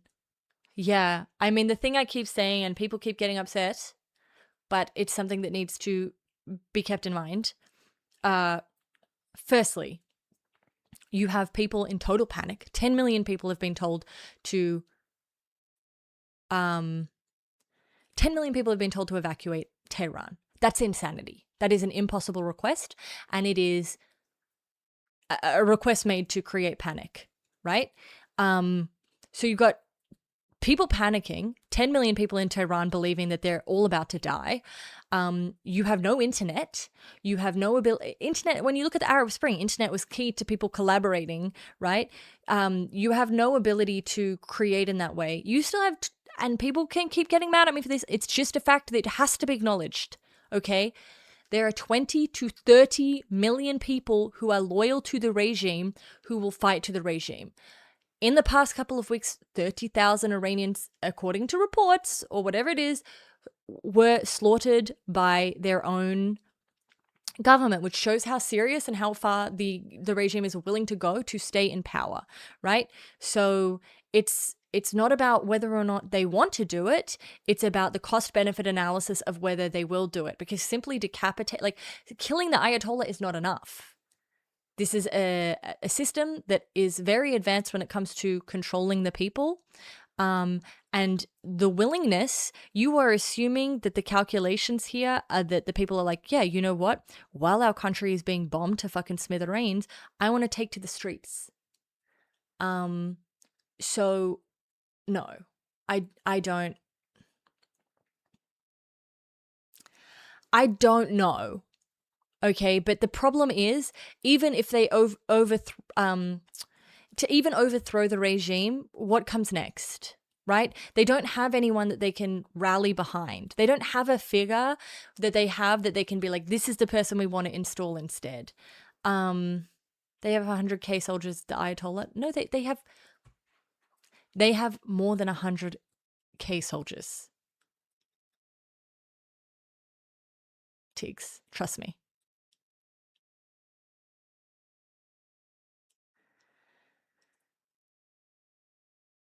There's no unifying force. The Shah is not a real person for Iranians. Sorry, there's not.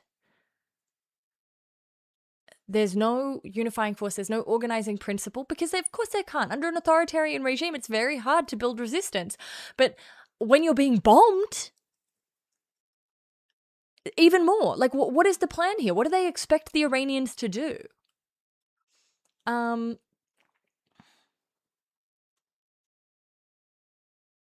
So, Prem, I don't know. I'm sticking to what has been reported because I don't have the intelligence or the information, the evidence to go with anything else but what was reported. I'm not saying we have to believe what was reported, but I'm not going to suggest official reports are lies. But the point is that even if, let's say 100,000 people were killed by the Iranian regime, there are two ways to interpret that. One way to interpret that is, oh my God, the Iranian regime is so horrible and so barbaric and they're evil, they must be taken out immediately. Okay, fine. I'm happy to go with that. That's fine. Right? The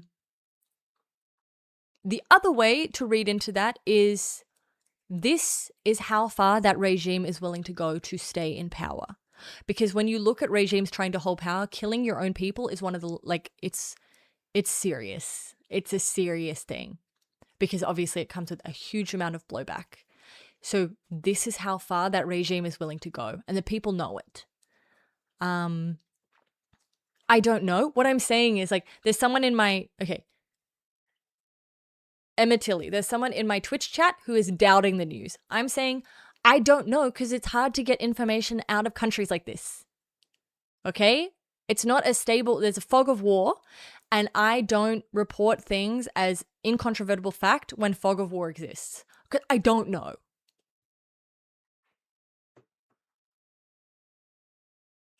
Oh, good. Zelensky's preparing for a trilateral meeting.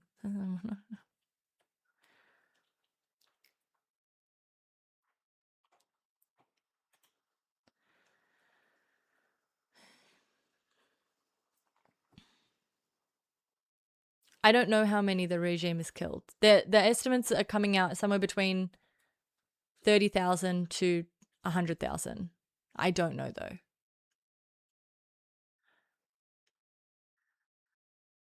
Guys, you're getting me tired with all your angry fucking... I get it. There were protests. Do you think I like the Ayatollah? Do you think I think the Ayatollah is good? Do you think I don't want the people of Iran to be free and happy?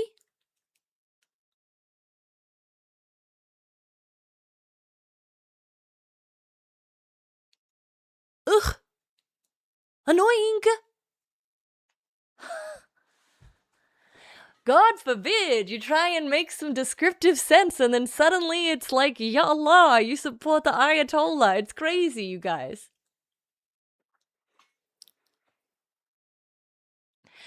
I think...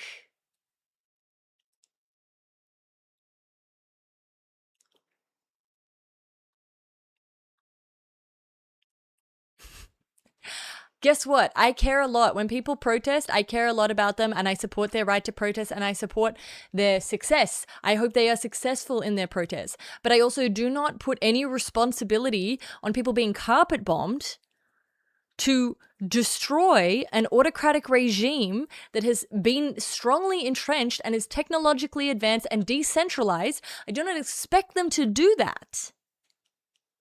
That's not me doubting how badly they want to be free from the regime. I believe they want to be free from the regime. Remember earlier in the year when I was talking about that director that I saw that I loved that got arrested for making a movie? I believe in freedom of Iran.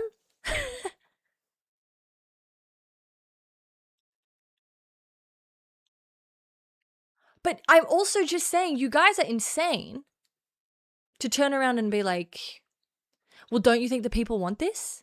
I don't think anyone wants to be bombed. I don't think anyone holding their 3-year-old child wants a bomb drop from the sky. I don't think that. No, I don't think that.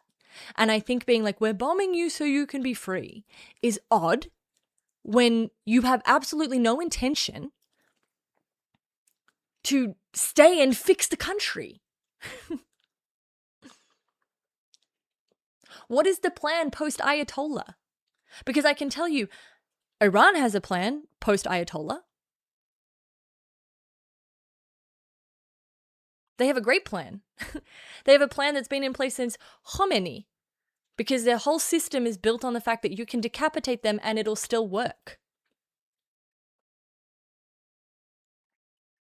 Yeah, they have a fervent religious support. That's true, Bryce. But more importantly than this, and I keep having to say this again and again and again, yes, the Islamic Revolution was Islamic and it was leftist.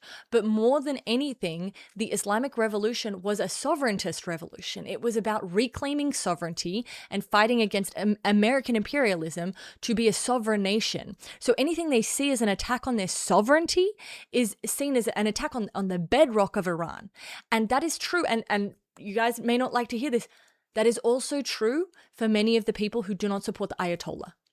Just because they do not support the Ayatollah doesn't mean that they want American intervention. Doesn't mean that they want the son of the Shah. Okay?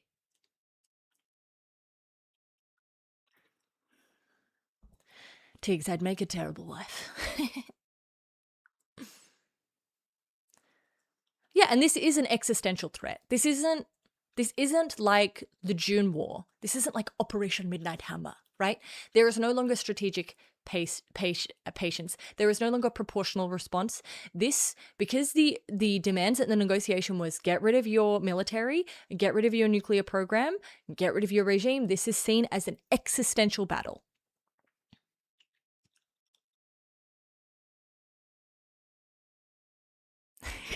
Sorry, guys. We're focusing now. Libya, worse than ever. Iraq, does anyone remember de-Baathification and how amazing that was? Afghanistan, chill. It's crazy that you can not support the Ayatollah and also not support the carpet bombing of Iran.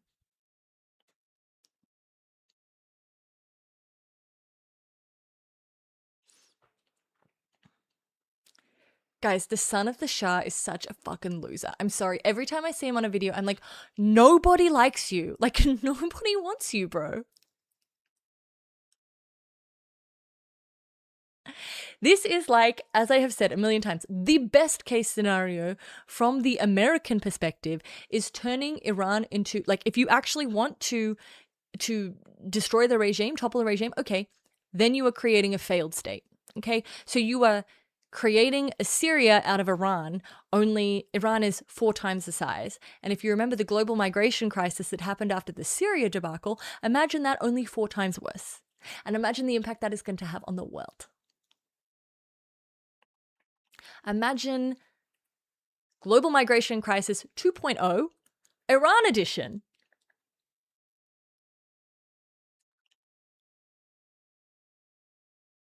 I trust Trump. He is honest and transparent president ever. And I'm pretty sure he's got like 20 Nobel Peace Prizes or something. How many peace prizes did you make up for yourself, Joe? Tell me that. Well, I actually am going to award myself one right now. PBD probably. Guys, the best PBD thing ever. I'm not even kidding. My brother showed me this. It made me laugh so hard. Did you see? PBD was like, he thought he fixed the Israel problem. He was like, the way we fix is, he's like, Israel, people are pretty shitty with Israel at the moment. So I think people are mad and Israel's fucked up a little bit. What needs to happen is, wait, Iran doesn't have double the, of Iraq, yeah. Sorry. But he said, oh my, guys, I am followed by a Nobel Peace Prize winner. Legit. Huge deal. No, but PBD said, what needs to happen is Israel needs to do a roast. They need to like put themselves up for roast. Every other country in the world can make fun of them and then it'll all be fixed. I'm not even kidding. That was his solution.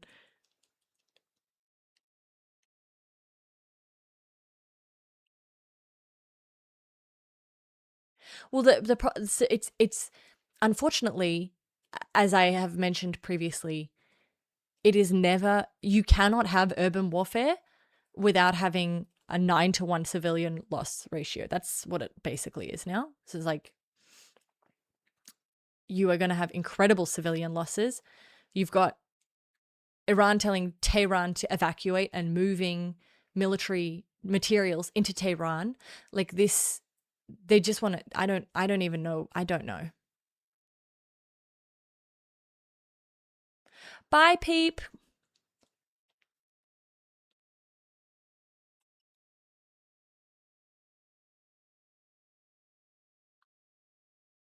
But this is the same thing with Afghanistan, Sonu. It's like people, but this is it. People don't. I genuinely believe that just people think Iran and Iraq are the same thing. I genuinely, or Afghanistan. I think they think they're all the same. I think their picture of the Middle East, is just and moving towards West Asia. It's just like burqas, no technology. I do not think people have an understanding of what Tehran looks like. I do not think Kill Tony hosting Camp David would be like, they just don't have a sense of what Iran is. They have no, they don't speak the same language. Dubai is chocolate and the Burj, okay? But the Gulf doesn't count. The Gulf is different. The Gulf are the classy Arabs that respect the West. Saudi kills a journalist every now and then, but they're still, you probably wouldn't go to Saudi, but you would go to Dubai. You would go to Qatar. These are places you'd go because it's kind of like the West, you know? That's the image that the Gulf likes to perpetuate. Can we get Ja Rule's opinion on this? Where's Mr. Worldwide? Where is he? Bye, Sonu.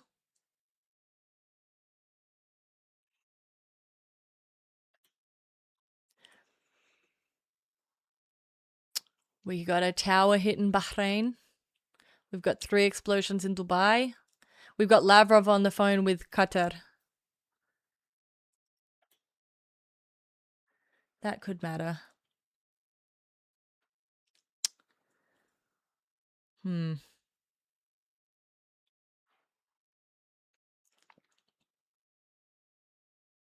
This is not the path Flavor Flav would take. I don't think the game would take this. Game has a really good lyric where he's like, light a blunt on Nas, collect my thoughts. And then he's like, he put it out on Time magazine, trying to burn a hole between Israel and Palestine. He would never do this. Yeah. Old white people love Dubai. Crypto bros love Dubai.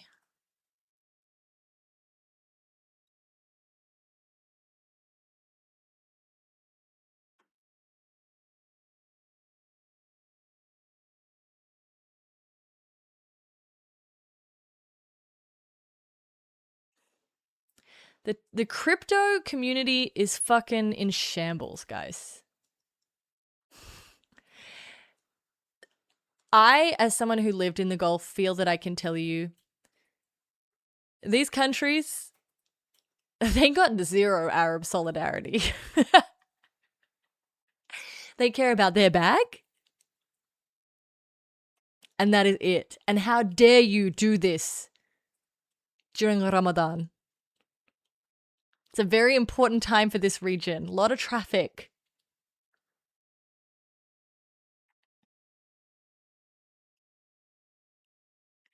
That's why I'm saying, if you hit the Burj, Dubai's going to be very upset.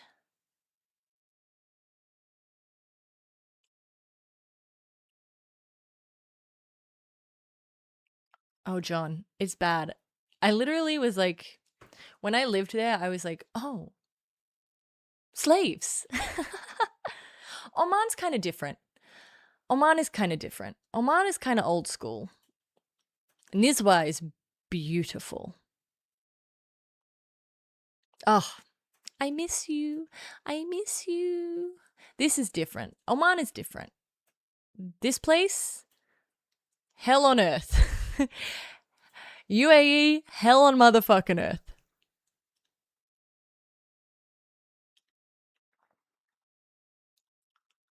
Dubai, so Dubai is the UAE. There's a united, so each of the Emirates, it's basically they were different little things and they came together to create the United Arab Emirates. Would they actually go for the Burj? They tickled its feet, Winter Guy. They dropped a bomb at its feet. Tickle, tickle, tickle. Would you say OK is the least evil? Oman is the least evil state in the region? I mean, yeah, I mean, yes, I would. I would. Yeah. I mean,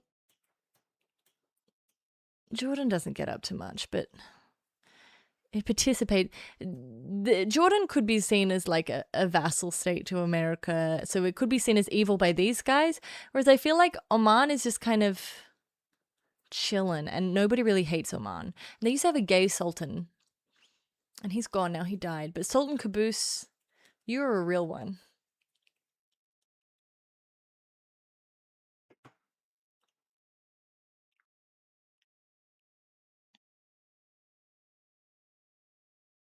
Can't remember what the Islam Army, the IRGC? Probably their gay sultan. That's probably what made them different. It's a very different culture. I don't know, the culture is very different between these two countries. Man, the Iranians have a foot fetish now? Is that what you're saying?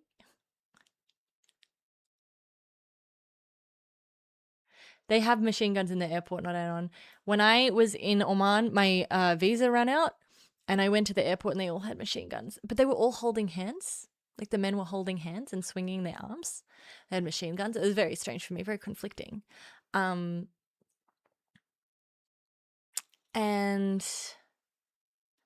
I went up and I was like, my visa has expired, expecting to be like killed or something, you know? And they were like, stand over there. And I was like, oh my God. And then they're like, stand over here. And I was like, okay. And I did the little step. And then he was like, welcome to Oman.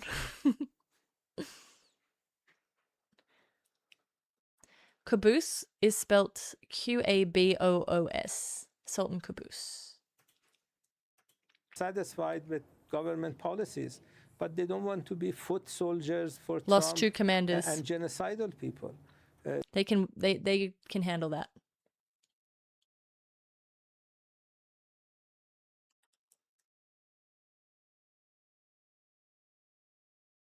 Royal Linus, are you talking about me? I have never spoken about Arabs as a monoculture or a collective hive mind. Ever.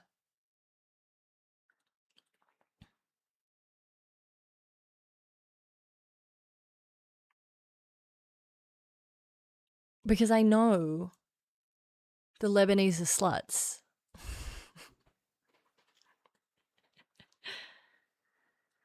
Well, it's a sour mango. It's also there are elections in Israel, which play a really big part in this because obviously Mr. Security wants to be defeating his lifelong enemy. Iran. He doesn't want to be talking about his corruption trial. That's interesting, Thumbsbrain. I didn't know that. I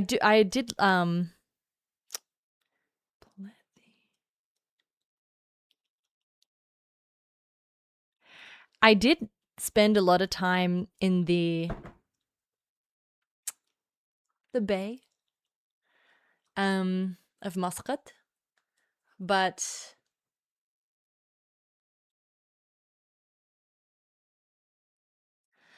I mean, the only reason, if this escalated to a point where Trump could say that there was like an actual national security issue and he didn't have to have an election, I mean, yeah, then that would be a huge deal. I also think, Thumbsbrain, to what extent do you think that because Oman basically tried to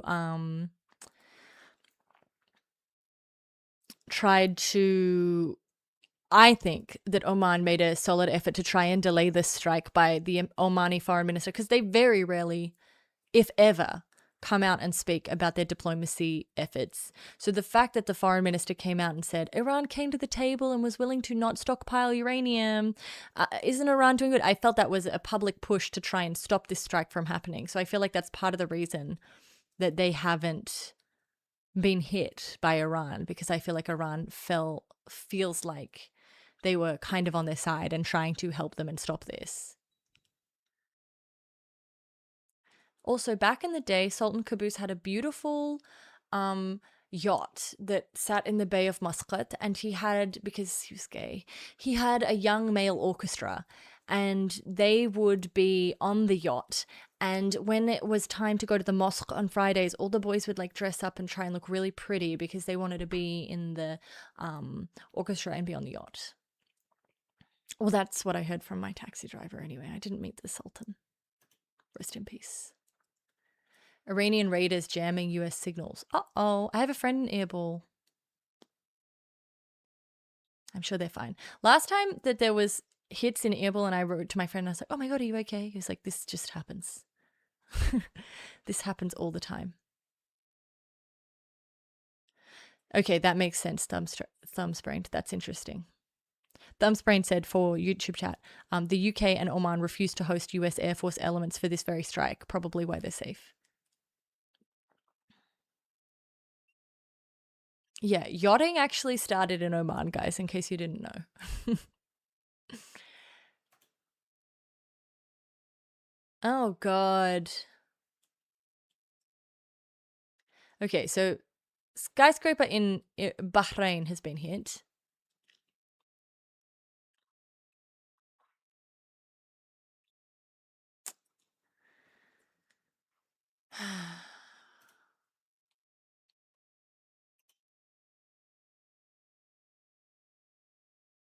Yeah, boys yacht too. Never forget it.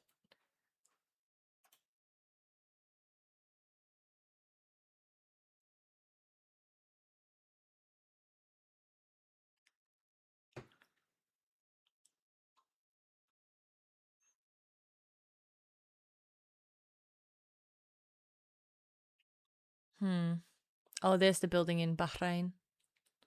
Oh, that looks like a residential building. That's not good. Damn. Bahrain isn't big enough to be dealing with this, guys.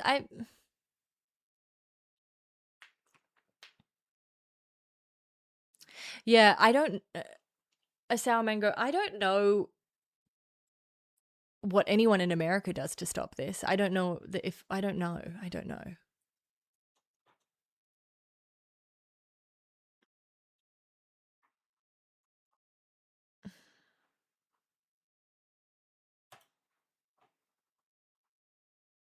Ballistic missile launches. What did Bahrain ever do to anyone? It's literally, you literally never even hear about it. A War Powers Act, Congress can stop it, but Congress can stop, and then the US get attacked, right? Like, let's say, not that this would happen, but let's say a big Navy ship hit, bunch of US casualties. Suddenly, you have manufactured that consent. Suddenly, you should retaliate, right? Do they have the numbers with the War Powers Act?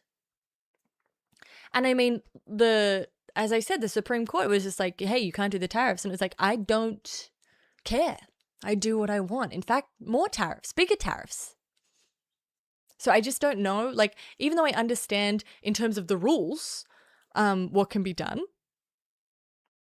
I don't know what can be done.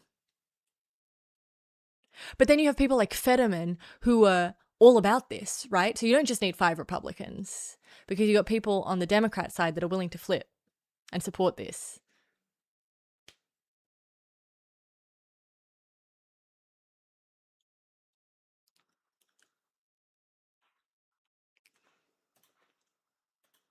Trump, with his ego and everything else, and, you know, for whatever other reasons he had after Venezuela, to think that he could copy that success in Venezuela, you know, in Guys, the Middle East.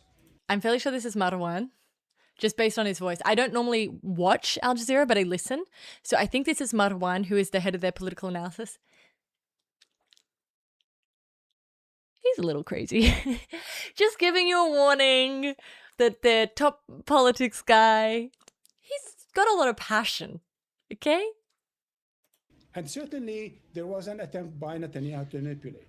In Israel, they call that nudnik, right? really irritating, bothersome, annoying type political character like Netanyahu that is unrelenting in his pressure on the Trump administration. He saw Trump what? 9, 10 times within 1 year? I told you guys about Netanyahu too, though. I told you that in terms of what he wants, which is essentially something that is fanciful, but let's just say what he wants is for Israel to occupy the same position that Iran did during Nixon's America, to be the linchpin of the Middle East, which means that Iran basically has to be regime change, has to be toppled. The idea, the ability to get that is really only possible under Donald Trump. So in his mind, he literally only has the rest of this term to get it. So he is going to be bothersome. He is going to be insistent. He is going to be nonstop, right? In the same sense, it was the same was true for Iran. There was very little that they could. There was a clear window of opportunity under Trump where they could maybe achieve things that they wouldn't be able to achieve under a different administration. But for Netanyahu, he was going to go 100%, right? No matter what, because he has this you're not going to find many governments, many administrations in the US who will give him what he wants, which is the end of the Islamic regime in Iran and the destruction of Iran as a power in the region. They want to be the only power in the region. They want to be the most powerful actor in the region. Do I think Netanyahu threatened Trump? No. I just don't think it's necessary. I mean, I think this is the way Netanyahu has always behaved. Think about when Bill Clinton hung up the phone and was like, who the fuck is the superpower? Right? This is how he has always acted, which is this kind of like act first and then the US will have to follow. Now, the US they can put their foot down with Israel. They can. They have, right? But Trump isn't going to, because Trump's about the deal, right? He had a better deal. He's got a deal going on with Gaza. He doesn't want to fuck that up. I don't think it's about dirt that Netanyahu has on Trump. I really don't think it's that kind of, I think it's traditional power plays. I don't think it's that kind of dirt. I think even if there were a different president in the picture, this would be a hard calculation for them. There would be a lot of pressure on whatever president was in power, right? But this is a president that doesn't need much pressure because he wants to do it. He doesn't like the Ayatollah. He doesn't like Iran. There's no deal for him with Iran as it currently is. He wants to do something bigger than what Obama did. That's what's important to him. I've never seen a man want to be another man so bad. He likes Bibi. Bibi flatters him in the same way that Mamdani flatters him. You don't need to blackmail Trump. Just tell him, man, I've never met a man like you. You're literally the smartest, best. You're the only man who can do this. You just go to Trump and you say, the thing is, the reason I want you to do this is no other president is brave enough or strong enough, commands as much respect as you do. No other president is strong enough and decisive enough to make a move like this. You're really the only one who can do it. So I don't think you need to I think he responds poorly to blackmail, probably. But I think he responds well to flattery. I'm going to leave Marwan. Remember, I've already told you, Marwan, little bit crazy. Okay? He's got some interesting views. Okay? But I'm just going to make a coffee and I'm going to let you listen to his interesting views, knowing that nothing that Marwan says represents my own views. But it'll be a fun time for you. Okay? More than any other foreign leaders, again, getting to Trump's ear and tried to manipulate him on the question of Iran, where the American president ended up really repeating Israeli sound bites. Marwan, we heard from US officials saying that these strikes are going to continue at least for the next few days. Iran has responded. They've said all along that they're going to try and make this a regional conflict. Are we on the precipice of a regional war, do you think? Well, look, I mean, the fact that we here in Doha have been already subjected to, the alarms and so on and so forth, and other Gulf states have been attacked. Of course, Israel, Jordan has been under threat and so on. So clearly, this is just the beginning. We have not even passed the 24 hours, and already this is engulfing a good number of countries. And if the United States and Israel will continue the bombing and Iran continues to respond, that's certainly going to escalate. And if Iran is going to attack the American ships in the Gulf and so on and so forth, that will lead even to further escalation. So I think this is going to be snowballing, no doubt, if Trump leaving it, open-ended. Because in the end of the day, the end game is going to be shaped by the type of operation we're going to see unravel the next few days. If it's limited, then it's meant to push the Iranians back to the negotiations table with more concessions. If it's wide open, as Israel hopes it is, in order to do or effect regime change along the lines that I discussed earlier, then we're really up to a major regional war, with Iran having a good number of assets at its disposal to use, probably destabilizing a good number of its neighbors. And I think that's going to go on. Now, whether the United States would succeed to decapitate the regime and allow for something better, I certainly doubt that, because I think at best the scenario would be something that looks like a civil war. Not because, as one of your previous guests said, the Iranian regime cannot be changed ever, just because I think it is quite entrenched with some serious organization of security forces. And if the Iranian people, as Trump urged to do, turn against the regime, we're going to see a full-fledged civil war. That would be the ultimate tragedy. Indeed. Marwan, as always, we really do appreciate your insight. We'll leave it there for the moment. Marwan Bashara, Al Jazeera's senior political analyst. With her, Asadi is in Tehran and has been reporting from the ground where ongoing strikes are shaking the Iranian capital. I'm right now in the Iranian capital's downtown. As you can hear, sounds of massive explosion are being heard after its initiation of a campaign of strikes by the American and Israelis Hostor neighborhood, which is one of the most important political areas in Iran, has been for several times targeted alongside with other military areas that are reportedly targeted as well. And that doesn't stop there, as we know that there are other places across the country, other cities that have been also targeted.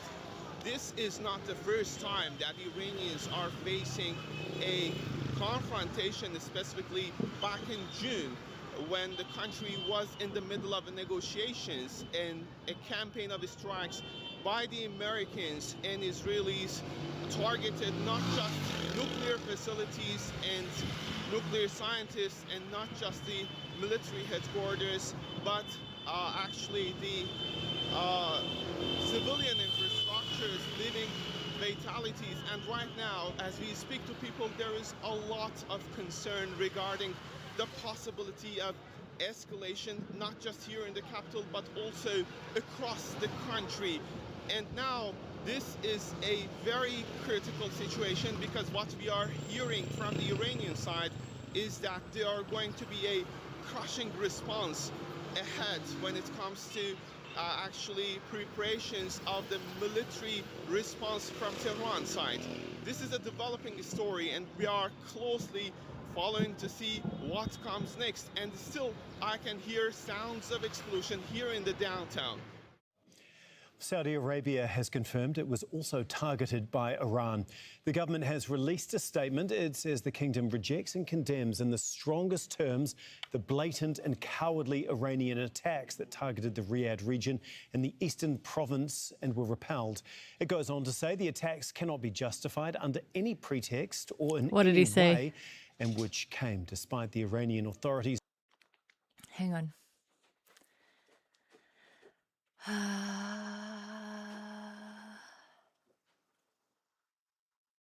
He said what I said. Hey, and I didn't say he was wrong. I said he was passionate and a little bit crazy. And people could say the same about me.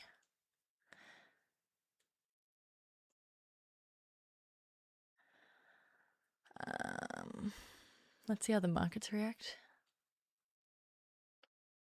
knowledge that the kingdom has affirmed that it will not allow its airspace or territory to be used to target Iran. Oh. Abdulaziz Al-Gashian is a senior non-resident fellow at the Gulf International Forum.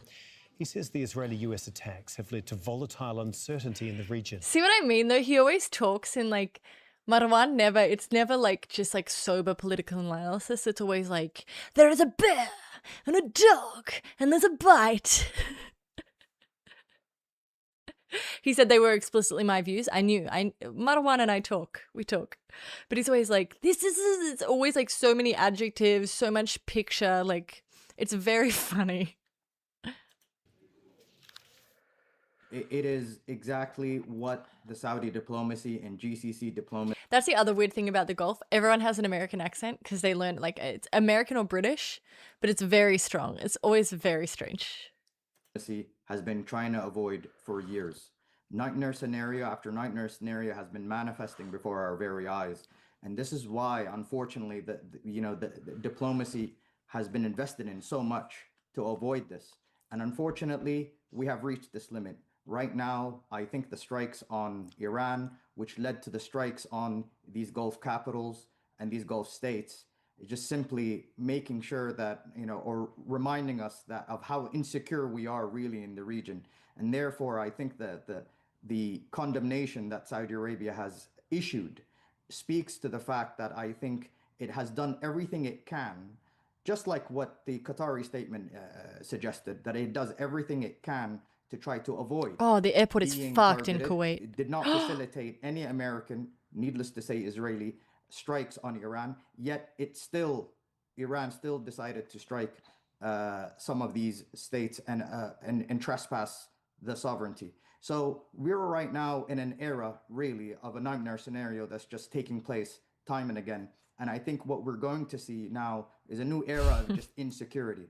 The reason why, Riley, we have invested a great deal of this diplomacy is because we in the GCC and Saudi Arabia are on the front line of two other people's wars. And now 3 people's wars. It's the United States, Israel, and Iran. Sans we are on the commitment. front line here. And then as a result, the landscape is something that we're going to suffer from. So this is why there's going to be a lot of frustration. What did they say though? They said no. What did Saudi say? Going to be at play, and we're just going to have. They to said wait no and see. attacks There's from just many Saudi? variables that are not in our hands or not in the hands of the GCC.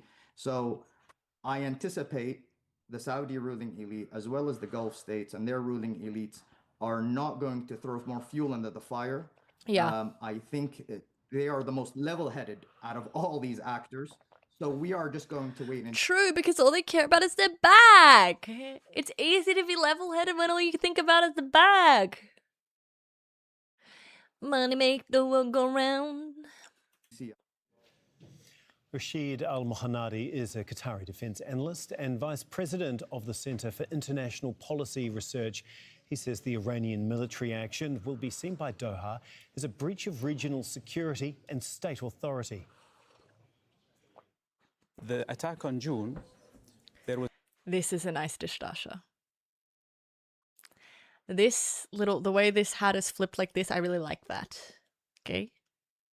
was apparent, enough heads up before the attack happened. This Hi, one Ali. came at a, I know, at a I know, surprise I and know, shock to us in Qatar, and I think to the Qatari government. And it came, as waves, not as a single attack. And I think until now, Qatar has been one of the most targeted states out of all of the other Arab states. It has, out of the GCC for sure. I think the decision makers in Tehran don't understand how potentially damaging this is, not just for Qatari-Iranian relations, but also to Arab-Iranian relations. The view from Doha is Al-Udeid is a Qatari base. We have defense and security relationships with multiple states, not only the US. It's not just that, though. It's not just the base in Qatar. It's the fact that Qatar has been involved in a lot of the negotiations between Israel and Palestine and America. Qatar has been really active recently. Qatar has been the base for a lot of negotiations. So Qatar is seen as a strong ally diplomatically, right?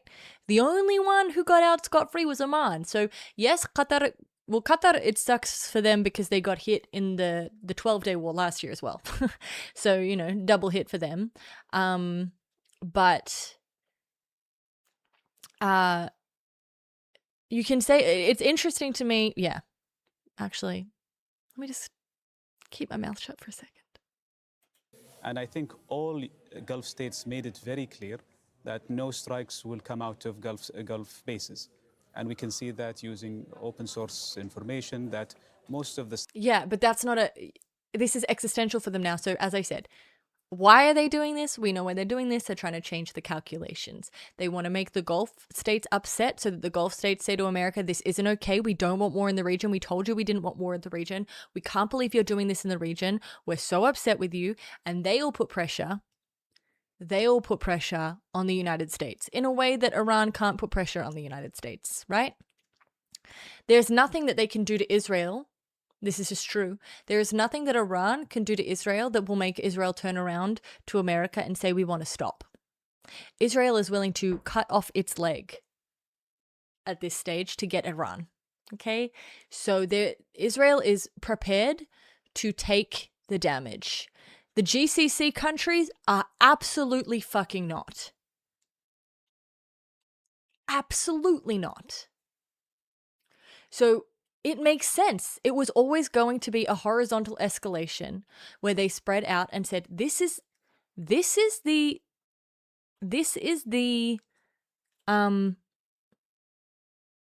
this escalates. This doesn't get, there is no neat, this isn't June of last year, right? There is no neat kind of proportionate, tit for tat, restrained conflict.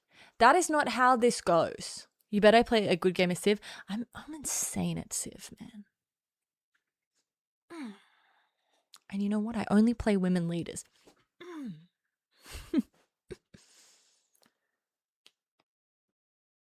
Yeah, it's about changing the cost, changing the analysis, changing the calculation. Guys, I do have to say one thing that is stressing me out a little.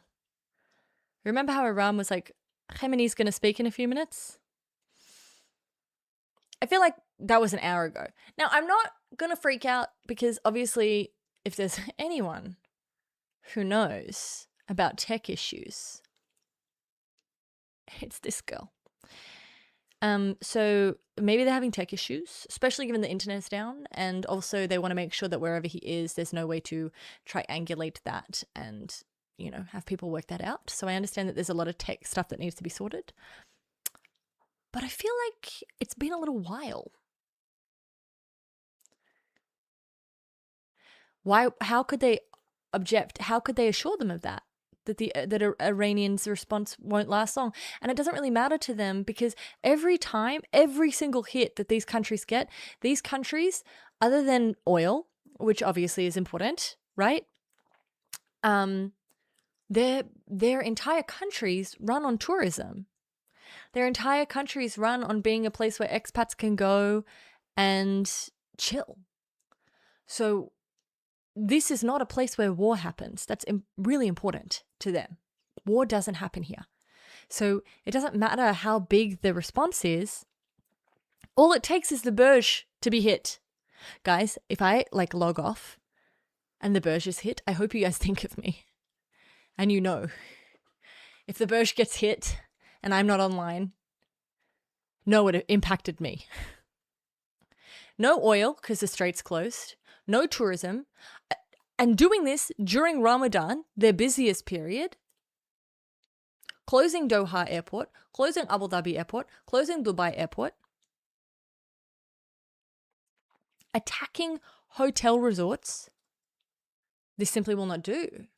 The Gulf won't have it. The Gulf don't do this. They're not this kind of Middle Eastern. They like to have global events. They don't like this. They're going to be upset. And they will put pressure on the United States. Strikes happen between, the US and Israel from different vectors, not including the Gulf states. And I think if the Burj gets hit, I need 1,000 subs. I need 1,000 subs to get over it. I don't know who's going to supply those. Probably it'll have to be the Ayatollah himself. But that's what I'll need. What will be read now is that this is, and has been in the statements we've read from all the Gulf states, that this is an attack on Qatari and Gulf sovereignty. They won't have those Formula One Grand Prix. Isn't the Australian one coming up? I'm trying to get into F1. I'm trying to be an F1 girl. All I know is Carlos Sainz is hot. I like him.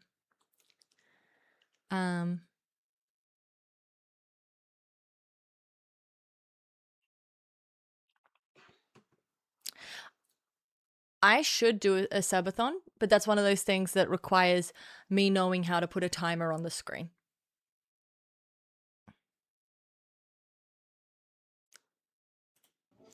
We're just getting some breaking news. Just quickly, he's Australian. I could do this job. Into the newsroom, Iran says that an attack on a sports hall has killed at least 15 people in the southern Iranian town of Lamerd. Just to confirm, 15 people, at least 15 people are dead in a southern Iranian town in Iran. Well, you're watching our continuing. Hey, fully redacted. I'm trying to get into all kinds of sports. Okay, the only one I'm resisting is hockey, because I fucking knew they were up to no good. Maths is already on. Maths has already begun. We're already deep into maths. We're in week like 4 of maths. TLDR, what happens now?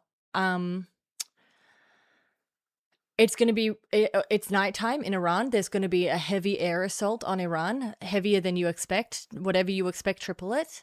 The retaliation will be severe from Iran. This will last a couple of weeks. There's no diplomatic route out of this. The win conditions for America are insane, and I don't think they are possible. So the pressure will be put on the Gulf states until the Gulf states put pressure on America. America will declare victory no matter what. Israel will declare victory no matter what, even when they don't meet their win conditions. At best, they kill the Ayatollah. That doesn't affect the regime at all.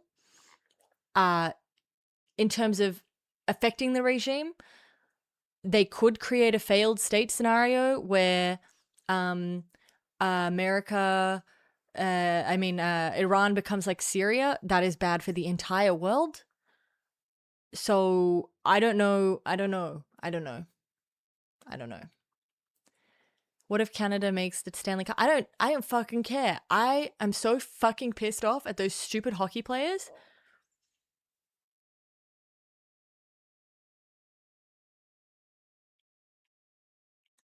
When those hockey players laughed at having to celebrate with the women, I thought, I'll never even think about hockey again. It'll never even cross my mind. I want nothing to do with hockey players. The sight of a hockey player disgusts me. This Permo maths, this has been the craziest fucking season ever. There's been nothing like it. It's insane. It's insane. In coverage of the joint Israeli and US attack. Marco Rubio had. How have the people of Iran responded to that message? We got a one airport swag situation going on here. Swaggy. But guess what, guys? I'm going full corded from now on, and I'm gonna make mine colorful. I'm gonna wrap it in things.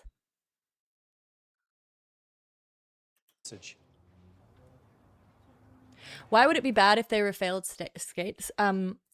Scalra, because think about what Syria was like when that became a failed state, right? So you still kind of had Assad in, but there's like all sorts of civil war, terrorism in the area explodes, and the situation becomes unlivable for the population. So what does anyone with a family do? What does anybody who cares about their life do? They try to leave, right? So what happened when Syria became a failed state is it created the global migration crisis. Now that's a country of nearly 20 million people. Iran is a country of 93 million people. So if Iran were to become a failed state, it would create a global migration crisis on a level completely unknown to the world. It would be bad for the 90 million people living there, but it would be bad for the entire world. The entire world would be disrupted by an unprecedented asylum seeker crisis, by a complete disruption of global trade, it would be the complete disruption of the oil market, because if it's a failed state, Iran will continue to pop off every now and then, right? So that whole region, all of the GCC states that are currently upset, they will be upset for the foreseeable future, right? So a failed state in Iran, Iran is a former civilization state, right? This is a big deal, a state like this failing. Catastrophic, not just for the region, but for the world. Well, what we have seen so far is a demonstration that took place No at worries. the Palestine Square here in Tehran earlier this afternoon. We can't estimate the numbers, but it is probably more than 1,000 people gathered there. That's in a condition, very specific condition, when people are fearing, more strikes and unable to go out of their homes, and when there are instructions that people shouldn't go to places where they can have some risk there. So we have seen that gathering of people there at the Palestine Square today, demonstrating against these strikes. That's the only sign now of reaction by. This is crazy shit. This is classic. I don't even mean this as like a bad thing. I know there's a lot of instant hate towards Israel, but I'm not hating. This is just classic like Israel shit in terms of like Israel has hacked a popular Iranian prayer app, sending notifications to potentially millions of phones, urging Iranian military personnel to defect from the regime. Classic. What were we hoping to get out of this? I think that Trump, it's not a we have no real choice thing at all. There was definitely a choice. I have a couple of explanations. None of them perfectly explain this. I don't know. So there's pressure, obviously, from Israel, but that's definitely not the whole story. Then Trump wants to be out of the Middle East. And I think he thinks that until the Iran issue is solved, he's not going to be out. And I think he thinks that solving the Iran issue is getting rid of the Ayatollah. And I think he thinks that that's all that will take to change the situation in Iran. Stupid, but it's truly, and I think the delays in the attack on Iran have come from military personnel saying, this is a really bad idea and this won't work. I also think he wanted to do something in Iran that was bigger than Obama. I truly believe he has an internal fixation in his mind on this man.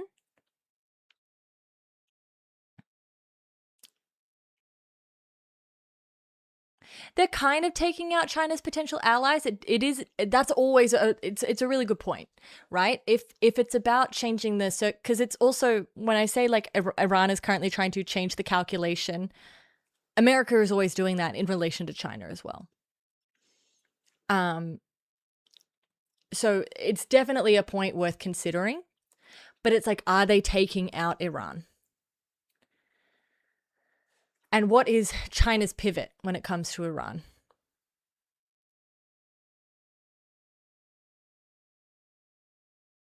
Yeah.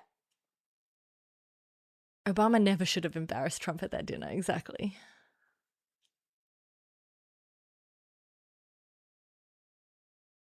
Yeah, exactly, Cleo. There's definitely Obama fixation. There's definitely a let's wind down the Middle East by doing a hard hit quick. There's definitely the China calculation. Nothing holistically, and there's the Obama factor. Nothing holistically explains it. I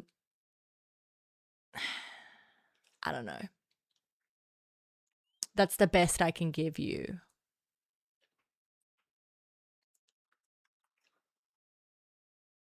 US and Israeli forces failed to control. That's according to Channel 12. That's an Israeli channel, so this is Israel saying they haven't gained control of Iranian airspace. They won't do their air assault until they have full control. They won't risk their personnel. But when they gain full control, and I think they eventually will, it's gonna fucking rain on Iran. It's not gonna be good.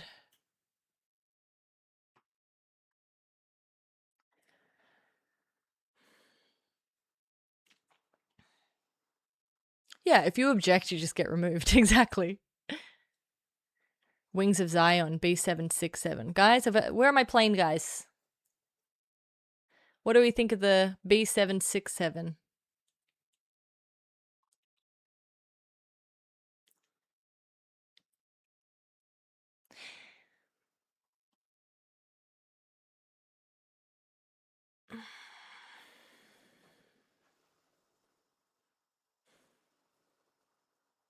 Bombing for peace never works. We know this from World War II. We know this all the way. It creates, if it works, it creates a more hostile regime. It bands together the country with the regime. It has the opposite effect.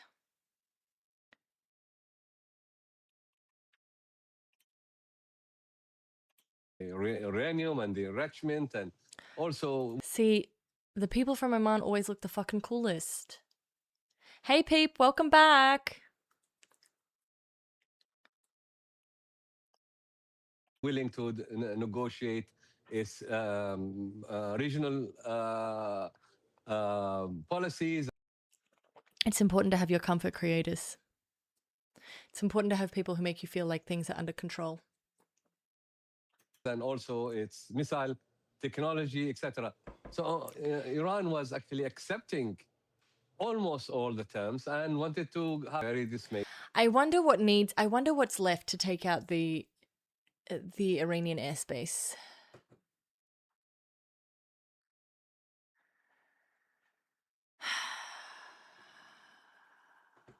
I wonder. Night has fallen, but it doesn't matter if night has fallen if we can't get rid of the defenses. That's what the day was supposed to be for.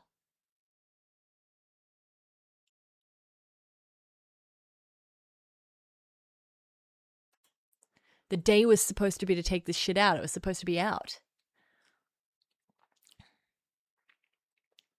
Oh, that's a shame.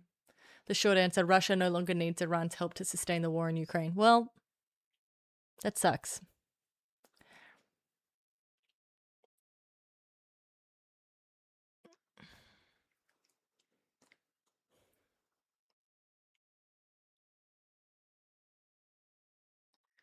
What is Erdogan saying? Shitting on Netanyahu, standard Erdogan? Eat something, Folastan. We have to, I'm telling you, this is going to be weeks long, this assault. So you must sustain. It doesn't matter if they have stealth bombers. They will not go into the airspace until they've made them blind and deaf. They won't do it. What's the best outcome? That the Gulf countries get really upset really quick and issue Trump an ultimatum, and he gets on the news and says, just like that, we obliterated the nuclear capability of Iran once again, and we sent the Ayatollah running, and now they have no choice but to come to the table, and everything stops. Things stopping as quick as possible is the best possible outcome, because this will only escalate. And I mean escalate in a matter of hours.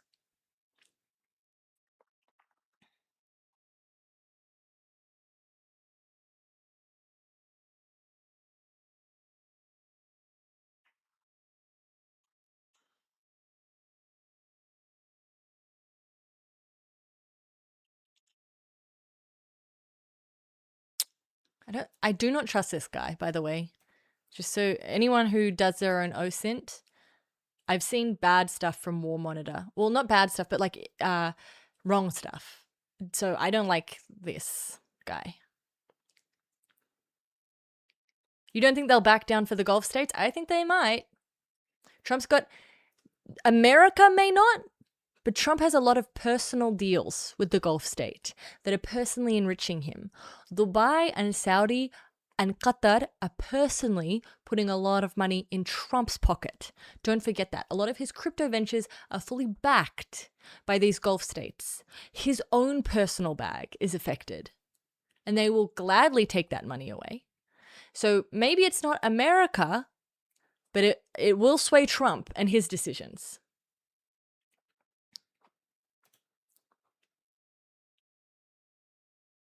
Yeah, he's hiding his Venezuela oil money there as well. So much of that crypto shit is tied up in those Gulf states. I think half of World Liberty Financial is invested in by Qatar. Ew, Dr. Octobong. Yeah, I knew I didn't like him.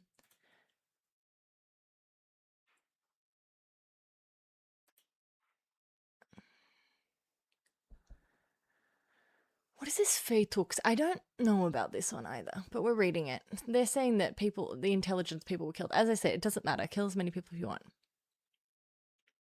If the... How much money do you want to give me?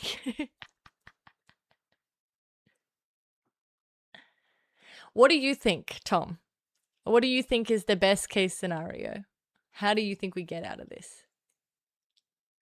That man from Dubai, from Qatar, he looked pretty upset to me. He looked unhappy. Muscat, this guy's chilling. Look at him. He's chilling.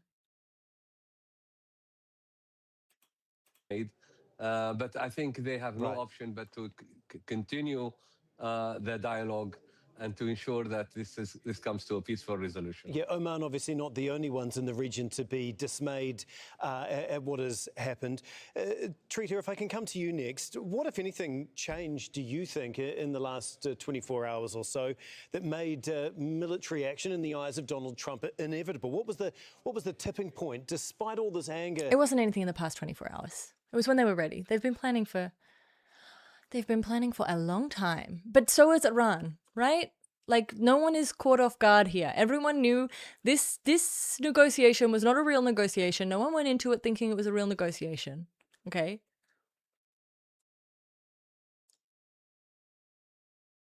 You don't think Iran will just weather their way through it? Okay.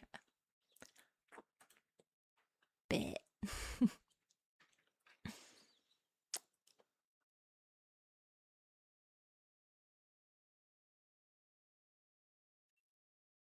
Bye, Blinky Bee Bear. Sleep well. I hope the Burj is still standing when you awake. This was never a serious talk. This was always going to happen. They were preparing the US. I mean, you're trying to have serious negotiations while you're moving aircraft carriers to the region. Like, you're not.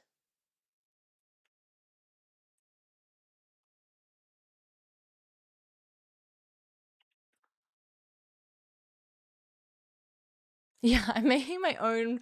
I make my own betting. You just bet personally with me. And the betting conditions are, if I'm wrong, we never were being serious, obviously, because I would never bet because I don't support gambling, obviously, especially not on world events. Yuck. But if I'm right, obviously you have to pay up. Okay, guys. Siri, please, why? People are fucking dying, you sick fucking freaks. Why are you laughing?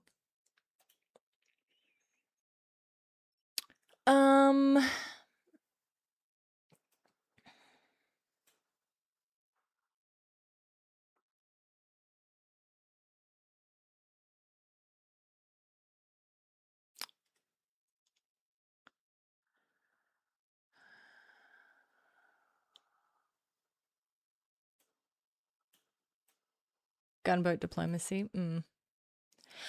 But no one, this was like a show negotiation, right? And that's why that Oman, like the Omani foreign minister coming out and being like, oh, okay, first, just quickly. Iran foreign minister refuses to confirm senior leaders are alive. This is tactical, right? You don't want to give any intelligence away ever. It doesn't benefit you. It benefits, in terms of morale, it benefits, but going into tonight, they don't need that, right? So keeping the chain of command status ambiguous is smarter right now.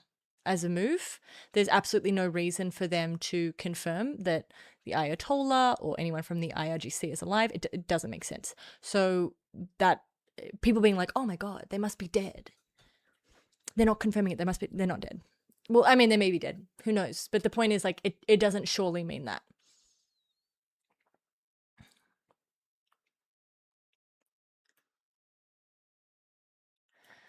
Yeah, and the thing is, like, truly since June, they have been, like, their system is already set up to be decentralized, okay? So it's already a system built to survive this kind of attack. But then since June of last year, it's like, okay, so negotiations aren't going to work. Negotiations, because I think June, they were willing to negotiate. Things were willing to happen around that. Like, they were willing to negotiate on the nuclear deal. This time, it's all bluster. And so the plan was, after June and realizing, oh, okay, well, America's going to let Netanyahu do this. And I stopped into work and the normie nurses told me the Ayatollah died.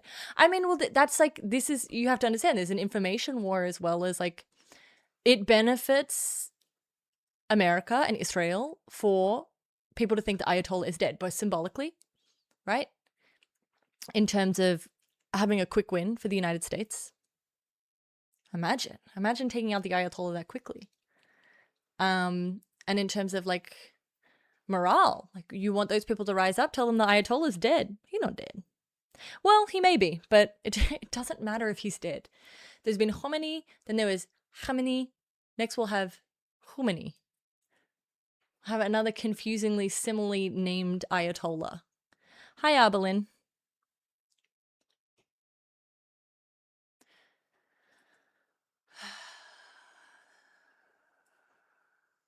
Oh no! Air raid sirens in Oman! We thought Oman was fine! Oh no!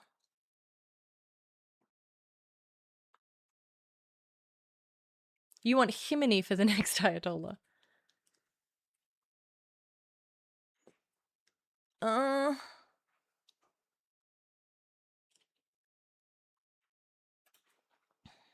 In Iran. Has there been any sort of messages getting through to Donald Trump in response to what we've seen happen? The White House has not commented on whether there's been any sort of diplomatic outreach from. They don't care. That's not how they operate. That's not what they say in their strategic like in their security strategy, right?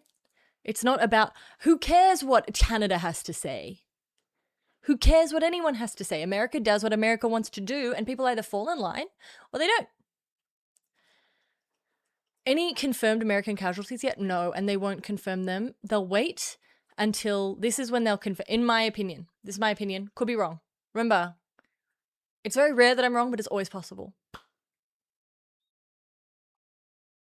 They will wait until Congress is, when Democrats are up on their feet, when Democrats are up saying, how dare the US government do this, blah, blah, blah, how dare they, blah, blah, blah.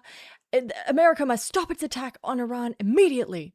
And when the Democrats say that, then Trump will be like, oh yeah, but they killed 17 Americans. They killed 17 Americans. You want us to just stop? You want us to stop now after they killed Americans?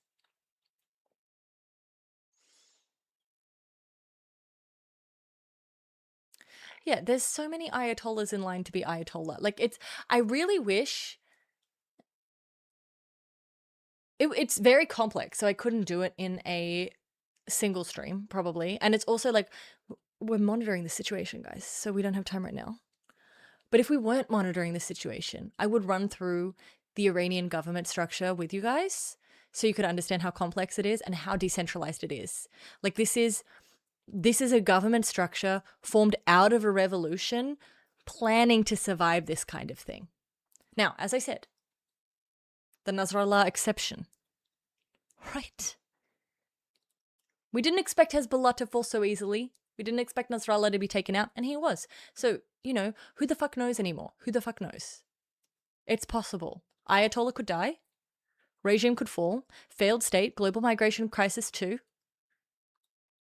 Or maybe, I don't know. Maybe I'm wrong. Maybe Iran is like, you know what? Fuck it. Yes, we want the Shah's son. We love him. And everyone is just going to suddenly work for the Shah's son and everything's going to be fine. I don't understand how that could possibly happen, but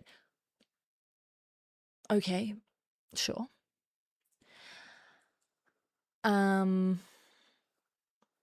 But yeah, I don't think that's going to happen. Basically, I don't think that's going to happen. Hopefully these air raids are just going over Oman.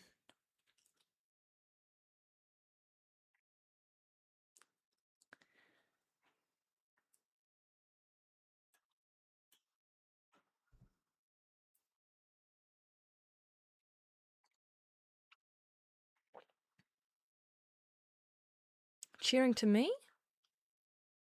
Wait, you guys are fighting it. Don't fight, guys. It's my stream. It's about me. Focus on me. No. Khamenei used the French presidency as his model for power of supreme leader. Interesting. But time of is I know I keep repeating myself. It's partly because new people are coming in, right? And it's important that I repeat myself. I understand that everyone views Iran and the Islamic leadership as Islam, evil, radical Shia Islam. You have to understand how fundamental the value of sovereignty is to this regime and how fundamental sovereignty was to the revolution. That more important than Islam, which was super important, was the pushback against American imperialism. And there are lots of people who object to the Islamic nature of the regime, but fully embrace the nationalistic side and the intense commitment to Iranian sovereignty. So, did I see Erica at Soto? Erica? I haven't watched the Candace thing yet. I haven't watched Candace's thing on Erica because she's so fucking long-winded. And I know that the first episode is going to be like Erica's great-great-great-grandmother. What the fuck? IDF evacuation warning. Netanyahu to deliver a statement. We're still waiting on the Ayatollah statement. Netanyahu, this will be interesting.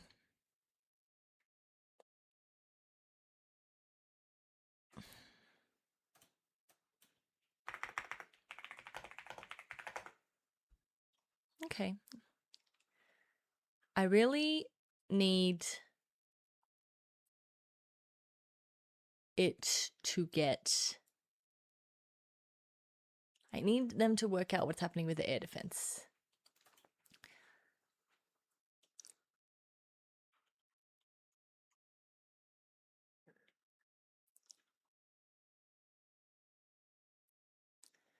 She's insane. Although I have to have some respect for a woman who is like, my husband died.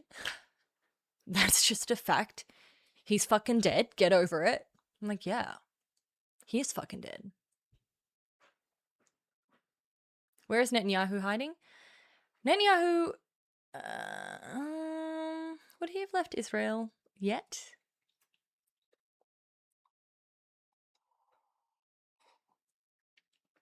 That would mean he'd have to pre-record all his little office statements.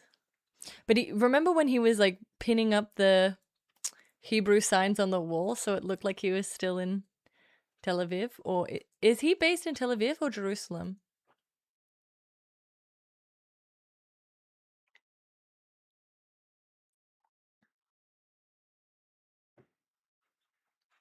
And did those feet in ancient times walk upon England's mountains green? Because I don't believe there is. And was the holy Lamb of God. Okay, bye Wallach. I can't spot any planes without you, so go, be good. I don't know what planes are.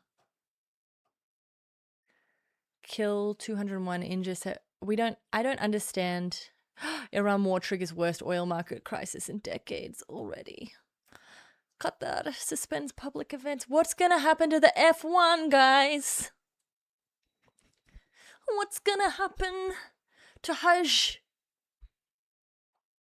A lot of people need to visit a big block, but all of their flights are gonna be cancelled. Yeah, I actually wouldn't mind ordering a pizza. I'm not even gonna lie. It's 4:41 a.m. I'm up. I'm monitoring the situation. But I want a sweet pizza.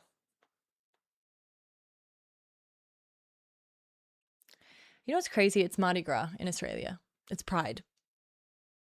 I should be out dancing in a bikini. But instead I'm here, monitoring the situation.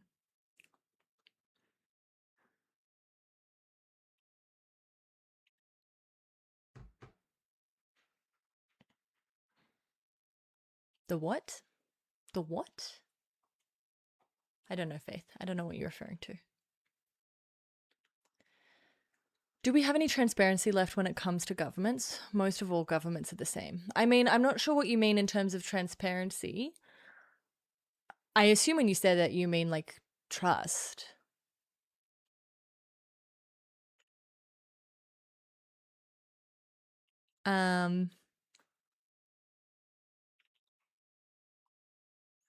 I don't know. It's a really stressful time for all, like, world leaders, to be honest. Matthew, let me tell you something about me. If a situation needs to be monitored, I am going to be monitoring it.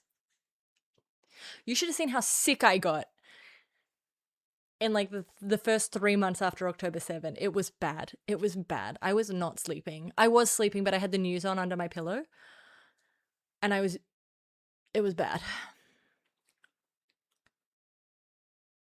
They keep fucking pummeling Bahrain.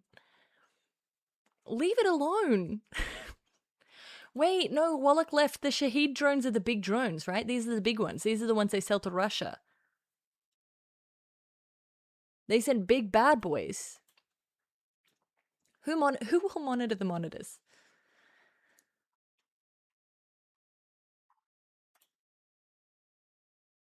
Wow, I got a new follower, guys.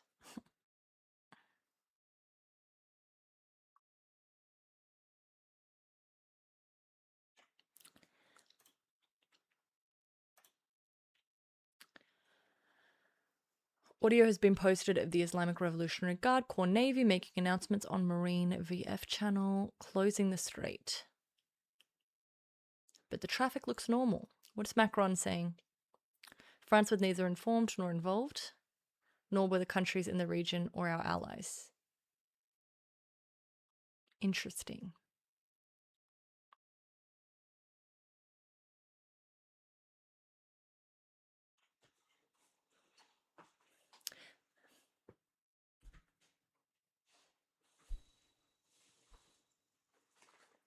France is like, please, don't hit us.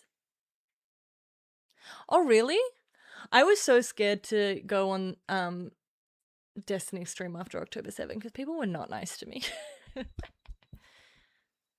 I was being so reasonable. I was saying like literally the most moderate things ever. And people were like in the chat being like, yeah, she sucks pally dick. And I was like, okay, guys. I see you want a certain type of coverage that I am not able to provide.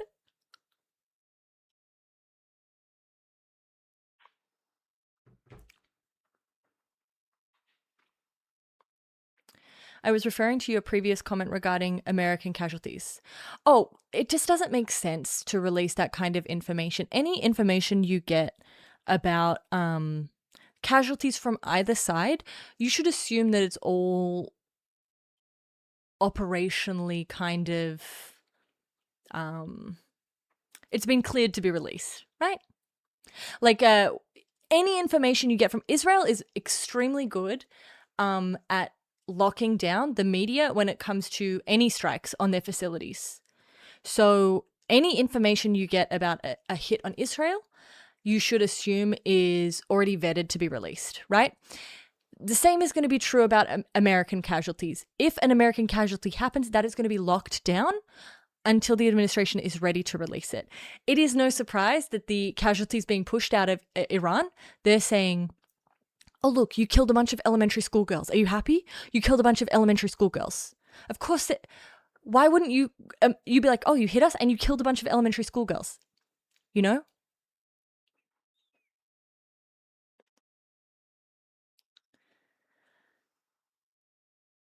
So there's always an information war that goes alongside the actual war, and that's just something you need to be aware of, which is also why, you know, we are monitoring the situation, right? We're here, open source intelligence, because we are like this, right?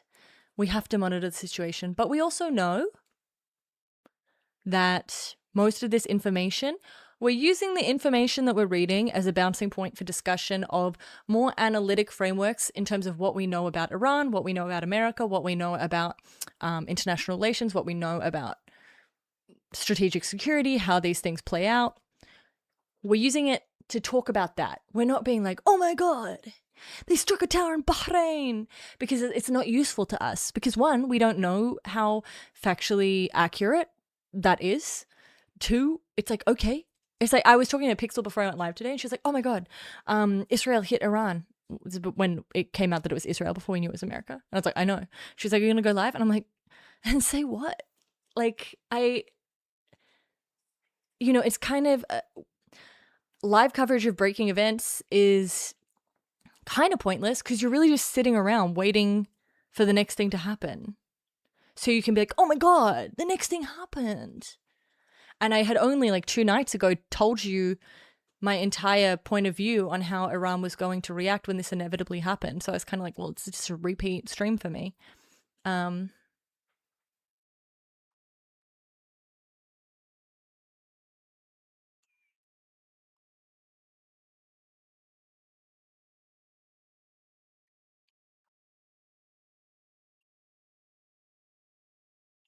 Yeah, it's like, it's very, it's not, part of me is like, oh, it's ick to be like reacting to war.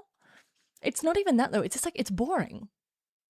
Because like, what is my analysis? If I can't give you like something interesting that you didn't already know, I don't really want to do it. Which is why I'm repeating myself a little bit, but it's like, I feel like new people are cycling in and out. And so, Sean, no updates. The situation has been monitored. Things are fine. We've just been chatting. Oh, well, that's good. Things are good. There's a prisoner exchange in Ukraine. Nothing's been popping off either between Afghanistan and Pakistan. They were obviously doing their little shit before. Sean, can I just tell you, it's really hard for me to stream when I feel like I'm streaming and I'm like, oh my God, guys, let's cover, you know, sleep tight, not Anon. See you soon. I find it very hard to stream when I'm trying to fill space. This I actually know stuff about, so it's easier for me to stream because I'm like, well, I actually have some knowledge here, right? So it's like, it's easy for me to come up with content and I feel like I provide like useful information, whereas, so I don't even feel the time passing. Whereas normally when I'm on stream, I'm like, oh my God, hurry up.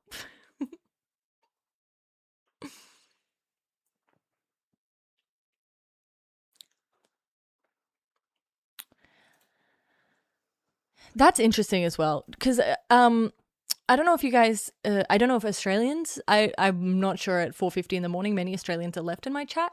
Obviously earlier in the year, or I guess not earlier in the year, last year, before I last went to America, so it would have been August maybe of last year, Australia kicked the Iranian embassy out, kicked all the Iranians out, saying that they were responsible for all of the anti-Semitic terrorism that had been happening in Sydney and Melbourne. which is a big move. We haven't kicked any embassy out since the Cold War. It was a huge move, a big diplomatic move. So I wonder to the extent, I wonder what extent there is intelligence about Iranian operatives in America. This is a cool website. It's kind of cool until you realize there's a Kalshi paper bar up here. That sucks. There's another one as well called US vs. Iran. Yeah. Do you like this one? US vs. Iran.com. Whoa, this one looks like Civ. Sick.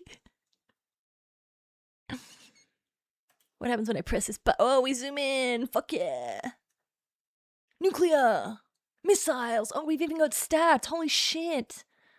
It's like a real game, guys. To me, if this is the future of coverage, I hate it. Thank you so much. Oh my god, it's literally like Civ over here. Look at this. Ew.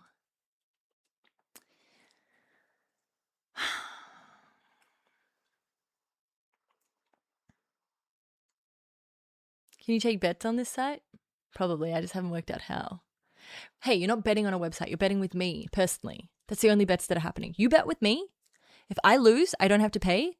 If you lose, you absolutely have to pay. Play stupid games, win stupid prizes.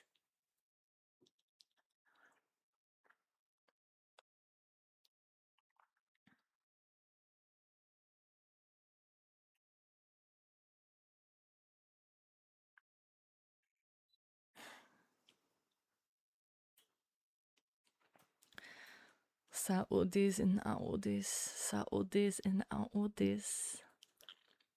Hey there, hottie. Hey there, cutie. Want a ride in my Audi? I drive fast like high-speed movie. It does everything you need. Imitation leather seats.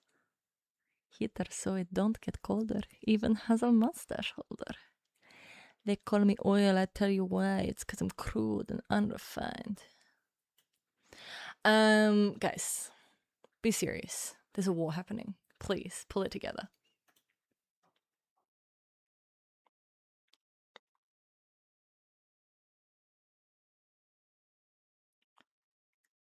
Okay. Storage site.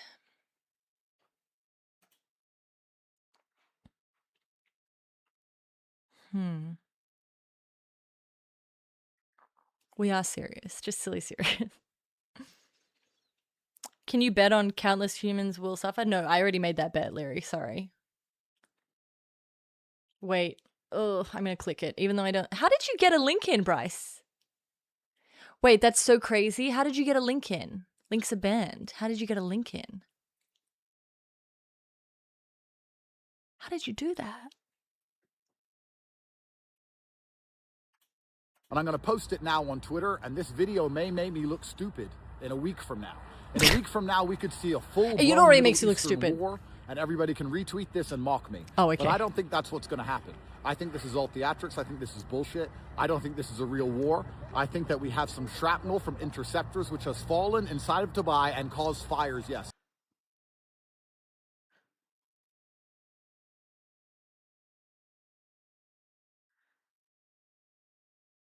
Bro.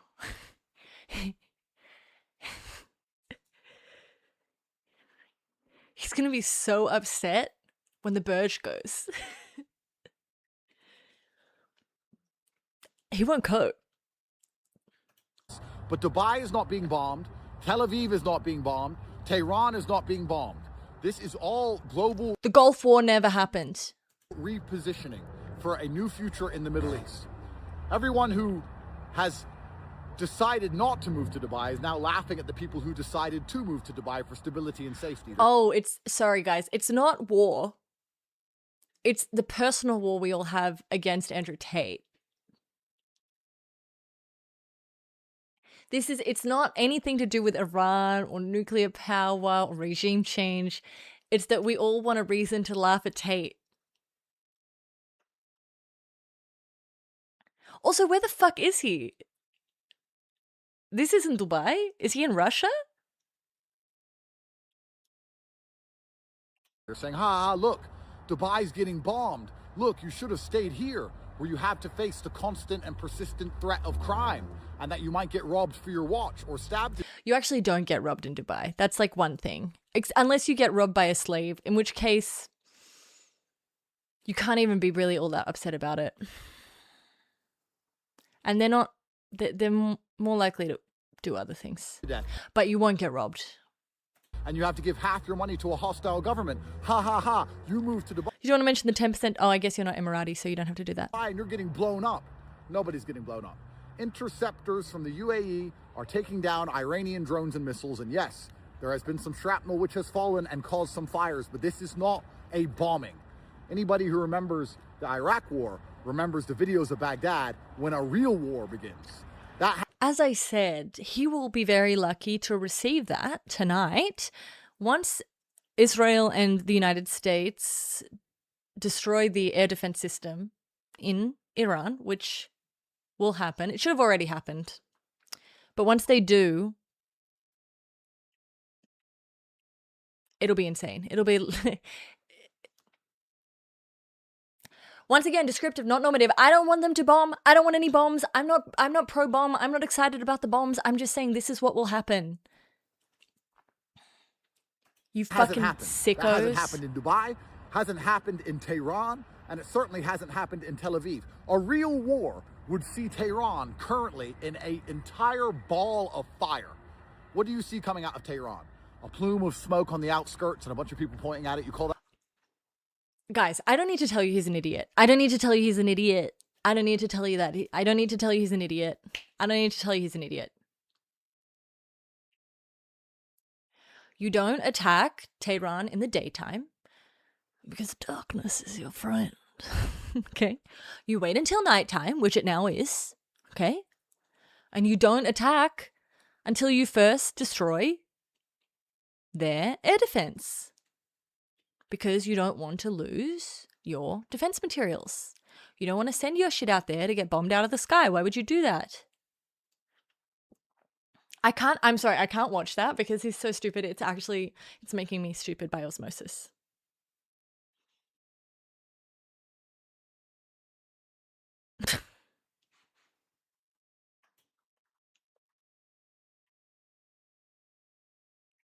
This is a serious stream. Do you know what annoys me? I'm sorry, I get annoyed by this all the time. Sorry, this has been the theme of my day, but I just have to say it. Andrew Tate has more money than me.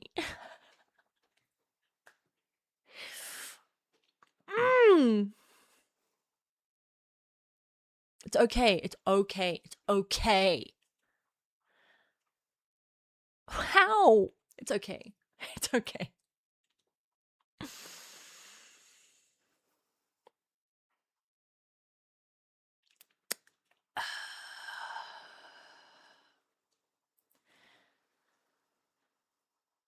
Iranian missile. Okay, so we've had debris fall in Jordan.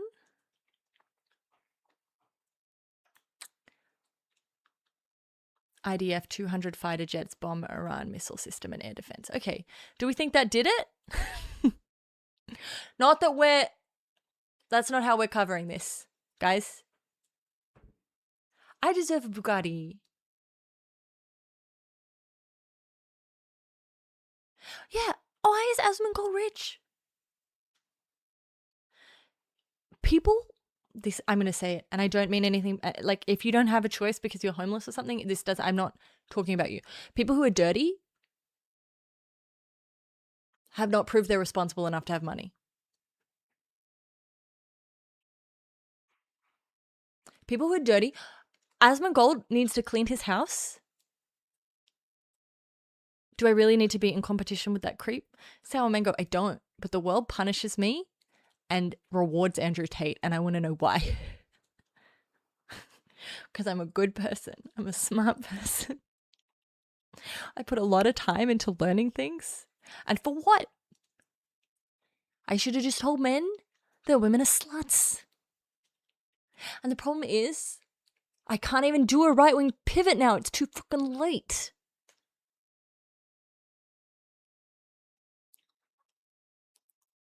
I know. This is what I was talking about today, Matthew. Being a girl was really the worst decision I ever made. If I could go back, change it all. God.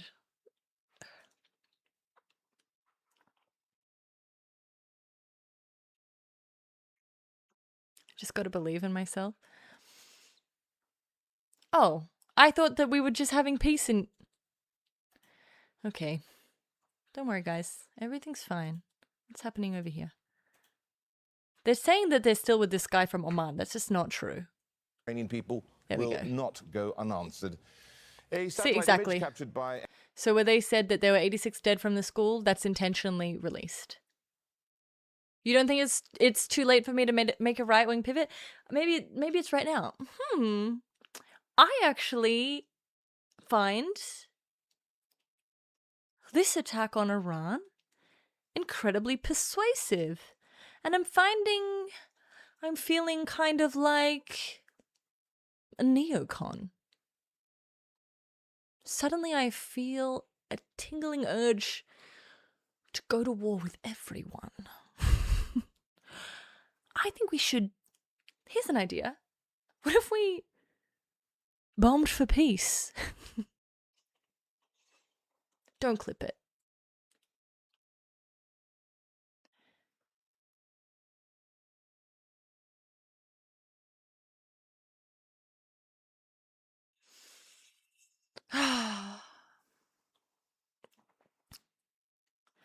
Wait, are you asking for real? Or are you asking for fake, Mr. Snooth?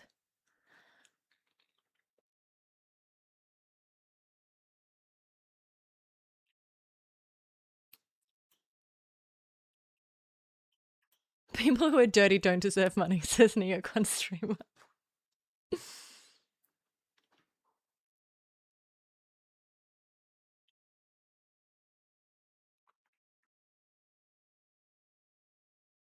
I mean, Bryce, if I had a book to push right now, I probably would. Who am I to be above the grift? Guys, I'm staying up. Israel expects full aerial supremacy over Iran by tomorrow. You guys are late.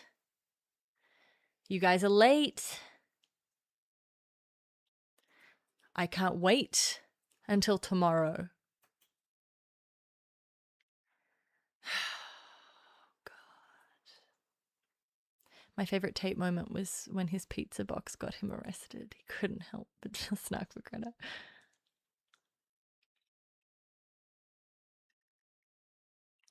This is it. Like, literally, the war doesn't start until this happens. Aerial supremacy will... Oh yeah, guys, I'm writing a book, but it needs to be funded by you guys. Unfortunately, this seems like it should be a big deal, but they will be seen as martyrs for Iran. It won't matter. He'll be sad, obviously. But it doesn't change any calculation.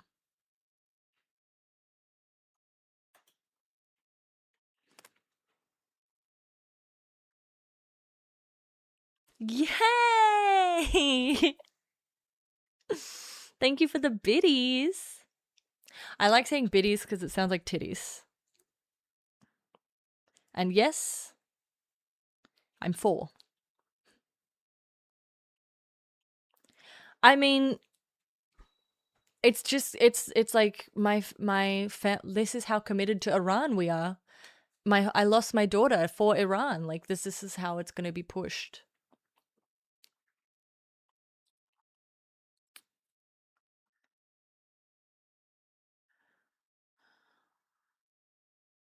See, note, like, this comes... Wait, where is this?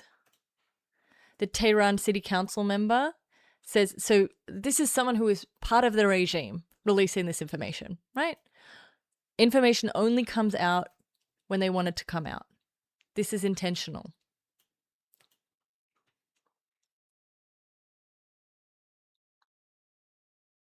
This is to signal to Iranians who hear this news that the supreme leader is also losing as a result of this, right? It's not, this is very important. This is something that happens a lot in these kind of things, these conflicts. A family member dying, this is kind of like when Alexander Dugin's daughter died, right? It's like, I too lose for the regime. I too suffer. You are not out there suffering alone. I too am feeling the consequences of this conflict. I am willing to sacrifice for Iran. I am willing, my own daughter, my flesh and blood, the most important thing in my world, I've lost her for Iran. You are not suffering alone. I suffer with you. Right? So this being released, wait, why is the prediction market coming up here? Stop it. Why are they already guessing the next leader? Stop it. Ew. Oh, you can't see it. Thank God. There's a prediction market pop up.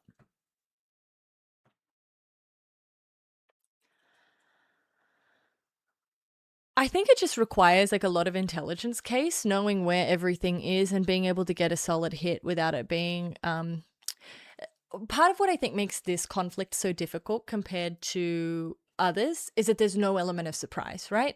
Genuinely, everyone has been preparing for this since June of last year. So it's not like, and going into these negotiations, it was pretty much like a known thing where Iran was like, okay, we're at a 70% chance that we're going to get bombed at some point during this negotiation. So, and especially with all the carriers moving in, like this, there was no element of surprise. There was no catching them off guard. So when it came to aerial defenses, there was significant preparation to protect important military infrastructure, important defense materials. So, as I said, everything was prepared for this moment. So it's not going to be as easy. A lot of what has worked for Israel in its conflicts in the region has been that element of surprise, right? Which is why they've so often used a preemptive attack, because they come in to catch people on the back foot, take out their air capabilities, and then Israel is pretty much dominant. But there's no element of surprise here. The negotiations were also just to save face, so it was like we're doing negotiations. Oh, damn. Shit happened while I wasn't looking.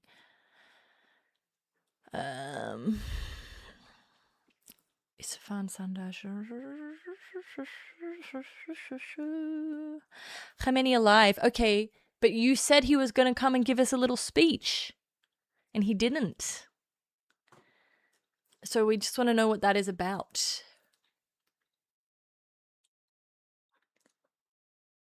They're still fucking hitting Bahrain.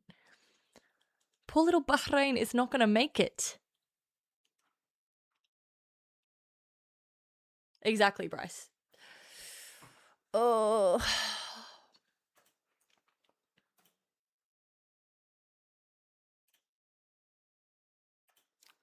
Airbus Defence and Space and obtained by the...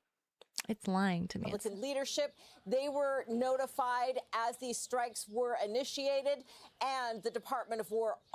I mean, it doesn't matter. This whole like Iran tells the UN that all U.S. and Israeli bases are legitimate targets. It doesn't. Who cares? No one gives a shit about what the UN says anymore. Like, I'm sorry that kind of diplomacy is dead. Maybe they can write a letter to the Board of Peace.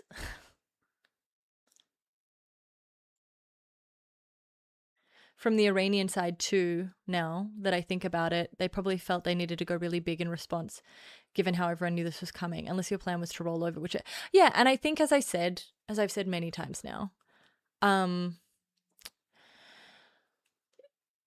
it was important, well, it wasn't important. It was their intention from the very beginning to go extremely large to signal that this is not going to be like Operation Midnight Hammer. This isn't going to be like June. This isn't going to be proportionate. This isn't going to be tit for tat. This isn't going to be strategic patience. We don't view this attack in the same way. This is now existential for us.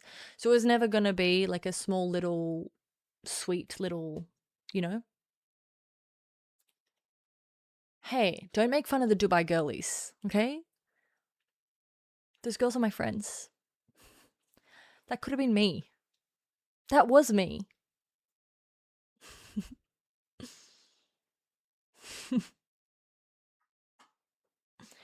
I'm desperately worried about my friend, the Sheikh, okay, in Abu Dhabi. All my Emirati friends, but my friend the Sheikh. Macron was sleeping after his coke binge and no one told him about the military operation. It fucking sucks when people leave France out.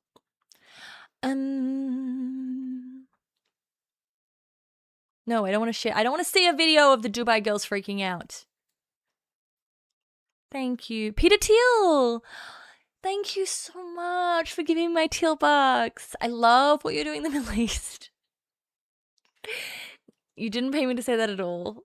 I love what you guys are doing there, Peter Thiel.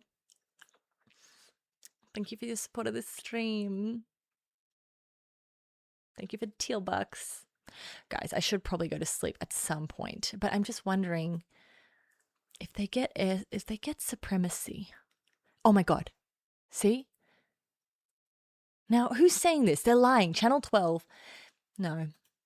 You can't just say almost certainly dead. He's either dead or he's not dead.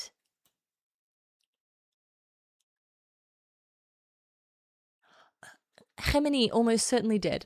Is he dead or is he not dead?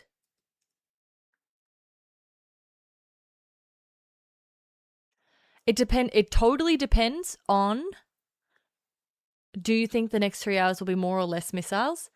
I mean, I think there will always be more when it's nighttime. So I think there'll be more. But it really, really, really, really, really, really depends on whether or not that attack on the aerial here, this aerial supremacy, but then they said they hit. Okay, this is so stupid. Iran's like, Khamenei's alive. Israel's like, Khamenei's dead. I'm like, it doesn't matter. What matters is if you knock out the air defense. That's all that matters. The Ayatollah is both dead and alive. We just need to look in the box. No one look in the box.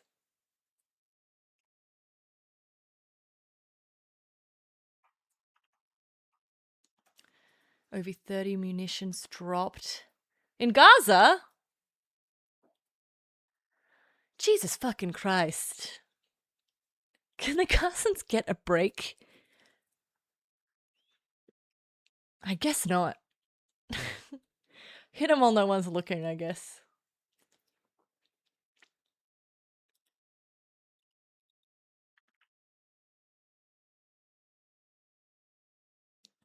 Lebanon makes sense for stuff to be happening, right? Because Israel's gonna, we're all about changing the calculation here, right?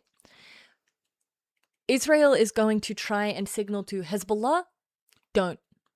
Not worth it. Oh, really, Faith? You've been waiting for me? I saw other people covering it and I was like, everyone's covered it and they covered it before me, so maybe no one wants to watch it with me. But if you want to watch it with me, that's enough. And I will watch Bride of Charlie right here. Yeah, it makes sense to hit Lebanon because you need to tell Hezbollah, this is not worth involving yourself. I feel like the pressure in Lebanon on Hezbollah is like, please, please, we cannot afford for you to do this. And they are so massively diminished. I don't think it's smart for Hezbollah to involve themselves. It would be interesting to see what happens there though, right? Because like, if Iran tells, like, this is always the kind of question when it comes to Hezbollah, right? Because you've got people who try and defend Hezbollah being like, no, they were there to defend the Shia in Lebanon. They're an autonomous force. Just because they're not a proxy, just because they have an allegiance with the IRGC doesn't mean that they're a proxy. And they'll try and tell you that. But obviously that, how do you argue that when Hezbollah went into Syria? Right, at the instruction of Iran. So normally the argument back would be like, no, they clearly work at the behest of Iran. So something like this is like, if Iran tell Hezbollah to attack, And they don't? Interesting. Khamenei on the brink of strongly being believed to be dead. Khamenei almost dead. Almost maybe dead. But also maybe kind of alive. Again. Risen. Risen. Kill him on Purim. I say wait. I say hold off. Make it really mythical. Don't kill him yet. It's too early. Al Jadid news saying activating air defenses so shit's probably okay. Well, I mean, if Al Jadid says it, but my monitor the situation dashboard doesn't, what about US versus Iran? Shit, man. This map is pretty, but what are these? Oh. It's not telling me stuff though, right? It's just giving me little icons. I don't like this game as much as I like my other shit.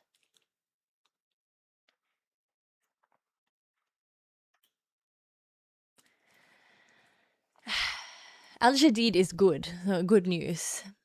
The good news is what that means. Al Jazeera is the news.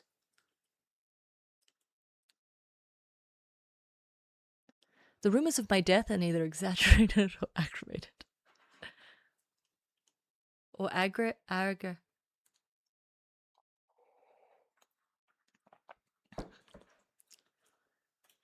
Guys. Know that the French cabinet has been in session, called an emergency session by Emmanuel Macron to discuss. I love it when people do that. Called an emergency session by Emmanuel Macron. Okay. Yeah, say it like that. I mean, unlucky Palestine because they don't have any bunkers either, which sucks. Do you still info on the Shadid? Oh, yeah, something happened. I don't know what happened though.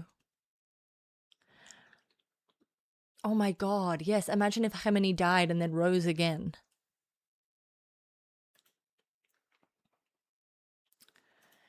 Iranian drones in Israeli airspace. What kind of drones though? We actually care about that shit here. We are drone specialists. Here. I like how Macron's original statement was like, we stand with our allies. And it's like, you can't say that when it comes to the Middle East because we're unclear who you're referring to.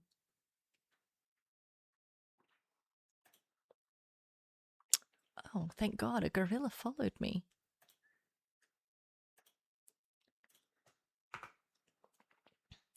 It'd be if they killed Khamenei, as I said, it doesn't really matter.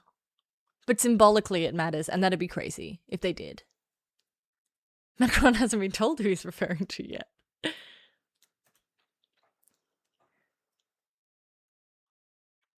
Like, obviously, the system is built to continue on and to replace the Ayatollah quite quickly, but like, whoa. It needs.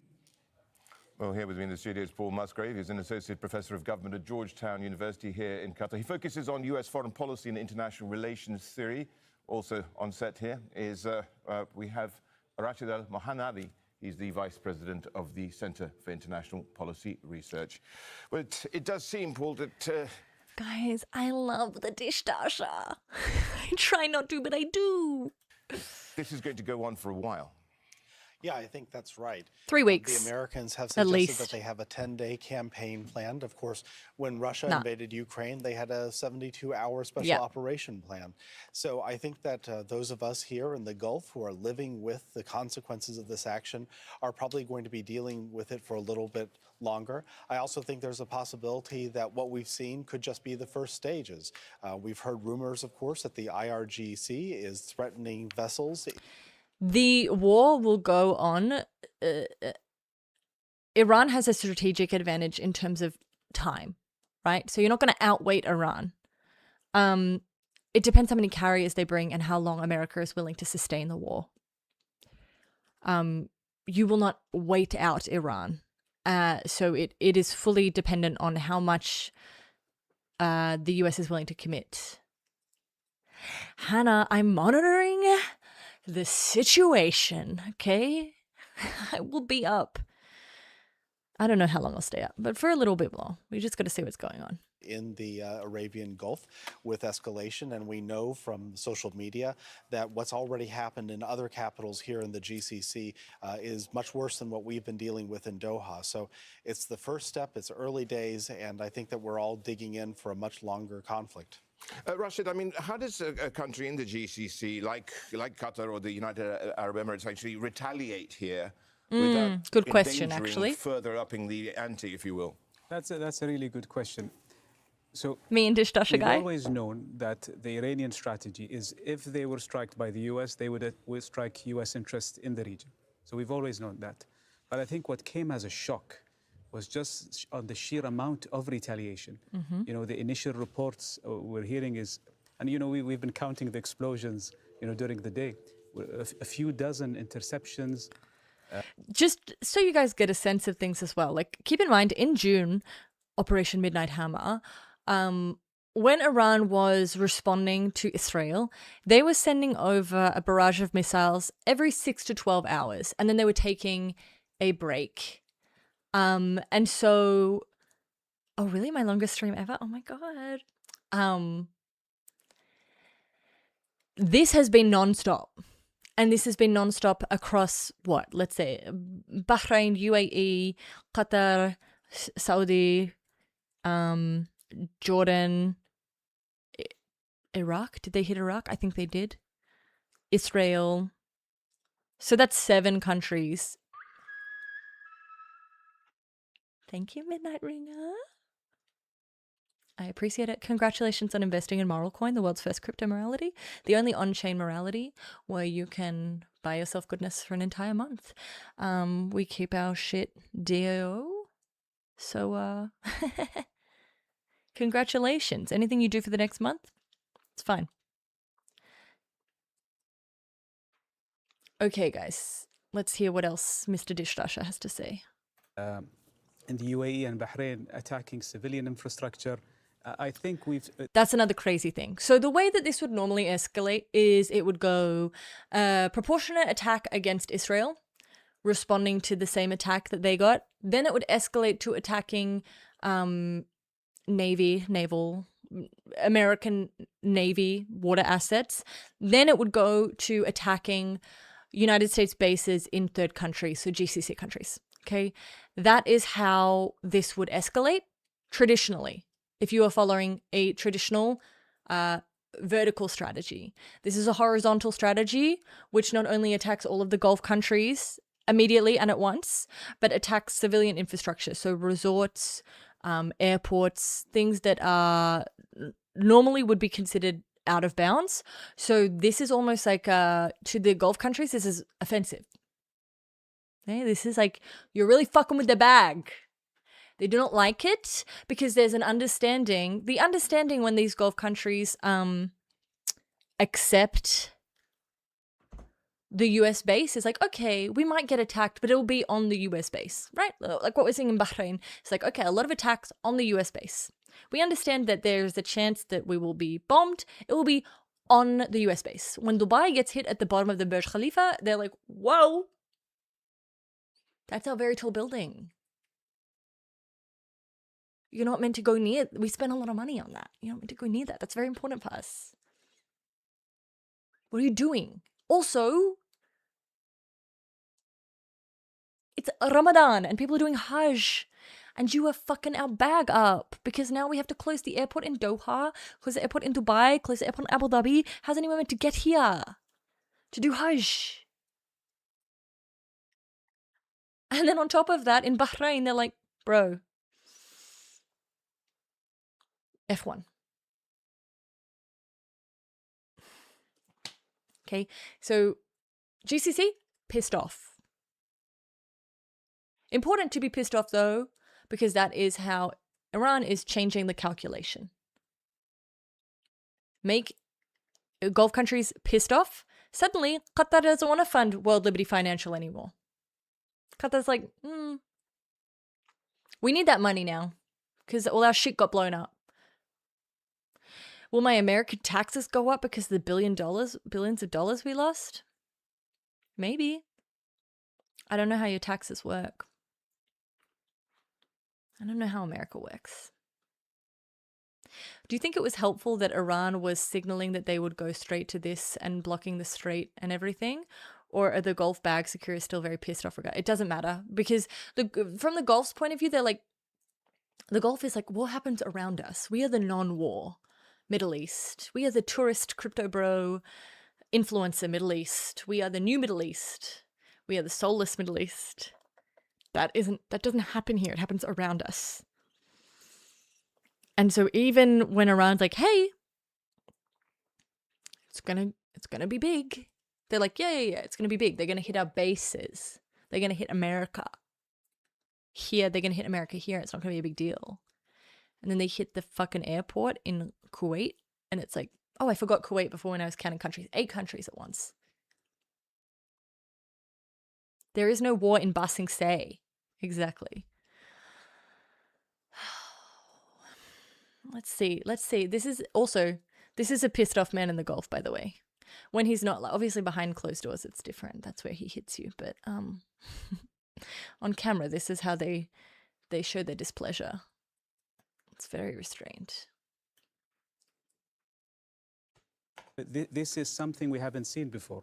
So assessing now what sort of retaliation would happen and what policy decisions the Gulf states might take is a bit premature. And I think we have to wait at least for a couple of days to see how things go on in the Iran-US-Israel front before. Let's get it over now to Tehran. Joining us there is Abbas Aslani. He's a senior research fellow at the Center for Middle East Strategic Studies. Thank you so much for joining us, Abbas. How strong is the Tehran regime, or should I say government? Another bro with the one AirPod swag. We got to get on this. I got to get on the one AirPod swag.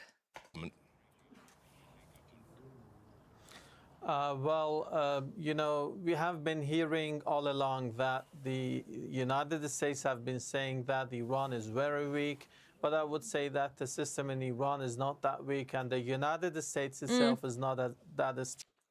Iran is maybe the weakest it has ever been. That doesn't make it weak, if that makes sense.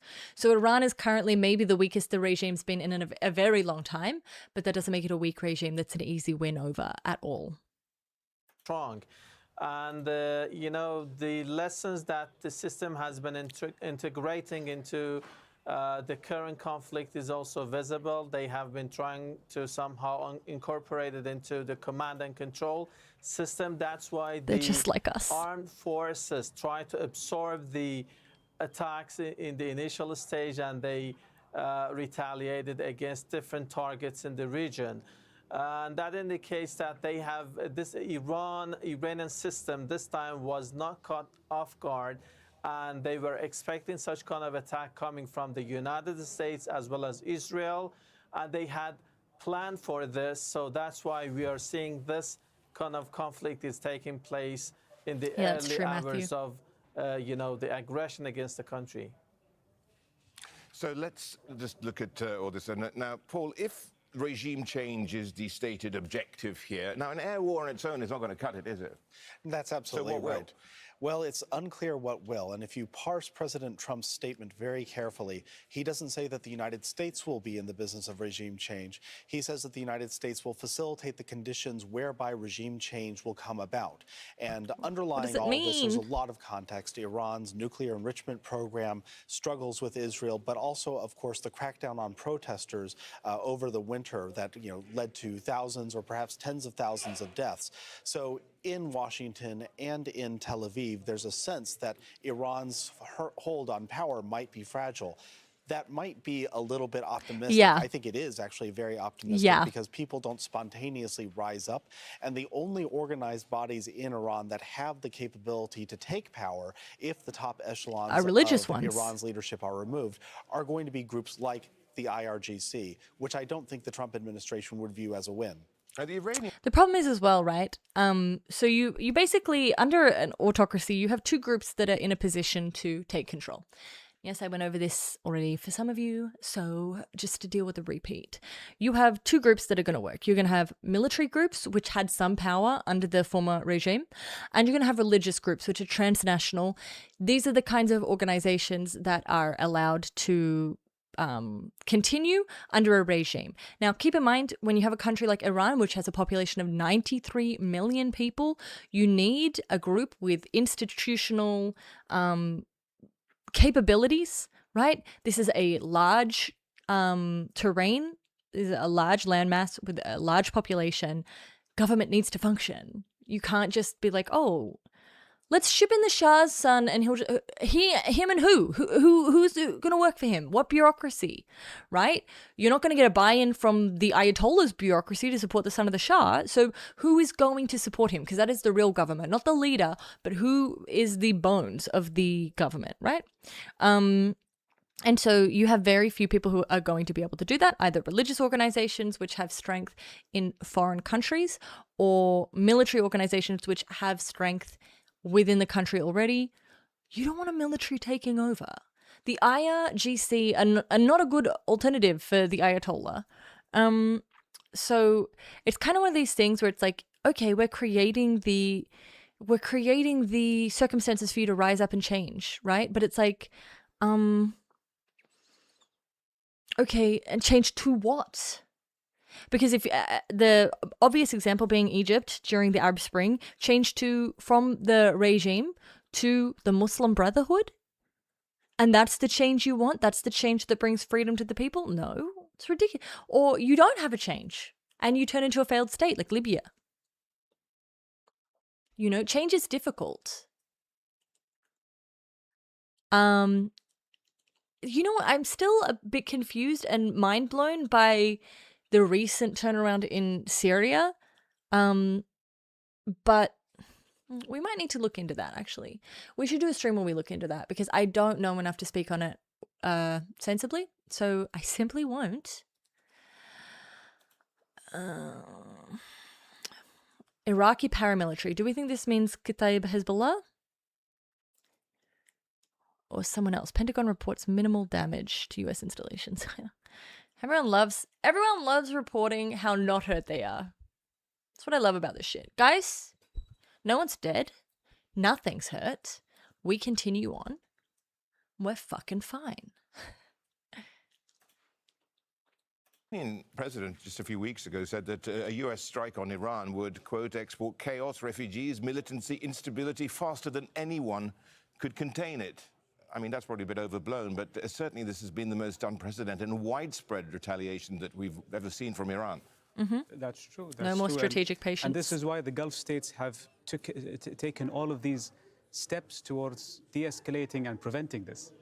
The Gulf states have told the U.S. that they cannot use the airspace. The Gulf states don't have any interest in this, in allegiance to you. Any chance countries of the Gulf would mitigate the power vacuum, allegiance to you says no. Because, once again, the Gulf states are only interested in their bag. Taking on a country of 93 million people. It's like when people are like, the Gulf will take over Gaza and run Gaza. It's like, no, they won't. Why would they do that? It's not, they won't do that. They don't want to do this sort of thing. There is no, also keep in mind, this is really important. I don't think enough people clock this. Arabs don't like Iranians. Iran, maybe in the Middle East, it is not an Arab country. They don't speak the same language. They do not like one another. So, no, the Gulf is not touching Iran. They don't want anything that is, it's a big deal to take on a country it's a big deal to take on Gaza. That's 2 million people, right? This is 93 million people. And you're having to provide all of their bureaucratic services? No way. No. Why would they do that? They love their little countries where they're super rich, small population, super, super big resources. That's ideal. That's how they want to keep it. Absolutely no interest in dealing with Iran.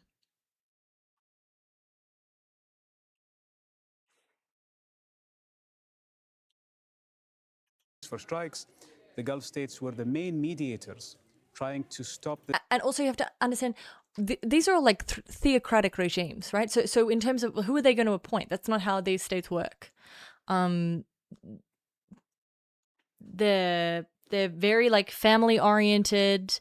It doesn't, I don't understand what they would do. And also you need buy-in from those 93 million people. You need 93 because, okay, you put in the Gulf, like you think that Iran doesn't like the Arabs either, mind you.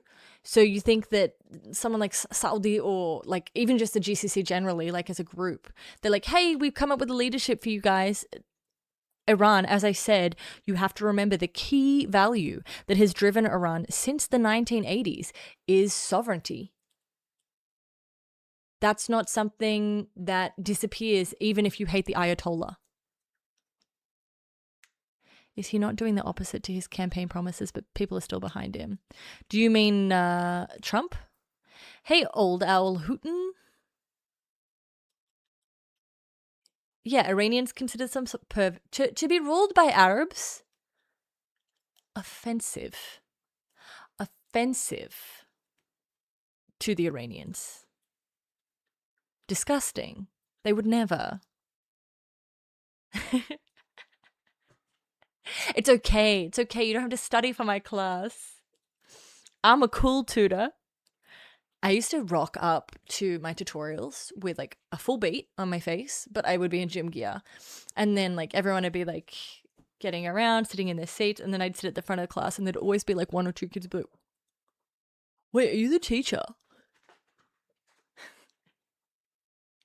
And then I remember doing one class and there was like this boyfriend girlfriend in my class, and I noticed each class they would like swap. So only one of them would answer the question. I don't care what you do in my class. As long as you enjoy my class, that's all I care about. Because I think if you enjoy my class, you will remember what you learnt. I don't care if you talk or not. I know, and I looked even younger because when I was tutoring, I was even younger.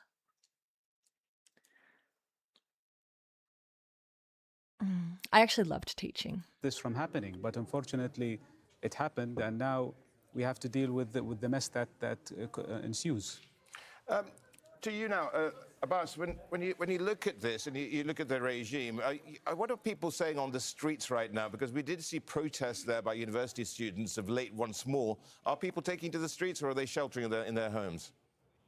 Sheltering. I'd be sheltering. You know, as quickly as the war began, people were rushing into their homes, and there were heavy traffic in the capital city here in Tehran. But in the I taught politics, international relations, public policy, and philosophy classes. It depends on the semester. Back when I was teaching, I no longer teach. I was tutoring, so I wasn't the lecturer. I'd give a lecture each semester, but I was tutor. So I did all the grunt work. Hours to come, now the city seems a bit more quiet. They are staying home, and there are groups of people who are gathering in parts of the city here in Tehran or other cities across the country in order to condemn the aggression against the country. And so depending on the quality and the situation of this conflict, I think people will decide whether to stay here or to leave the capital city, as we have been hearing some advice from the government telling them if they can move to other cities in order to avoid the damages coming from the American and Israeli attacks.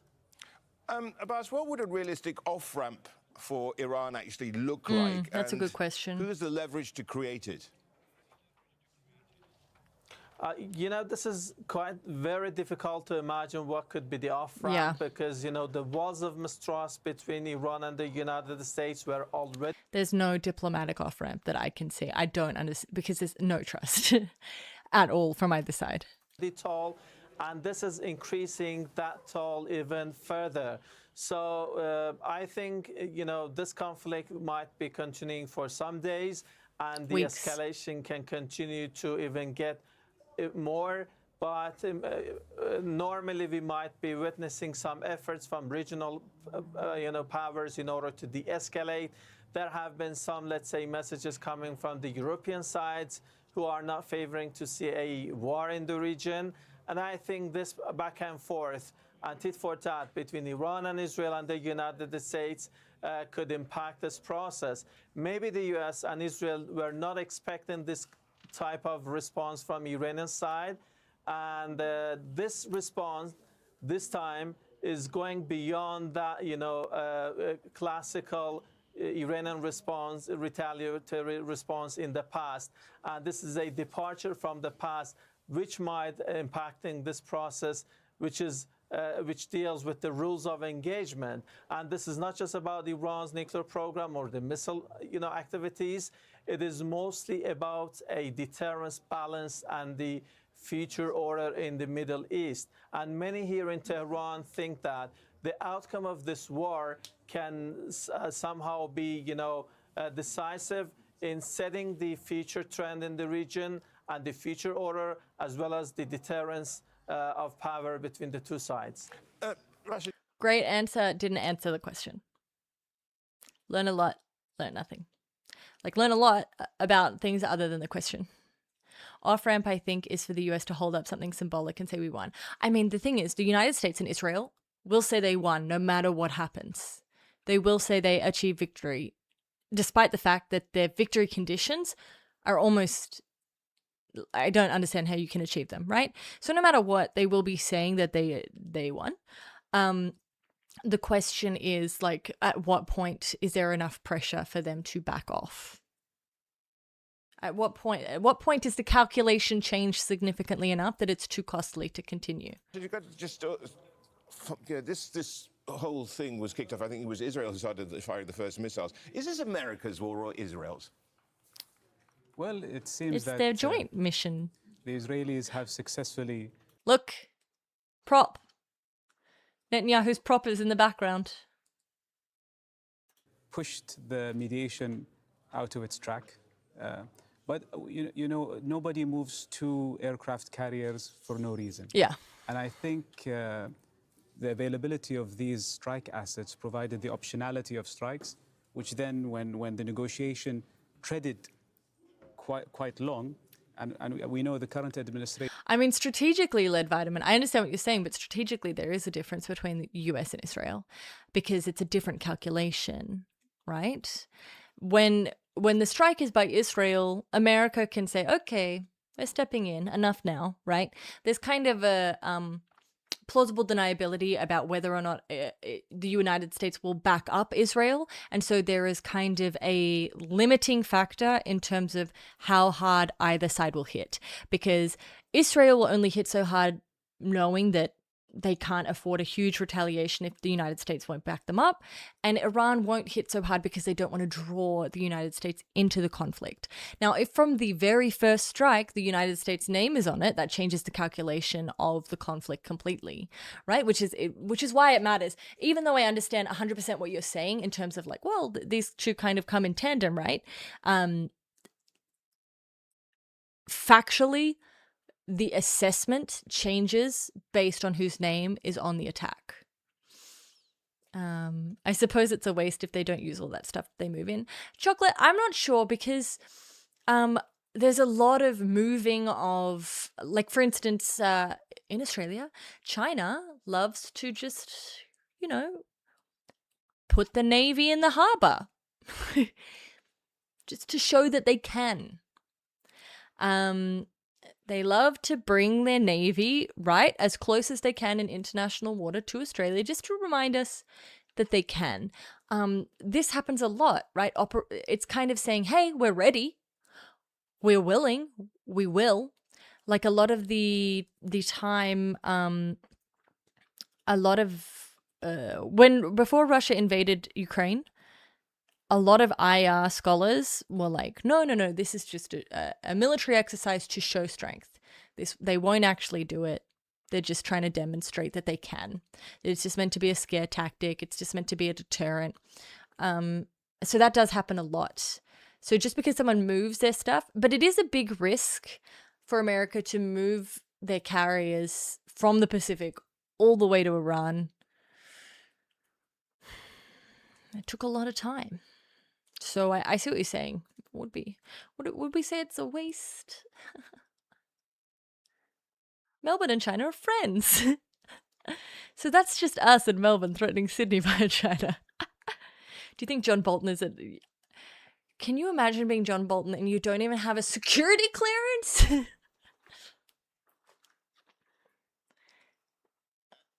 Oh, so you invite China to the conflict between Melbourne and Sydney before you invite Canberra? Interesting. Am I getting sleepy, JD Vivance? Yeah, I probably am.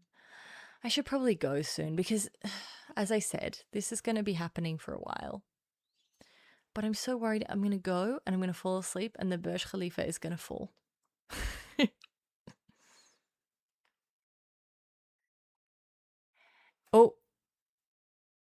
Oh. US airstrikes target Iranian air defenses assets and a Shaheed 129 UAV on the ground in Iran. And of course, Pakistan's still fucking popping off. Can you guys please read the fucking room, Pakistan? Iran's already claiming victory in the first phase of the war. Everyone's claiming victory. No, don't make me watch this. Guys, I'll stay live. Look, it's 6:30.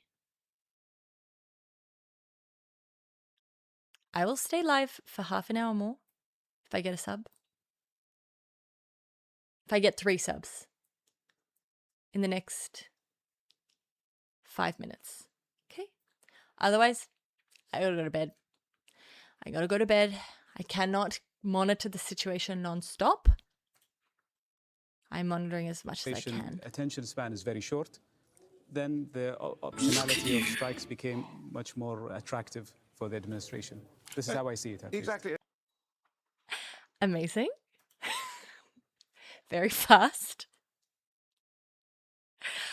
Thank you, time of gifts. I guess we're doing half an hour more. Okay. We're doing more. Okay? That's okay because I've explained previously I can be bought. I don't know how to do a subathon, but this is great. And I like it. And the thing is, I can work long hours under pressure. So it actually doesn't affect me to stay up and keep doing it.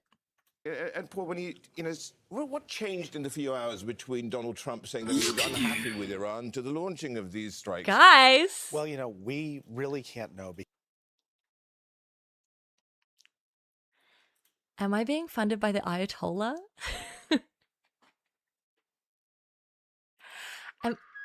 Guys!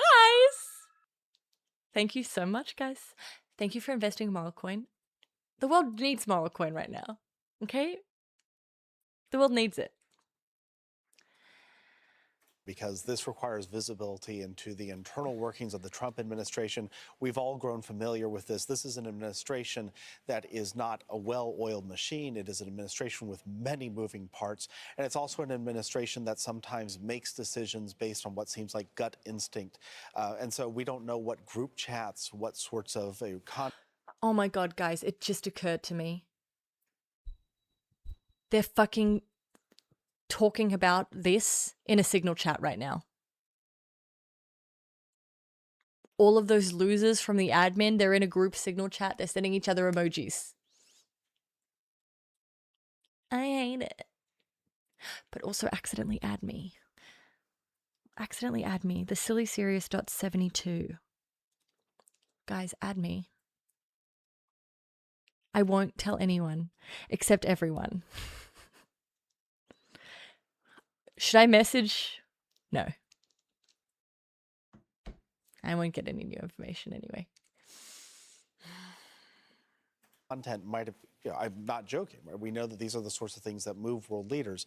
But I do think that there is one thing that President Trump has been clear about for the past couple of months as this armada, as the aerial buildup has gone through, which is that he wanted to pursue several goals, protecting protesters. It's his speech, it's the pursuit of several goals felt like, it felt like weird manufacturing of consent. It was like, we got to protect the protesters and get rid of the army and the ballistic missiles and destroy the nuclear program and change the regime. And also remember in the 70s when they fucked our embassy, and don't forget what they did to our Marines. It's like, why are we here? Like, it was like too many reasons. It was like, it felt fake. It was like, if I give you enough reasons, hello, sir. If I give you enough reasons, one of them will have to land. It was just throwing shit at the wall. Yeah, exactly, Matthew. The video from inside the building that was hit in Bahrain is crazy. It's a civilian building, isn't it, 8? Because it looks like one.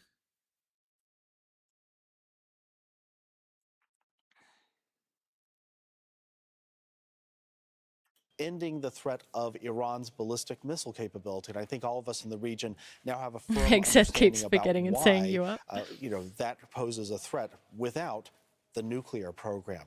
And even if Donald Trump has not been clear about that, he has been, over the past week, very clear that the negotiations weren't moving fast. And we've had conflicting reports about that. But on the American side, there weren't many indications that Washington was happy. So it may have been that this was simply a countdown timer was reached. Whom side, madam, you are? Whom side you think I am? Whom side you want me to be? I can be bought. Thank you so much. Guys, can we get to 66 so I can have angel numbers, please? US Israel? Okay. For you? Anything. It may have been that something with the Armada, these ships can't stay out there forever, Yeah. that there was a physical limit or an operational limit, or it may have simply been, and this sounds flip, but I don't mean it to be, that President Trump got frustrated, or possibly that Prime Minister Netanyahu said that this was going to go ahead with or without America's permission.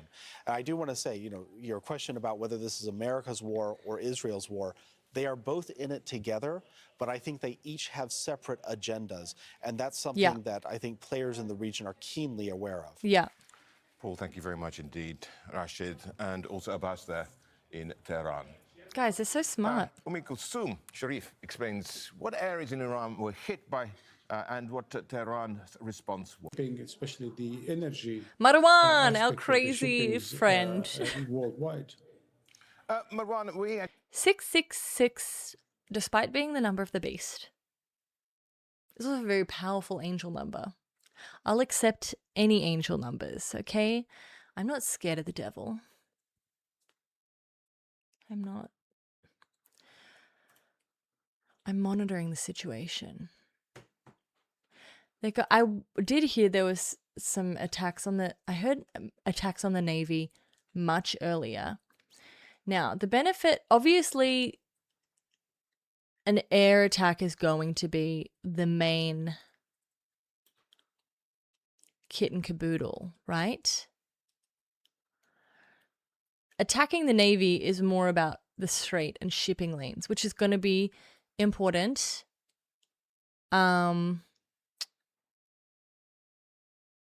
It's usually a sign to turn my life around. I need that sign, Cleo. I need that sign. I need to turn my life around. It's going to be about shipping lanes attacking the Navy. Which, depending on how long this continues, is going to be a very important thing to have control over. Cleo, my angel numbers are usually 444, but because they're about safety, I'm worried they're keeping me stuck. I'm worried I need more aggressive angel numbers. You think... I don't think it's going to make him taco. It's the... I truly believe... I think Trump is willing to endure a lot of economic pain that doesn't affect him, right? a lot of public backlash, people being mad at him. We saw this with the tariffs.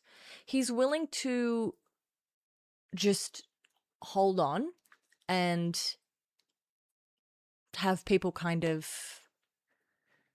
experience pain and be mad at him. I think he'll be upset if the Gulf countries pull out of his personal bag in terms of the personal money they've been giving him. I mean, people aren't going to send their shit through here, Spark, if it's dangerous. Netanyahu says Khamenei is no longer alive, but the Iranian deputy speaker claims victory, and also the Iranian foreign minister said Khamenei is alive. Khamenei, Schrodinger's Khamenei, Schrodinger's Ayatollah. It's truly remarkable.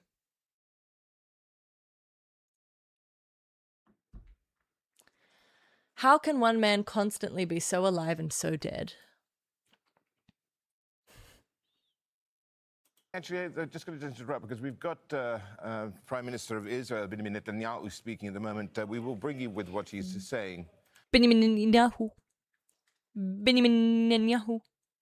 I hope he has a prop. Indeed, when we get a translator. The regime should not have any arms that could threaten our existence. This means that no it military. would be a threat for the whole population of the world, and that's why we have started this operation in order to put an end to this threat. In the no military. second day of the war, I have promised you that we will change the face of the Middle East, and they will attack. So they will attack oil facilities, but I think that what they'll attack, they want to attack things that hurt Iran first internally, right? Because you can stop oil, like the trade of oil, in other ways. You don't need to attack the facilities. You should attack energy sorry, not you should. We're not speaking normatively, we're speaking descriptively. We're speaking descriptively, okay? I'm not telling you that this is what you should do because it's good. I'm telling you that if you were a smart person at war, this is what you would do. Sorry, I've just had to... Thank you, Cleo, for joining. If you're a smart person at war, you would want to attack a country's energy facilities. You would want to attack things that, once again, it's always keep in mind, you're trying to change the calculation. So you want to attack internal infrastructure. Yes, you can attack their oil, but it's a better idea to attack things that are going to make the populace want to turn on the regime. And that's going to be energy facilities. Barach, the number one play is always attacking air, right? So blowing up airports, blowing up runways, blowing up radars, blowing up anything that gives you air dominance. You want air superiority. That is attack number one. Then you want to damage any command centers, command sites. Obviously, they're very decentralized in Iran, but you want to get rid of any major intelligence hubs, anywhere that you think people would normally gather in this kind of situation. You want to destabilize the ability for a government to get back up on its feet. You want to damage energy infrastructure, water infrastructure, anything that makes civilians' life easy, that civilians require to live. You want to damage that. Transport, right? If there are trains within a country, you want to hit the trains. So basically the ability to move things around, you want to damage that. The ability to you want to get rid of their ability to control their air. You want to get rid of their ability to control their cyber and their telecom. You want to get rid of their water and their energy. You want to get rid of their naval control. You want to get rid of command centers, command and control. So you really want to invoke a sense of chaos within the country. So it feels like the government is out of control. The government is on the run. And you want to stop the ability for the military to move things around easily. That's how I would play it. If I were in charge, you would be so lucky.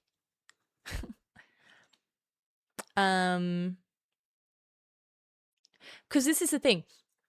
You can damage, like, obviously you want to go for storage facilities also. Like, you want to get rid of defense materials and yeah, you want to bomb media. But the thing is, if you knock out telecom and internet, you kind of do that automatically, chocolate. So you can bomb the media. The problem is you don't want to create a televised event that people kind of circle around. So you don't want to necessarily bomb, like, you know, you don't want to bomb Al Jazeera, because you don't want people being like, oh my God, did you see what they did to our news? Right? Because people feel an allegiance to the news. But you do want to disrupt the ability for people to get access to the news. Do I think Russia will get involved?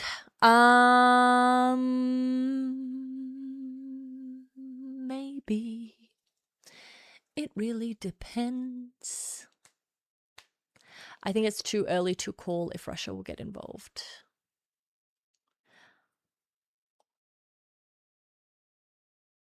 Oil tanker bombed, yeah, but by who? America or by Iran? I'm telling you what you should do it to Iran. I think it's silly. You think they're too busy? I think they could, maybe. But I wouldn't say they would go in now. Right now, no. Negotiations with Iran were a deception for war prep. No fucking shit. Even Iran knew that. Everyone knew that. We were not tricked. The only person who is maybe the only party that was tricked by the negotiations may have been Oman. They maybe thought something real was happening there, but no one else did.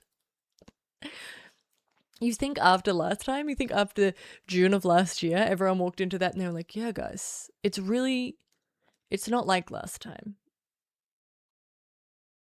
I told you, it's like seeing that person you say, I'm never going to talk to them again. I'm not responding. I'm never talking to them again. I'm never talking to them again. You know what you're doing. You know what you're walking into. You know you're lying. They're not they're targeting Khamenei, but they're not targeting Khamenei because they're not going to get Khamenei. Or maybe they already did. I forgot, it's Schrodinger's Ayatollah. We don't know. We don't know. Why Oman? Oman was the one of the main negotiating partners who were facilitating the negotiations, and they take that role very seriously in the Middle East whenever they're involved in peace negotiations. And the Omani foreign minister, who rarely ever gives a public statement in these sort of situations, Oman likes to play it low-key close to the chest, came out and was like, Iran is really coming to the table. Iran is willing to not stockpile uranium, which I think was a deliberate attempt to stop this attack. I think they knew this attack was coming and they were like, no, guys, Iran's really trying. Don't you see they're really trying? But yeah, I think Oman thought it was real. I don't think anyone else. I don't think anyone else. We have been able to change that, and that's what we are doing today as well. During this operation, today, in the opening attack, we have targeted the site where Khamenei was. This tyrant. No, he wasn't. Who has spread the terrorism across the world, and who was guys. During this negotiation, where the last time there was a negotiation, they bombed Iran. When you have Israel constantly saying, fuck the Ayatollah, and you have America saying, fuck the Ayatollah, I guarantee you, Khamenei wasn't in his house.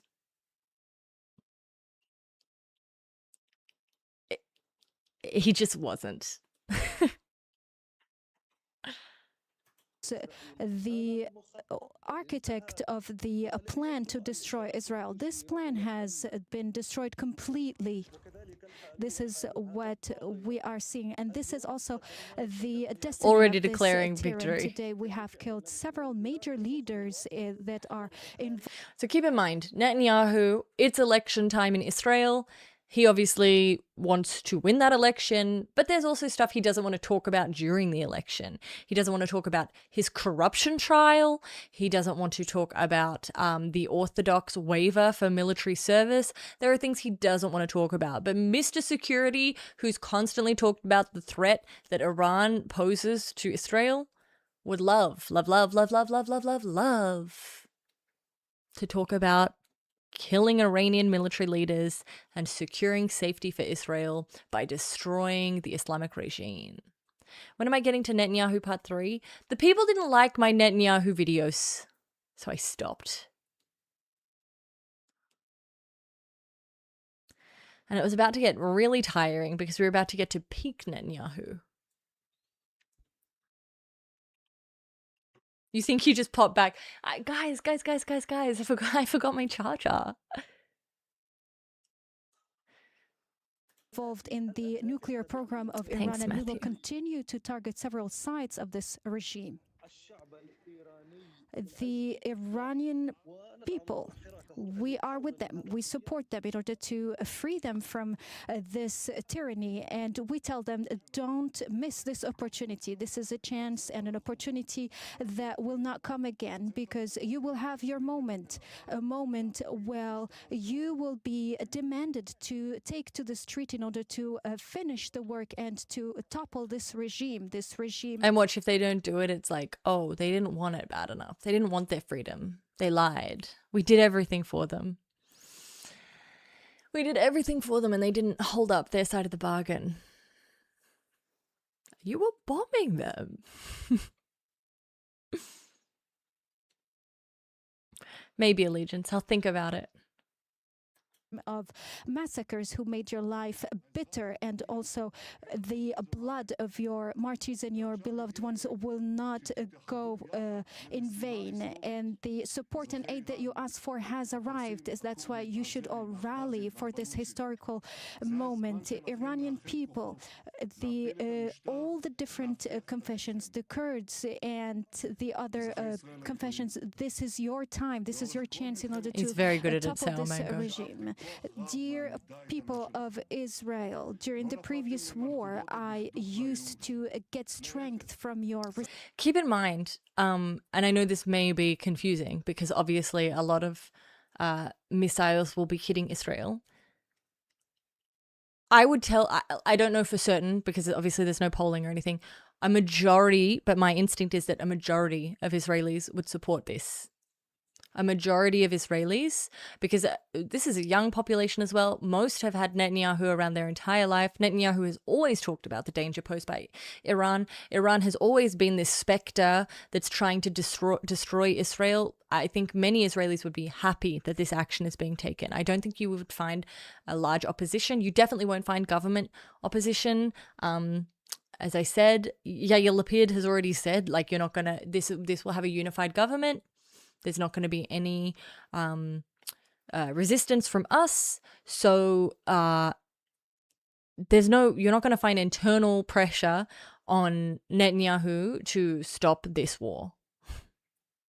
Resilience, and you did not fall in the trap of being deceived, and you instead gave us all the needed support for us, for the military, and for me personally, in order to lead this fight, this existential fight. This is what the population that loves its nation should do. The upcoming days, you will be also called in order to be resilient and to listen to all the guidance of our defense, the citizens of Israel. I think you're being too optimistic, Matthew. I think this is going to be a long conflict. Today, and before 1,600 years, Yusuf Tompildor was killed, and his legacy is still here, running through our veins. And in the battle where he was killed with his friends, I have visited this place several times during my lifetime, and we have also have seen the monument that was built for him and for his memory. And with God willing, we will continue. We will continue to make the needed sacrifices. And today, more than any time before, the whole world knows that. I don't like that. I don't like seeing him walk off. There you go. That's Benjamin Netanyahu. We just lost that. But let's get over and back to Marwan. There's also a maxim in Bishara, who's Israel: Al Jazeera's every senior election is a political security, analyst. if not a khaki You know, election. all this really begs the question, Marwan: is this This man is an so American funny to war me. or an Israeli war? What hyperbole? Adjectives. It's Let's an go. American-Israeli war, but clearly it's inspired by Netanyahu and his American cronies. He's been on the scene for some 60 years.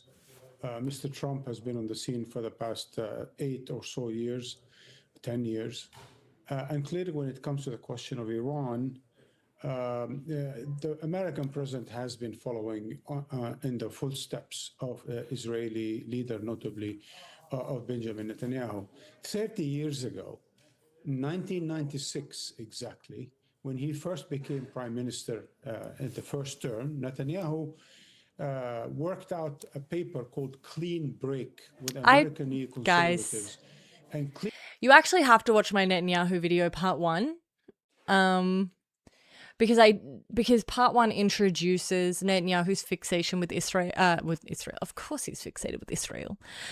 His fixation with Iran as like his concept of a clash of civilizations and culture and this natural terroristic identity that Iran has, and how Iran is kind of the root of all evil, and how Israel will never be safe until Iran is destroyed. You kind of need to understand that in order to get how, like, this is so central to Netanyahu. Like, this is his thing. If he can overthrow the Ayatollah's regime,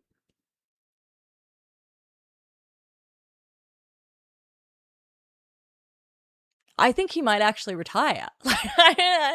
I'm not someone who thinks that anything would make Netanyahu retire, because I'm like, there's just no way. But he might actually be like, I did it.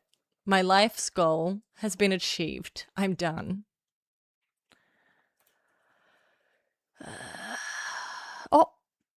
We hit CENTCOM in Qatar.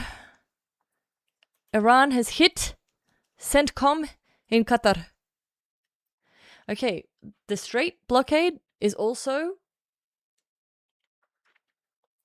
a kind of Schrödinger situation. It is blocked and it isn't. Yeah, well, that's one use of your time, Sheriff. You should make some videos.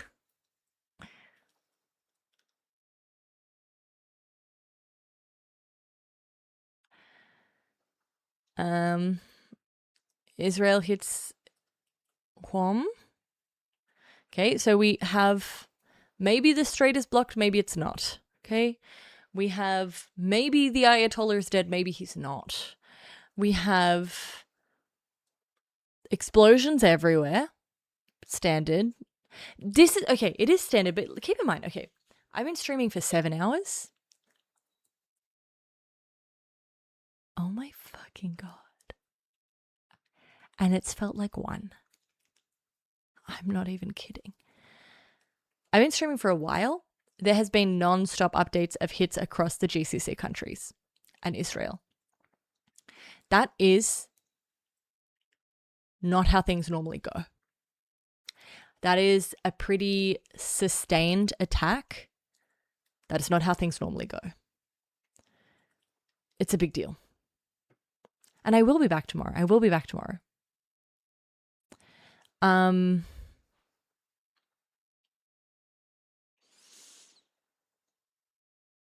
Yeah, this is like a lot. US Secret Service boost protection for Trump and Vance after Iran strikes. No shit.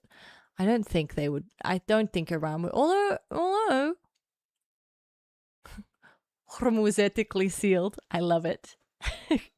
The strait is not blocked so much as Hormuz ethically sealed. Incredible.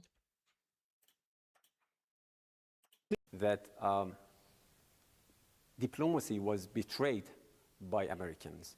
We were negotiating. We were supposed to meet on Monday to talk about technical aspects of any possible deal on nuclear issue. As I say, this is part of the whole theater of it, right? Show negotiations followed by show outrage, where it's like, oh my God, here we were, negotiating in good faith, and they just betrayed us. Now, that is true. But what I'm saying is that the shock of it is fake. They knew that would happen. Everyone, you don't move you don't move more military assets to the region than you use for the invasion of Iraq and then have Iran be like, what? We had no idea. Unbelievable. Guys, I am going to tell you though, since we've been here for 7 hours, Khamenei is 3 hours late for his speech, which, even by my standards, it's a little late. It's a little late.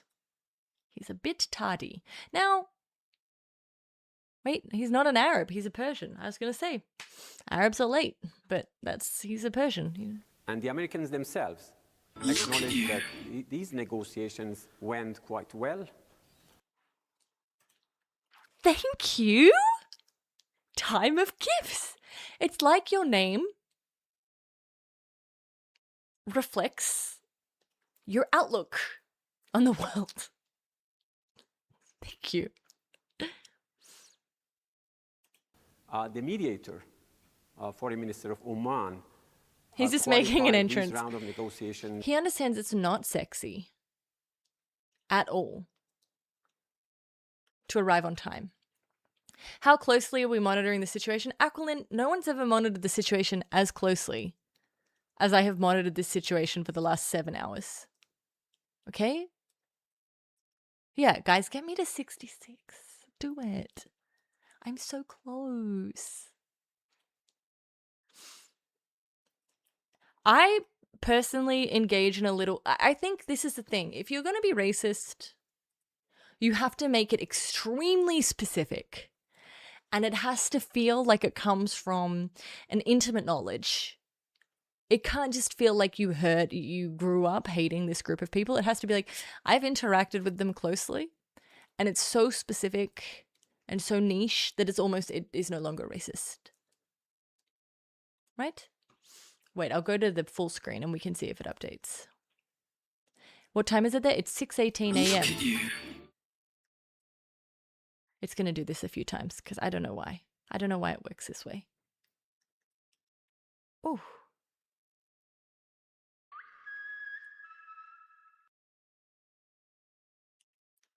It's slow, you see? Look at you. Wait, maybe it hadn't. Maybe you just did. Maybe what's happening? What's happening? We're at 65. I just need one sub to get to 66. There we go. Then it'll update. Then it'll be perfect. It'll happen. I believe in you guys. Yay! Thank you, Wallach. Incredible. We fucking did it, guys. Yes, cheer. Thank you, Allegiance. Some brekkie before bed. We're going to go just a little bit longer. 10:49. See, this is the problem. This is okay. I couldn't not go live because the situation demanded that I monitor it, right? But 10:49 p.m. in Iran, I may only be able to get a couple of hours sleep before I have to come back and monitor the situation some more because I told you more stuff's going to be happening at night. This is Hegseth's signal chat right here. This is Epic Fury. Fuck yeah. The chat. Israel closes all crossings into Gaza because why not? That makes sense. And we can't do aid and war at the same time. You idiots. Oh, well, no. Another hotel hit in Dubai. Guys. Not good. Thank you, Zeta.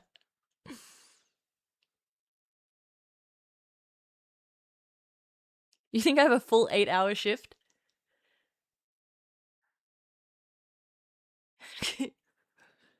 Guys, take a shot every time Iran fires a missile. That's literally what this administration finds. This is also a good time to remember RFK Jr. is an ever nude. I know it's unrelated, but it just pops into my head. Yeah, you should check on your family in Dubai because Dubai is getting pummeled. Tell them not to go to the Burj. I have a bad feeling. Oh, prison. That's some fucking Azkaban shit. Fighting is breaking out in the prison. US has now issued a worldwide caution. What's going on in Dubai? So, phrasing. What's happening is Israel and the United States got together to attack Iran, and then Iran wanted everyone to be like, this is too expensive and totally not worth it. So they started to attack all of the Gulf cooperating countries, which normally stay out of this sort of shit, don't get hit, they're kind of safe. And so now they're attacking them and attacking civilian infrastructure to try and change the calculation for the United States so that it's not worth continuing to attack Iran. Guys, the Abraham Lincoln, I don't know much about it. I don't know anything about it. It seems like a big deal, though. It seems like a big shit. But I think I would, if I were America, yeah.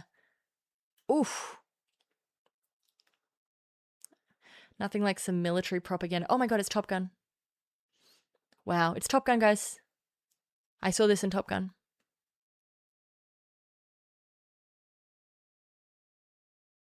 Top Gun prepared me for this moment.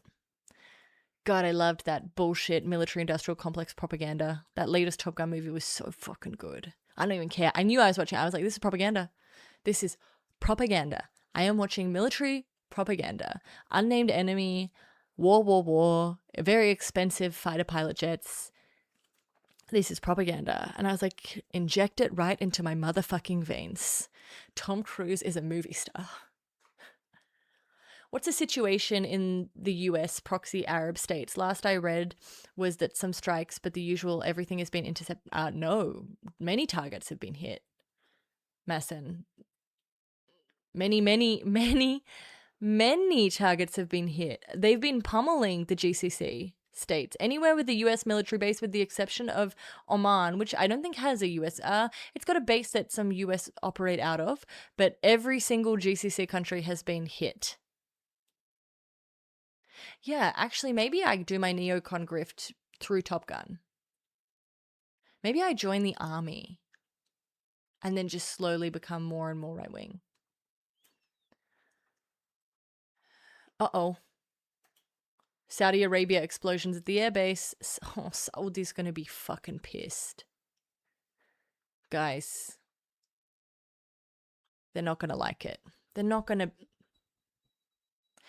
They're gonna get this very quiet Gulf, disappointed, quiet fury disposition. There's gonna be a tinge of annoyance that they're gonna let filter through to their face, but it's gonna be very reserved.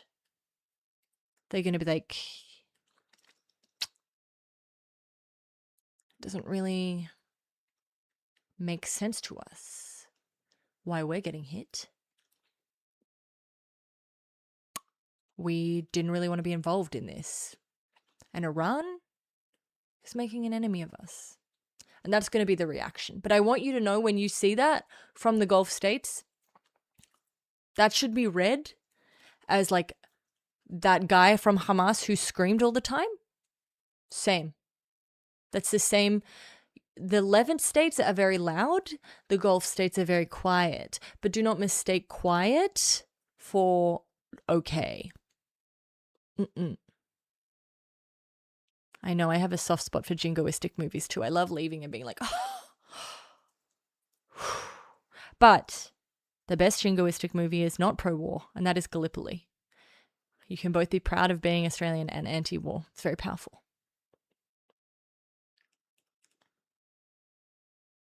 That's interesting, chocolate mints. I have to look that up.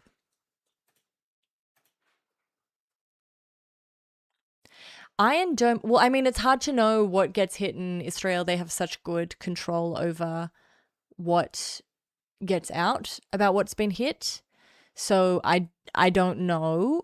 Most stuff I think's been intercepted because we haven't heard about any big hit, but it is unlikely we would hear about any tactical hit. There've been shits flown at Israel, but in terms of changing the calculation, the stuff that's going on at the in the Gulf countries is more important. Also, as I said previously, in June of last year, it was a barrage every 6 to 12 hours. And that's kind of how, or like at least there was a gap of like every 3 hours. This time it's just constant, which is the big difference here. Oh, where are my defense materials, bros?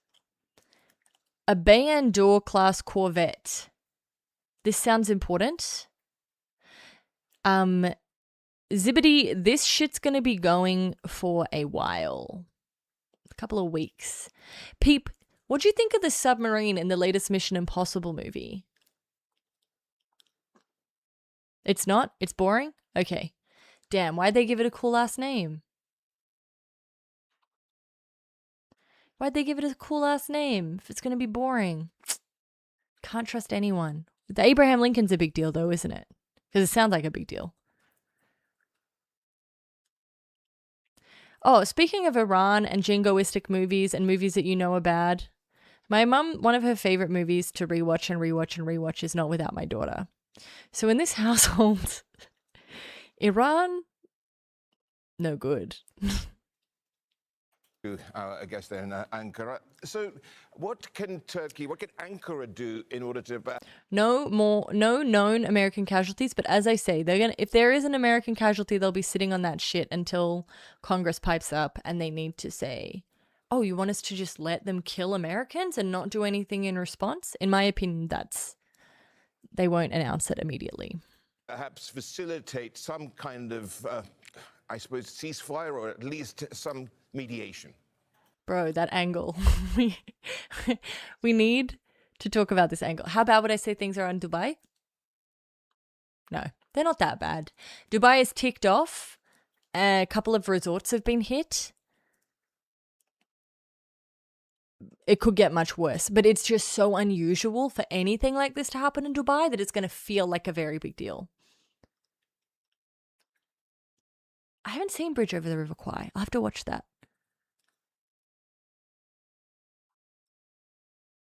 Have we done anything beyond airstrikes? No boots on the ground. No. No boots on the ground. That would be a huge escalation. The F1 Max upward angle. Weirdly, to me though, this screams more authority. It's like I spend my time actually on the ground, not doing these funny, weird little interviews. Okay, good to know. Would think that it's been overwhelmed if it's a constant barrage. They IDF sure as shit can't keep restocking. Yeah, that is true. They also sent out a hypersonic. The hypersonic got intercepted though. I think something's got through, but nothing to the point yet that we need to. Oh, they're super old. Okay. The Bayandor class, everyone chill. This guy's coming straight from the bunker. Unknown at this time, but if they are, it'll be Spec Ops. Guys, as you know, I'm very familiar with Spec Ops. That's where I get a lot of my information. All you have to do is flirt with Spec Ops and they just tell you everything. It's crazy. So what's happening in the Middle East?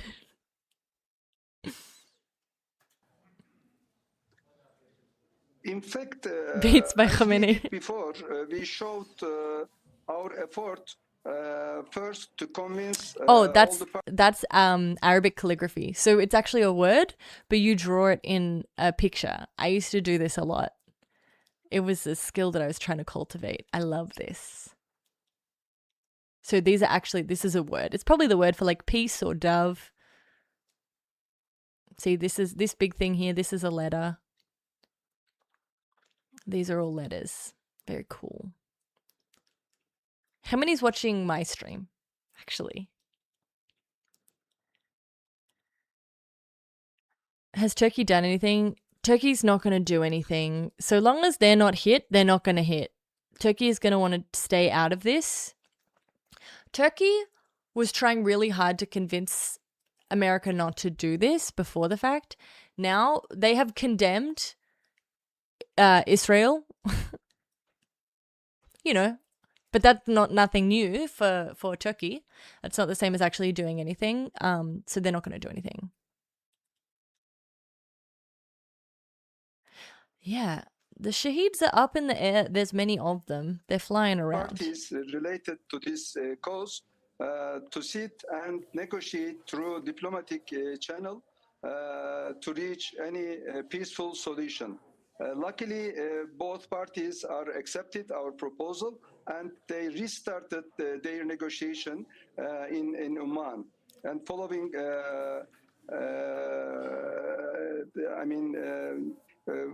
following opportunities, they continued their negotiation and they fixed the next appointment in Austria, Vienna.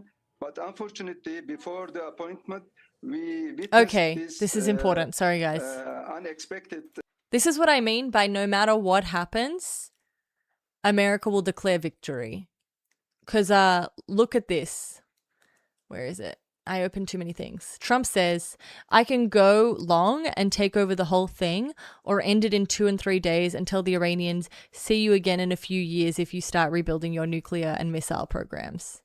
In any case, it'll take them several years to recover. So he's basically saying, I'm going to stop whenever I want to stop, and no matter what, I have a victory, right? So this is what I'm saying when I say hitting GCC to change the calculations is very important, because it's putting pressure on Trump that's going to change how long this goes, right? Israel's going to push for him to go the whole way and to get rid of the entire regime and to destroy Iran, essentially, right? But if Iran keeps attacking the GCC, I mean, so much of this depends on them getting air superiority, right? Because how much they're able to hit Iran and their capability to attack the GCCs, that matters, right? But this is literally saying the win conditions are, I just am attacking them. There is no real victory conditions. Victory conditions are whenever I feel like stopping. Victory conditions are whatever I want, right? That's what this is saying. Victory is whatever I say it is. So victory is just when I want to stop, which is crazy. This means this is truly pointless, right? Truly pointless. Because if there's no actual victory condition that you require, then why even do it in the first place? Yeah, if you control the air, you control the war. I'm surprised that I truly am surprised that it has taken him this long to, them, this long to get air superiority. Yeah, it is their version of Putin's special operation rhetoric.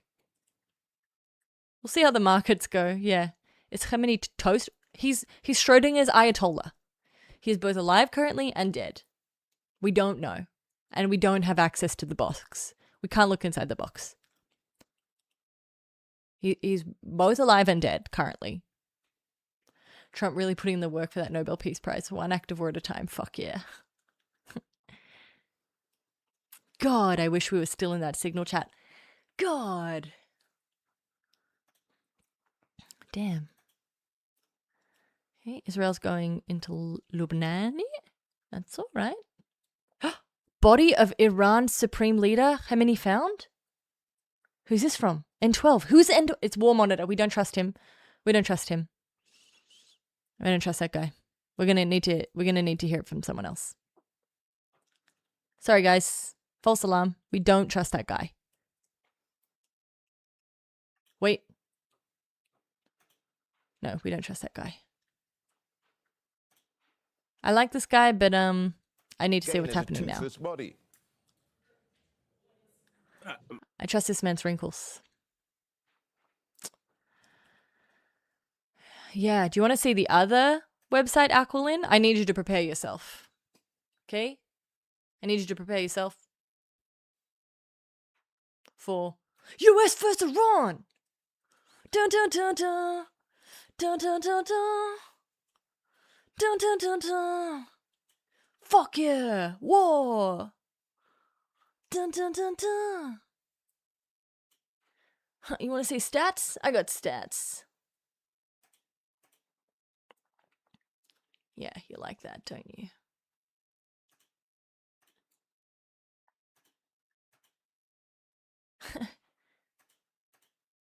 Yeah.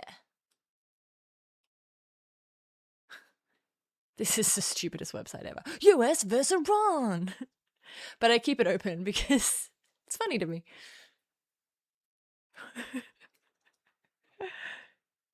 We're monitoring the situation, Dom.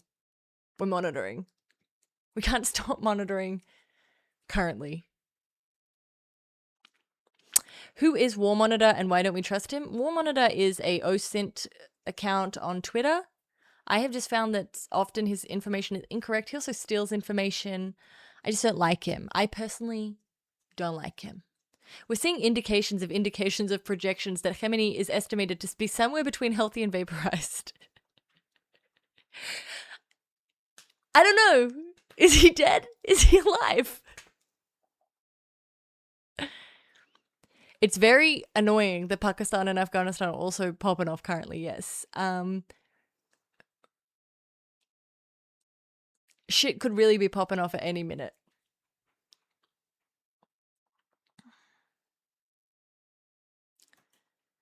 These people be saying any sort of shit. US-Israel operation plan revealed. I don't think it is. I don't think they're going to reveal it to you, Axios. I understand you think that they've revealed it to you. I don't think they're just going to tell you what they're going to do. They're probably going to bomb, I would say. Iran National Security Council vows retaliation against enemies. No shit. Oh, good. That one, if you're wondering where this information comes from, this Iran vows retaliation, it comes from an account called Endgame World War III. Foggy, we're saying, was this Time for Gifts who came up with this? We're referring to the strait as Hormuz ethically sealed. Okay? Currently, like the Ayatollah, the strait is somehow both open and closed.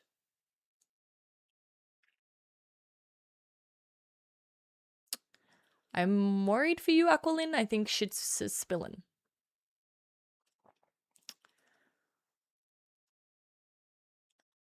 Currently, the strait, it's both. And the Ayatollah is both. It's not neither, it's both. Simultaneously. Senate meets on Monday. What's the Senate going to do? Israeli forces recover Ayatollah Khamenei's body? Oh my god. This is an S5, guys. This is a severity 5. Holy shit. Are we seeing inside the box?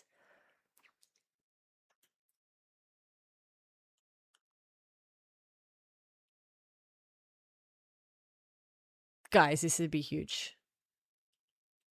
Now, remember what I said. It doesn't really matter if the Ayatollah dies. There'll just simply be a new Ayatollah. Right? The system is built to withstand the Ayatollah dying. However,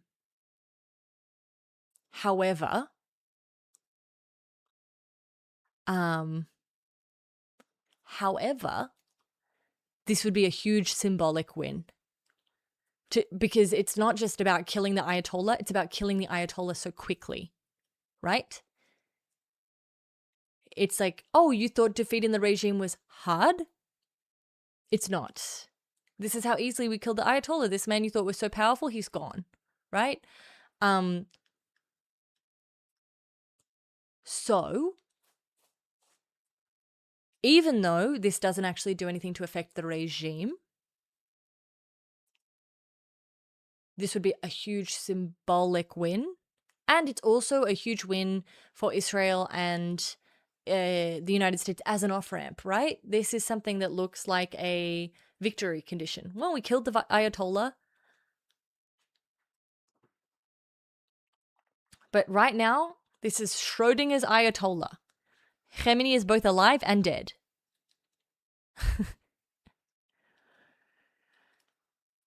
Because the thing is, if they killed the Ayatollah, this is also another thing to keep in mind. If they have killed Khamenei, this suggests a significant breach in terms of intelligence, right? Because, as I said, Iran would have been preparing for this. Iran would have moved the Ayatollah. Khamenei would have been hidden. And so, if the Ayatollah is dead, that means there is a significant intelligence breach that Iran has to deal with immediately. Huge deal. Huge. Huge, huge, huge, huge, huge, huge, huge, huge, huge, huge, huge. As I said, tactically, there's other command control lines, blah, blah, blah, blah, blah, whatever. In terms of the survival of the regime, not a big deal. Symbolically, massive deal. In terms of an intelligence breach, massive deal. This is an S5. You missed it. Is he dead? He's still a Schrodinger's Ayatollah. Let's see what Al Jazeera is saying. United Arab Emirates also issued the same warnings to the population, advising... I feel like if we knew it... Well, Mossad definitely has infiltrated the Guard last June, but it's like... We don't know. This would be a high up. This would be, because this would have been very secret. Guys. Oh, the Hormuz Strait is empty. Is it closed? Is it open?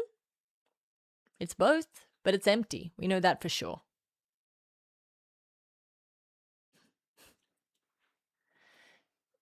Khamenei, the crazy thing about the pager attack was that Israel made money off it.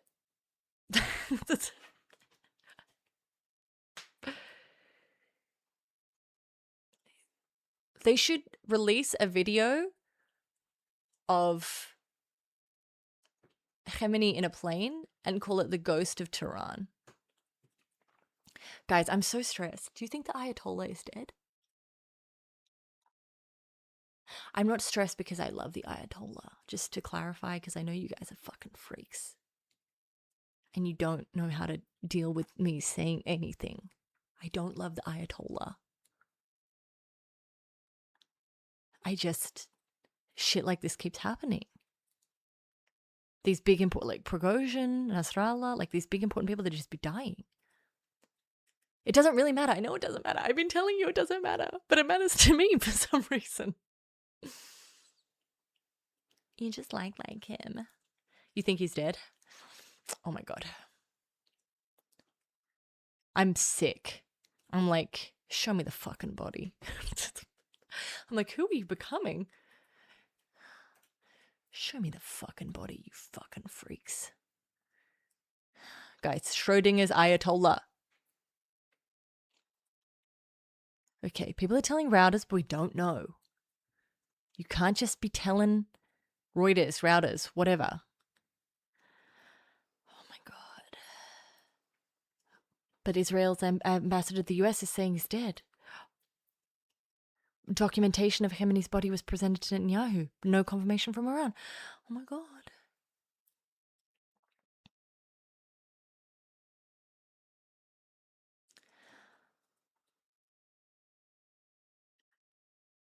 Yeah, I mean,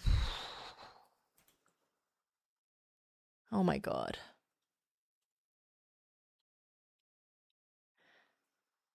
I want an Arab source. Axel. Because they're going to be the last to admit it, right? They're not going to admit it until they know, you know? Do you think he was actually in his house? No. What if they put a fake Khamenei in there? What if they've got many Khameneis? Yeah, that's what I'm thinking, Peep.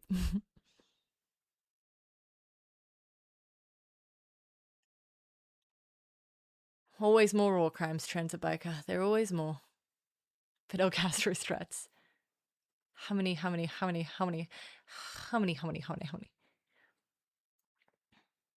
How did the journalist lady react when Nasrallah died? Nasrallah was a bad man, but also so cuddly that if you could be tricked into believing just from a look alone. Playing Arc Raiders. Guys. We are, of course... Nasrallah dying was so shocking. I'm sorry. Everyone, like, Nasrallah dying, it's like Nasrallah and Charlie Kirk. That shit was crazy. That shit was nuts.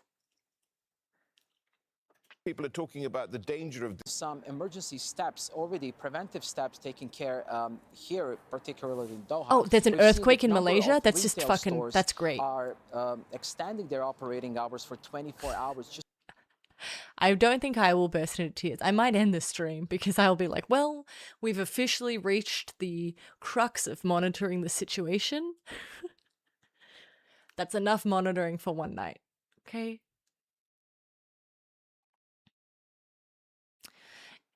I think, well, you've got Qasib Hezbollah in Iraq, which will start attacking US bases. I don't do links, sorry. El Douge. Guys. Footage shown to Netanyahu. What about us? I watched Gaddafi get raped in the motherfucking street, okay? Unfortunately, this world trained me to want to see the fucking footage. I didn't do this to myself. You hung Saddam Hussein live on TV for me as a child. Okay? You made me. Don't turn around and condemn me for what you created. You did this to me. What did I say? Quartered?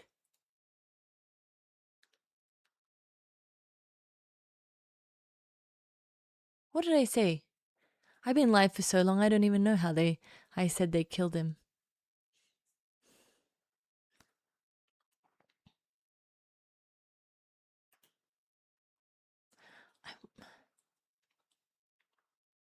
Hung? Hanged. Oh, okay. I'm sorry. I'm sorry. You're not allowed to say hung anymore? You hung him? Okay. I thought I said something random. But it was just a grammar correction. My bad. You don't want to see the footage? Okay, I won't show you. But I may have to click off the screen and you may have to watch me watch it. Guys, we've reached completely new levels of monitoring the situation. What is a Lucas? What is a Lucas drone? Where are my drone people? What is a Lucas? One-way attack drone. Is that a big deal? Do we care about that one? Wallach, where are you? Did Wallach go to bed? I feel like Wallach went to bed, but we need Wallach. Wallach, come back. Hunged. Yeah, I'm going to make up new words if you guys aren't careful.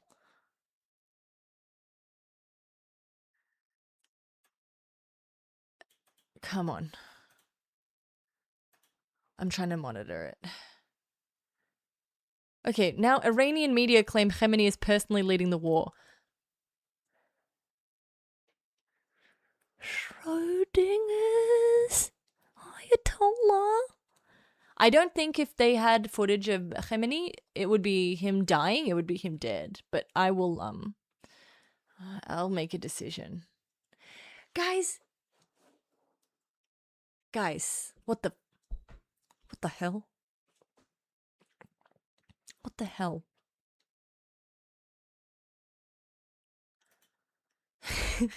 The ghost of Khamenei.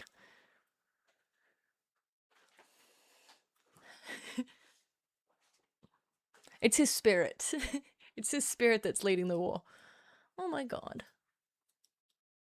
Clearly illegal, illegitimate attack against Iran while negotiations were underway. The attack came. Apparently, it's illegal to use hung. I've been corrected. I was a baby. There's a small child watching a man die on the television. Oh my gosh. Come on.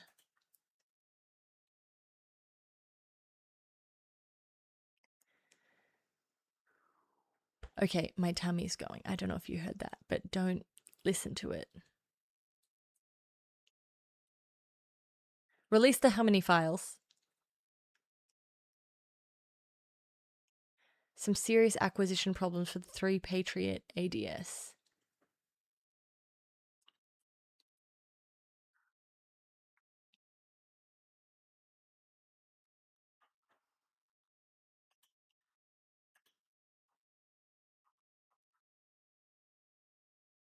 Guys. Up against the regime. Of course, we have Someone in the comments of Al Jazeera has said, the Islamic Republic of the Gambia stands with Iran. I don't know why that made me laugh. much of a rise, but what we've seen is schools being bombed, we've seen government offices being bombed, and we've seen a good number of Arab capitals or Arab. Saddam was crazy to see, but it truly had nothing on the Gaddafi footage. That was insane.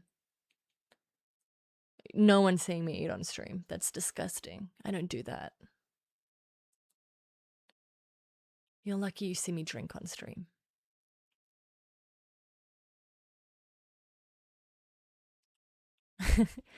Trump is like, I dropped onto the ground. And Jared wrapped his hands around his neck.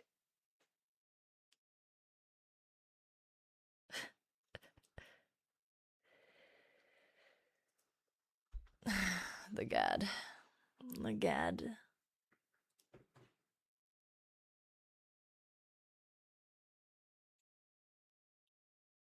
I'm not. Oh, I'm always eating. Yeah. I'm eating like that always.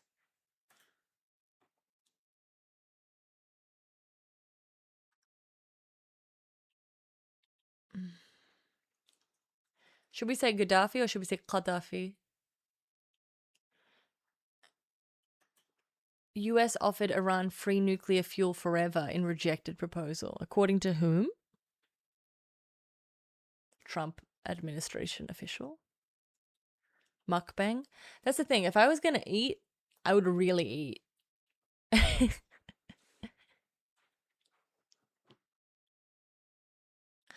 If we're going to be monitoring the situation, I'm going to be having to get some protein shakes. That's for sure.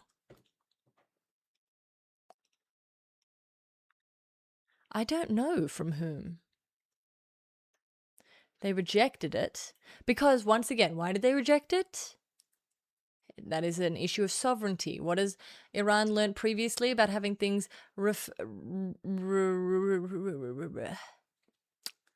having things given to them by the United States? What the United States giveth, the United States taketh awayeth.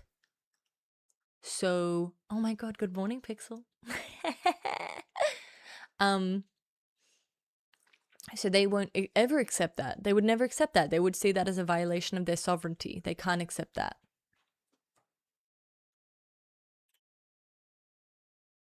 Trump opted not to absorb preemptive Iran strike? What does this mean? Oh, they said that Iran was going to attack first? We'll see. What's the Security Council going to do? Fuck all. Nothing.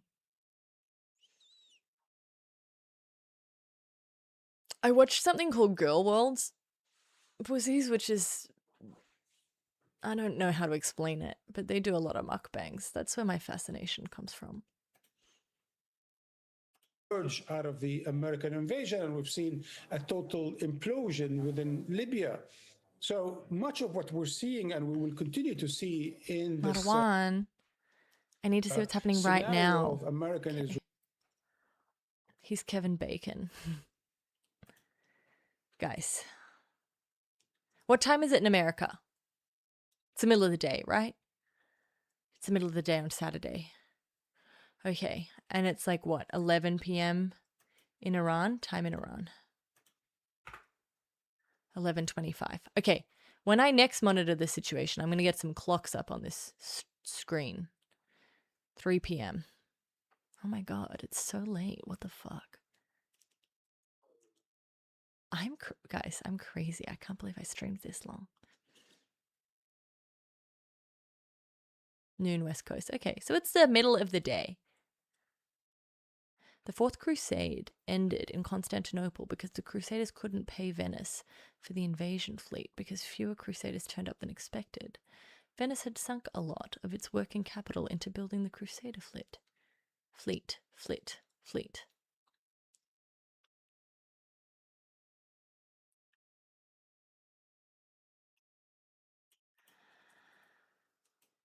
Yeah, I don't think El Dugerino. How many? This was very interesting to me when Pezeshkian took over as president.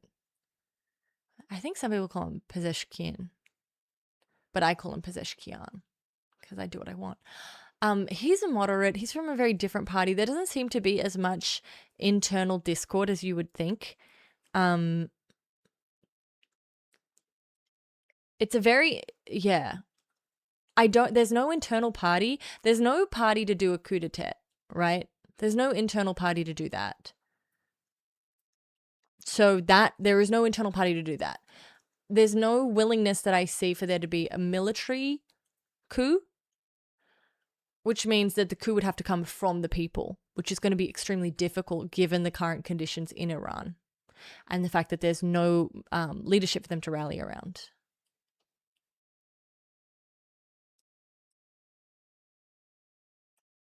Well, the Revolutionary Guard, Cleo, stand with the Ayatollah. So, do you know how common that is, El Dugerino, in families? Like, my sister-in-law is Pakistani, and her mum and dad have completely different views when it comes to Imran Khan. They have, like, completely different political views. It's very interesting. No, they're not allowed opposition parties. It's talking about all presidential candidates have to be okayed by the Shah. That's correct, Dom. But what I'm saying is even internally, within like the internal politics, there is no group that kind of pushes against the Ayatollah. There's no internal kind of, there's not even like whisperings of a real opposition. Guys. Okay, we got another radar site damaged. I want to see the fucking Ayatollah. I don't care if I see him on TV. I don't care if I see him in a body bag. I want to see the Ayatollah. And I'm done waiting. Present him to me now.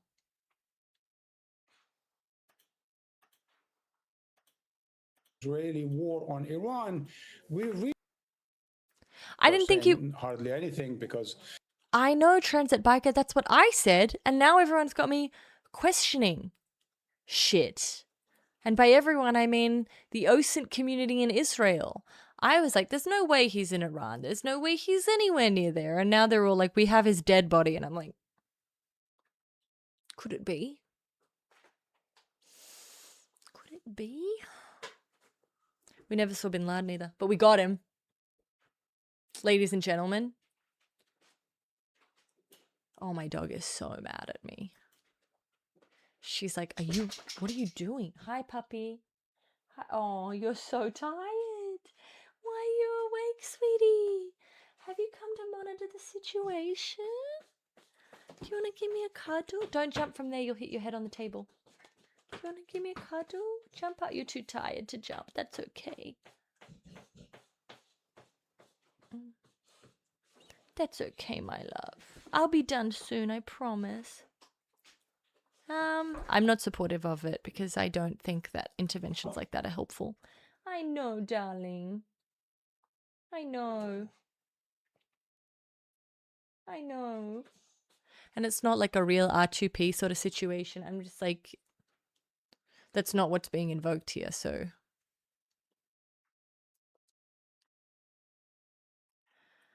Guys. Uh-oh. My shit's frozen.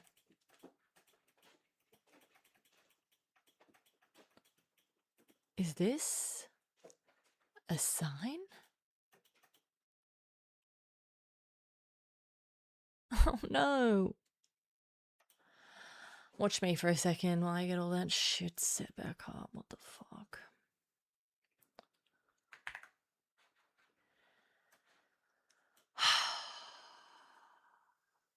I was meant to go to the gym last night and instead I freaking came here to monitor the situation.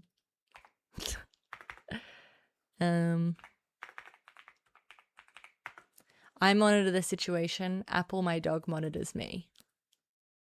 And that's how this whole situation works. Okay, because she doesn't want me being too tired.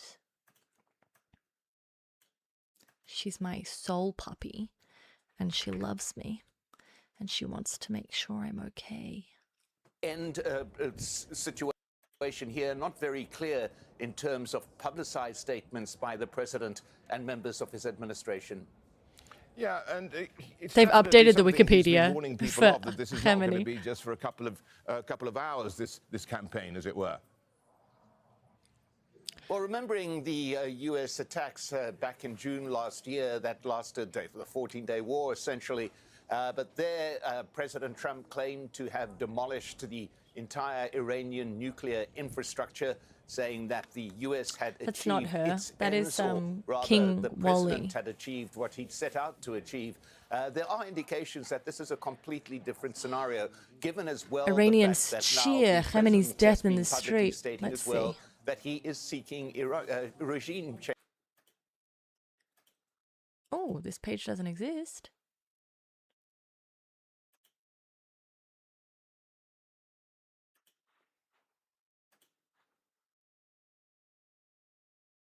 Okay, where's the? I want a video.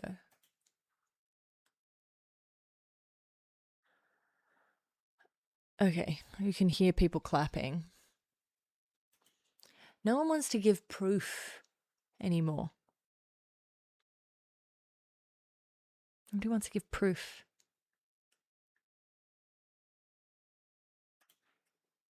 Back in June last year. Right, let's get it now to They Toda just- they Sadi, can who has feel- been they can speaking feel to his Iran's absence. Ministry of Foreign Affairs spokesman Ismail Baghai, and he says the US has once again rejected diplomacy. Okay, we can't keep going on the same shit. We've heard you say that. Guys, it's confirmed the Wikipedia changes changed. Oh, the sun is up. The sun is up. We fucking killed it.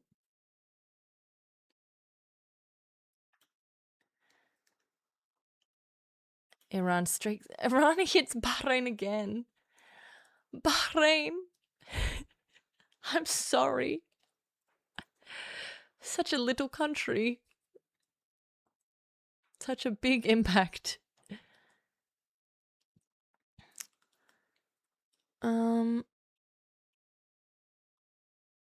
Well, here's one thing. If Khamenei is dead, then yes, he won't be speaking. So if he could speak,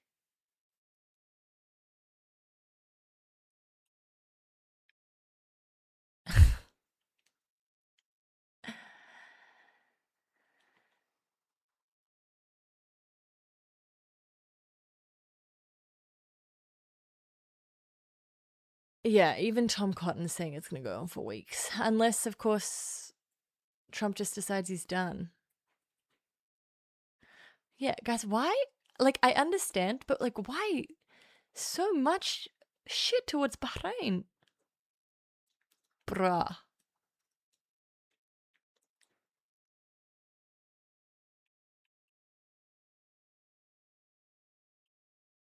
Oh, Israel shows clear, indisputable footage showing Khamenei's body and may decide to make it public in the future. Hmm. No, yeah. Massini, I don't think that F1's happening. Sorry. F1 is going to have to move. It will not be in Bahrain, or it will be delayed. It's not happening. Foggy, if he was in his house, I will have to retire. If Khamenei was in his house,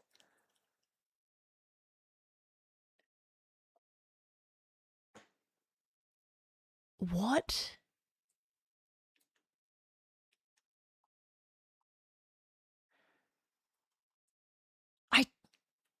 There's just no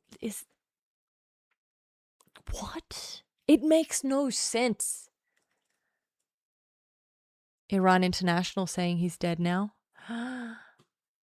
I know, I should go. If I had a life, I'd use it wisely. You're right. But the thing is, I was just monitoring the situation for a little longer. Because then they were like, Khamenei's dead. And I was like, whoa. I should probably stay awake to see if that's for real. Israel will create conditions for Iranians to replace the regime of this fellow. Guys.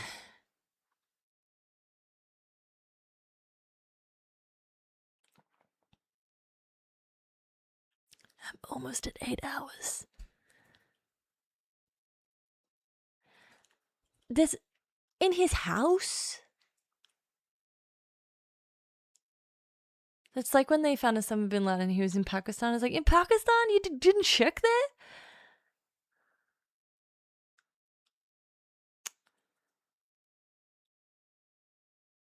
Oh my god. I just want to... Show me the man's body. It could be dragged into a wide... Open the motherfucking... open that box. We want to see the Ayatollah. We're done with Schrodinger's Ayatollah.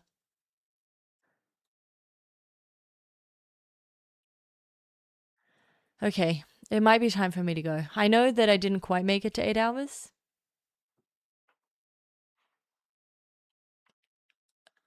But if I don't leave...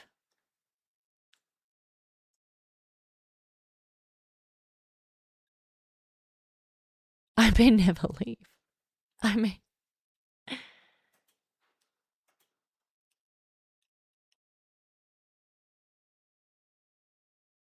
Guys, just make sure nothing happens to the Burj while I'm gone, okay? Operation Epic Nap is about to commence.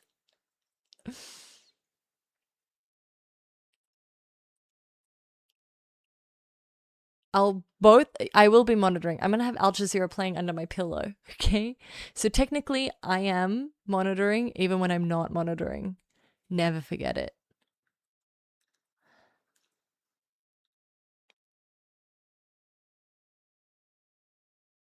Who will monitor the situation? I don't know who's going to monitor it for you, but I guess I wish you luck. Stay safe.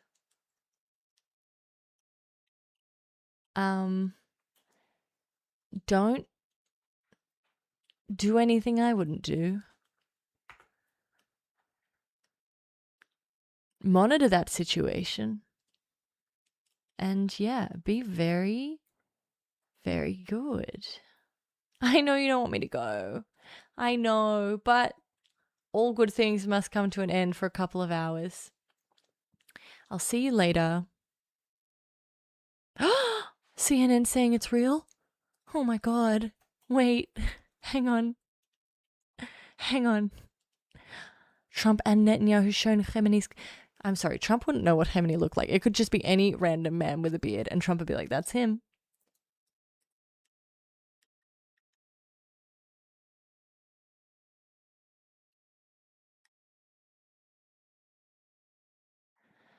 Okay, oh my God.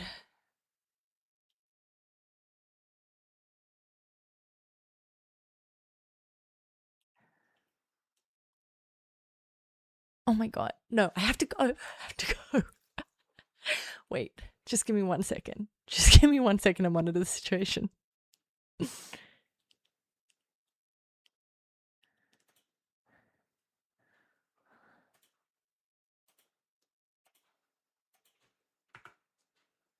And military commanders. But the truth of the matter back in time was that